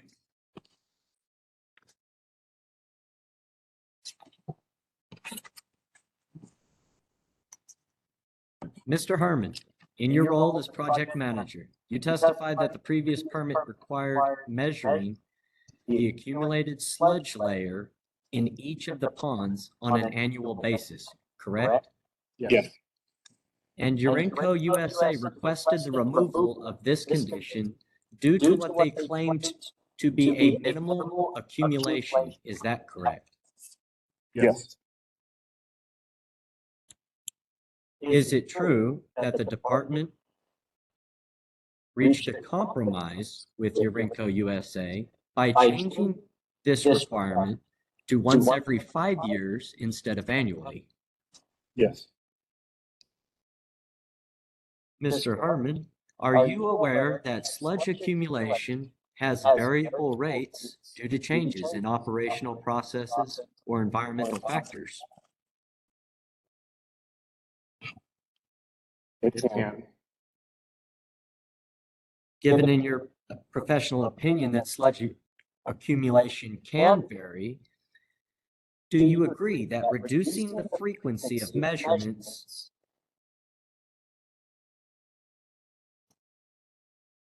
affects the department's ability to detect important changes in sludge levels that might have environmental impacts? Not at this facility. If significant sludge accumulation occurs within a short period, for example, within 2 years, would the new permit requirements potentially allow for 3 more years before that is detected? Only in the instance where we would be concerned about that type of sludge accumulation occurring. This facility does not support that type of analysis. The levels of sludge that are present collected these impoundments historically over the 10 years, 12 years of operation have been extremely low, if not non-existent, and therefore justify a reduction in frequency of sampling and testing. Mr. Ball, now, Mr. Herman, are there any contingencies in the draft permit to allow the department to detect significant sludge accumulation between the 5-year check? No, as I stated, it was not a concern as the sludge levels are extremely low as well as extremely small in quantity and collection. In your expert opinion, you believe this will not lead to increased risks of groundwater contamination? Yes.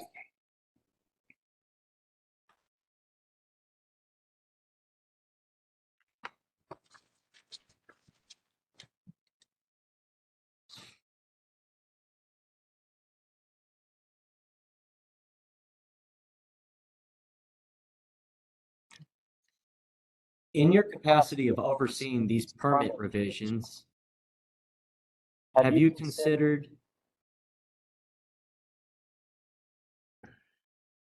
I'm sorry, I'm strike that question. It's answered.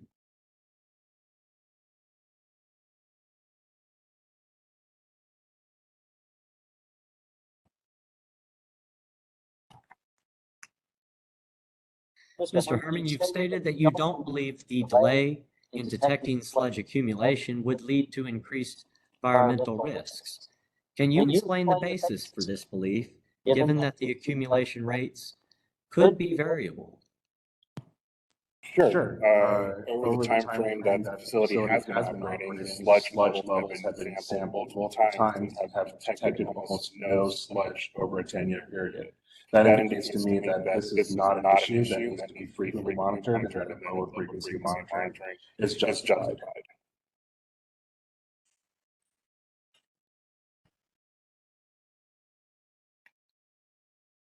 Just to verify, there have been no additional safeguards or monitoring measures put in place to compensate for the reduction in sludge measurement frequency. It was deemed unnecessary to include any additional requirements. Thank you.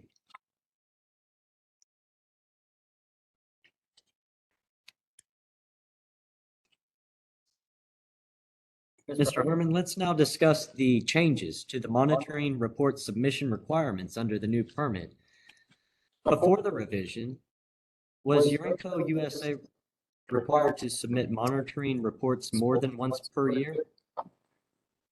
Yes.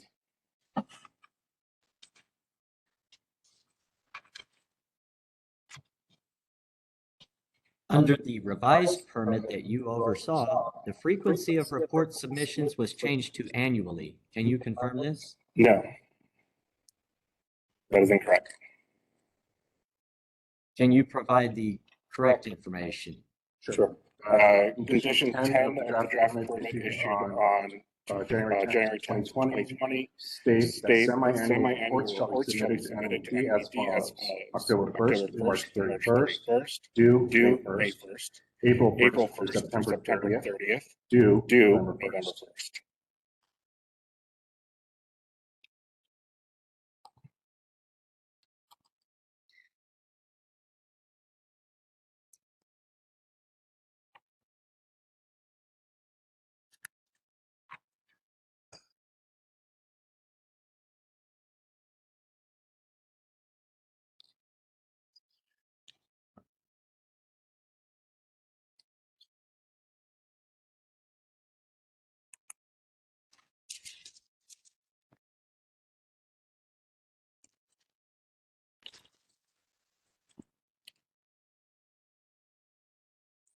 Mr. Herman, prior to this hearing, did you receive any requests from the public for the rescheduling of this public hearing pertaining to the renewal of the permit?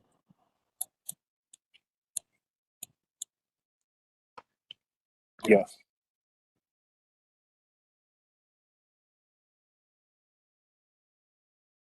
Mr. Herman, as someone overseeing the public involvement process, what steps did you take in response to these requests to reschedule the public hearing? Objection, Mr. Hearing Officer, I would suggest that question would be better asked of counsel and the hearing officer and his hearing clerk, not Mr. Herman, which is also makes this question outside the scope of Mr. Herman's direct testimony here today. Mr. Maxwell?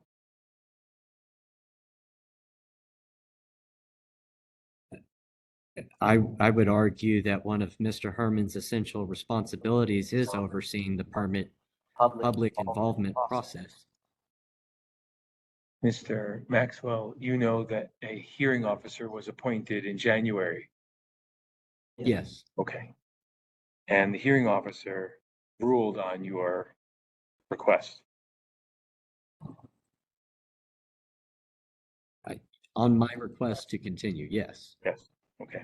So I sustain the objection. This is not a question for Mr. Herman. Please proceed.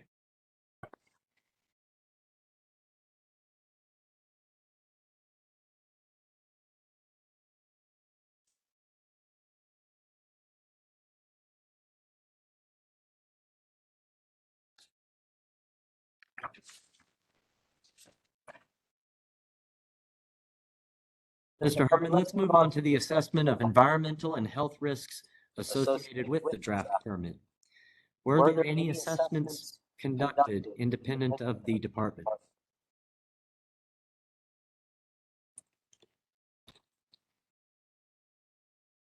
Can you clarify the question, please? I'm having a problem with assessment.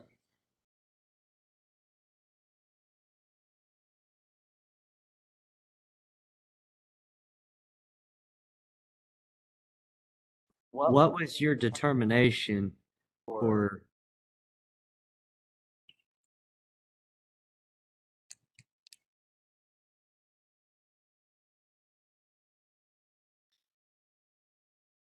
Objection, if we could move along, I don't think the question has any legitimate point or aim. I'm not sure my witness understand. I don't understand. But my original question, Mr. Harmon, let's move on to the assessment of environmental and health risks associated with the draft permit. Were there any assessments conducted?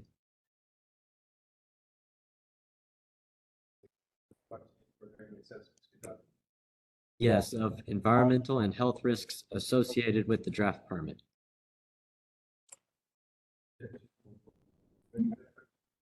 I will attempt to address the question in generalities as it pertains to the discharge permit drafting process. Yes, we assess within the scope of the ground and surface water protection regulations how a discharge may occur that is protective of groundwater and as groundwater relates to human health and the environment. So the entire process was an assessment of drafting the permit. Yes, and my next question.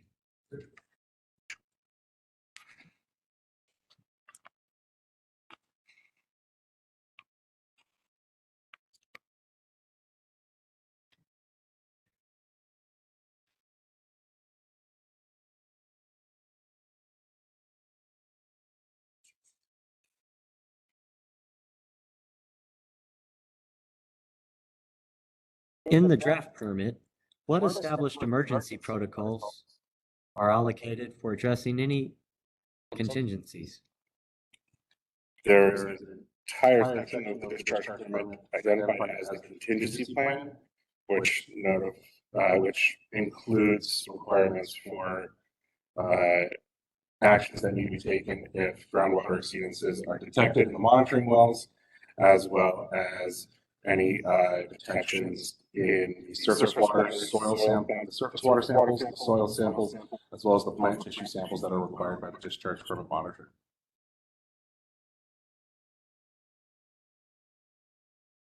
If there is an environmental incident, how promptly is the public notified, if at all, per the draft permit?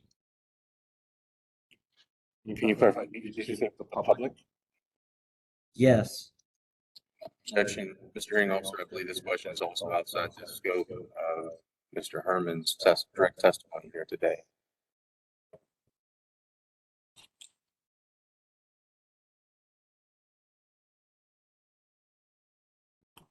Mr. Harmon oversees the permitting draft here, so I was asking for clarification on if the public is notified, how promptly are they in the event of an environmental incident per the draft permit? Mr. Herman, are you able to answer that question? Again, in more of a generalized term, So let me, hold on. So let me overrule the objection. Please answer the question to the best of your ability. Understood. The discharge permit is a permit that is engaged in between a permittee and the department and does not include, as our regulations do not include any requirements for notice of the public in the event of a spill or event that has resulted in contingency plan being enacted. I will also state that this permit does not cover environmental incidences as implied in the question only as it relates to the groundwater discharge permit scope. And it's very limited. Mr. Harmon, to your knowledge, have there been any instances where environmental damage or health hazards occurred as a result of operations under the current permit? Not to my knowledge.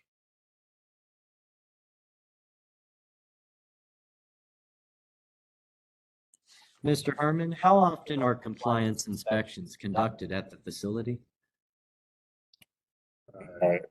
This particular facility has been inspected, I believe, 5 times over a 14-year period when this construction started. So that would give a frequency of around every 2 years to 2.5 years.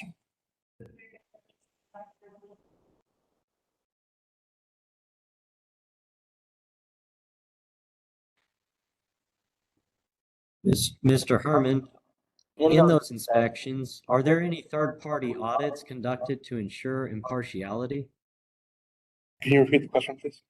During those inspections, are there any third-party audits conducted to ensure impartiality by the department? Impartiality? No.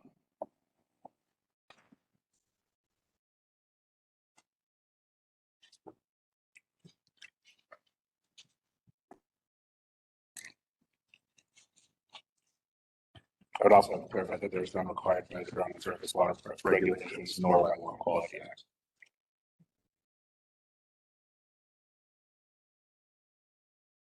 And just to clarify, Mr. Herman, you stated that there have been no instances that you're aware of where compliance inspections found any issues that were initially missed.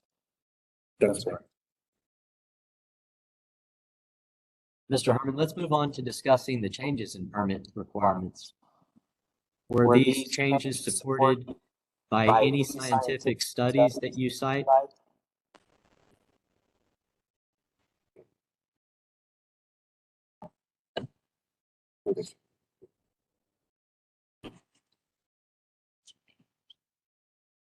Can you elaborate on what you're asking, please?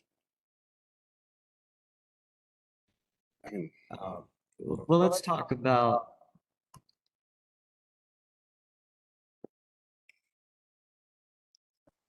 Mr. Maxwell, you asked a question. Is that noise coming from inside the room or?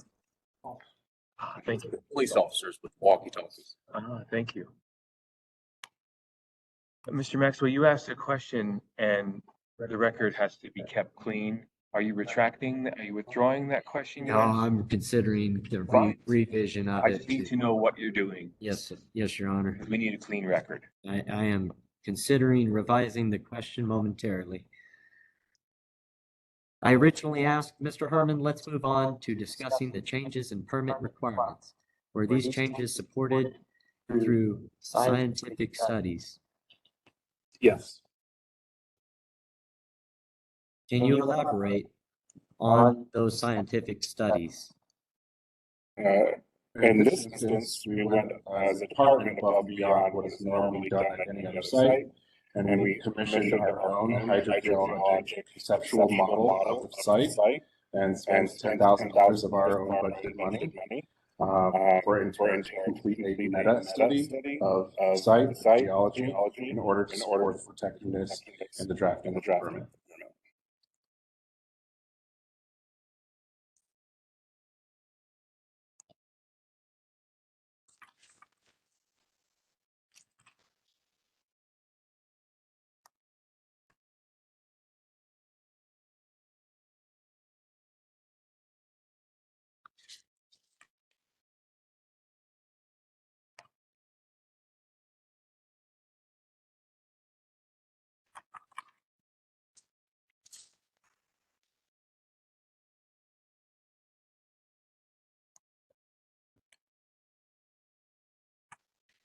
No further questions from me, Mr. Herman.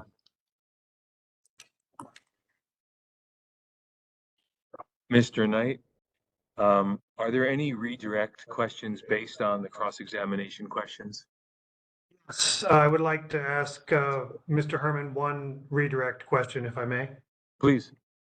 Mr. Herman, isn't it true that the entire administrative record for this permit has been available for any member of the public to view at their convenience since the renewal application was submitted some time ago?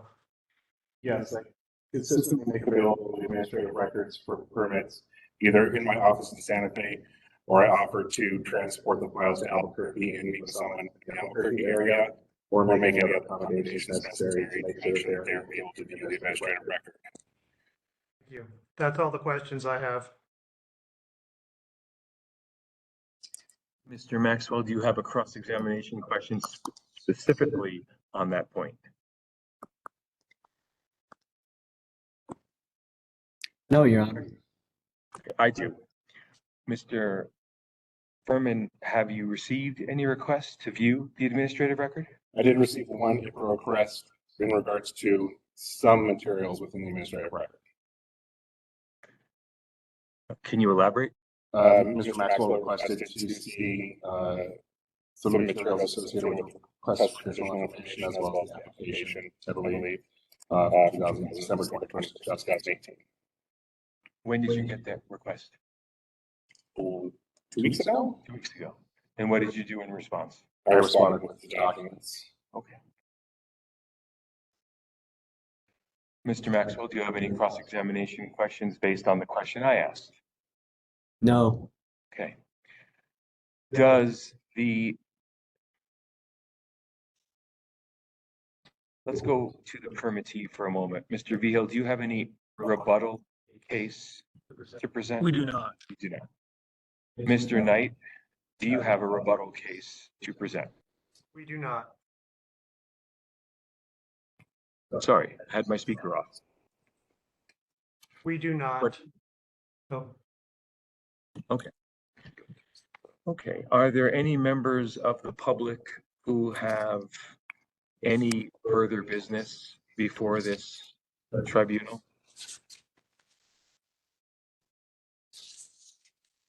Hearing officer, I have not received anything from members of the public who wish to speak. Okay. It is 2:55 p.m. The hearing record is closed.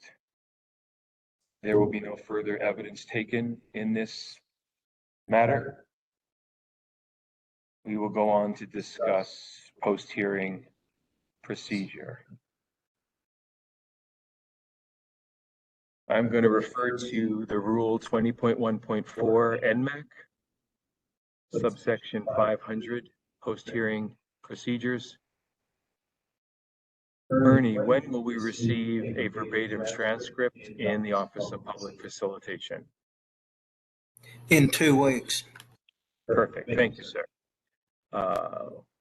Ernie, who is paying you for the transcript? I don't know, and I'm not worried about being paid. So, but I don't know. My office could possibly tell you. Urenco USA is paying for the transcription. Mr. Herringhoff. That's who was paying for it.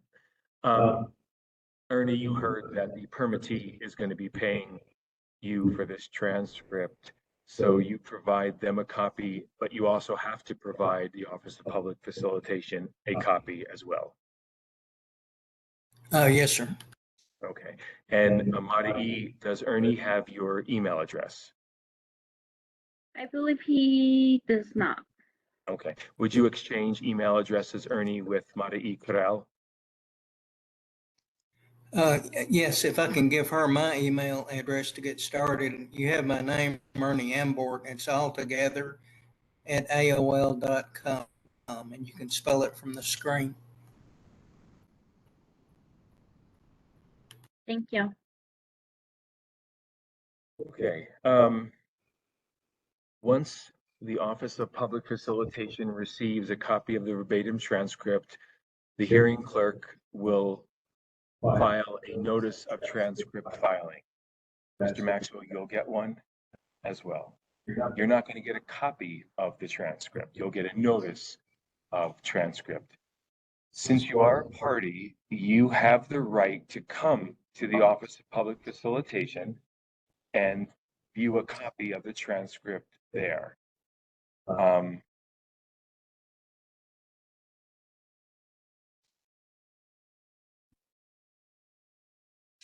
From the notice of transcript filing, the parties will have 30 days to file their post-hearing submissions in Word format. You can file a signed PDF. However, you are required to file the same document in Word format. The post-hearing submission will have any closing argument. Any closing argument that is not made in the submission is waived. Proposed findings of fact, each one cited to the record, either the administrative record, the verbatim transcript, otherwise known as the record proper, and proposed conclusions of law. Mr. Vigil, please remember that it is your burden to show that this permit should be issued and not denied. Yes, thank you. As there are no challenge conditions in the draft permit. If the parties so choose, they can file a joint post-hearing submission or not. Once we receive the post-hearing submissions in the Office of Public Facilitation, I have 30 days to file a report and a recommended decision. The report will be a preliminary report, which means that once the comments come in on the report, I can amend that report if I so choose.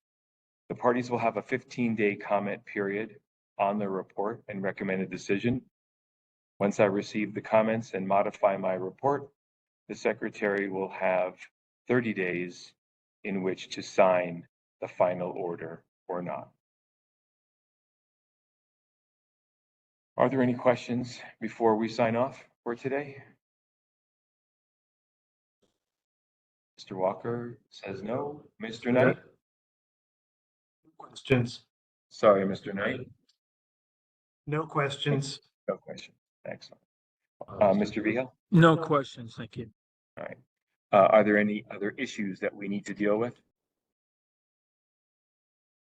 None from the applicant, thank you. None from the department. Okay, and Mr. Maxwell? Nothing further, Your Honor. All right. Ernie, just to make sure you know where to find the exhibits are on the Docketed Matters webpage. You will see that the parties have all submitted within the last couple of days revised exhibits. If you search for New Mexico Environment Department and click on public participation, you can then go to the Office of Public Facilitation, and there you can see the Docketed Matters page down below. If you click on the Department Cabinet Secretary tab, a drop-down menu will show you Urenco. You will see that the permittees, let me find it for you.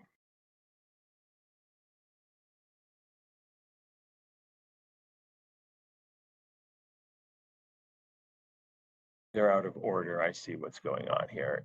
Ernie, you will see about midway down, Urenco's second amended statement of intent, part 1 through 4, filed on June 20th. Those 4 parts contain the 13 exhibits that have been admitted into evidence.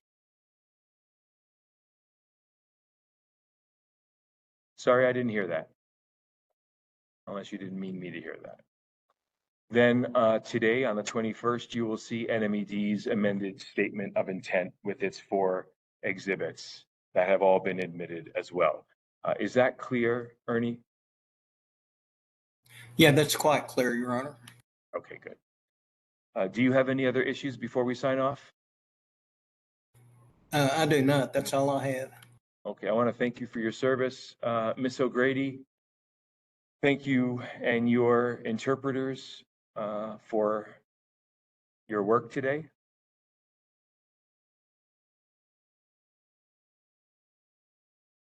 And we are off the record. It is 3:02 p.m. Thank you.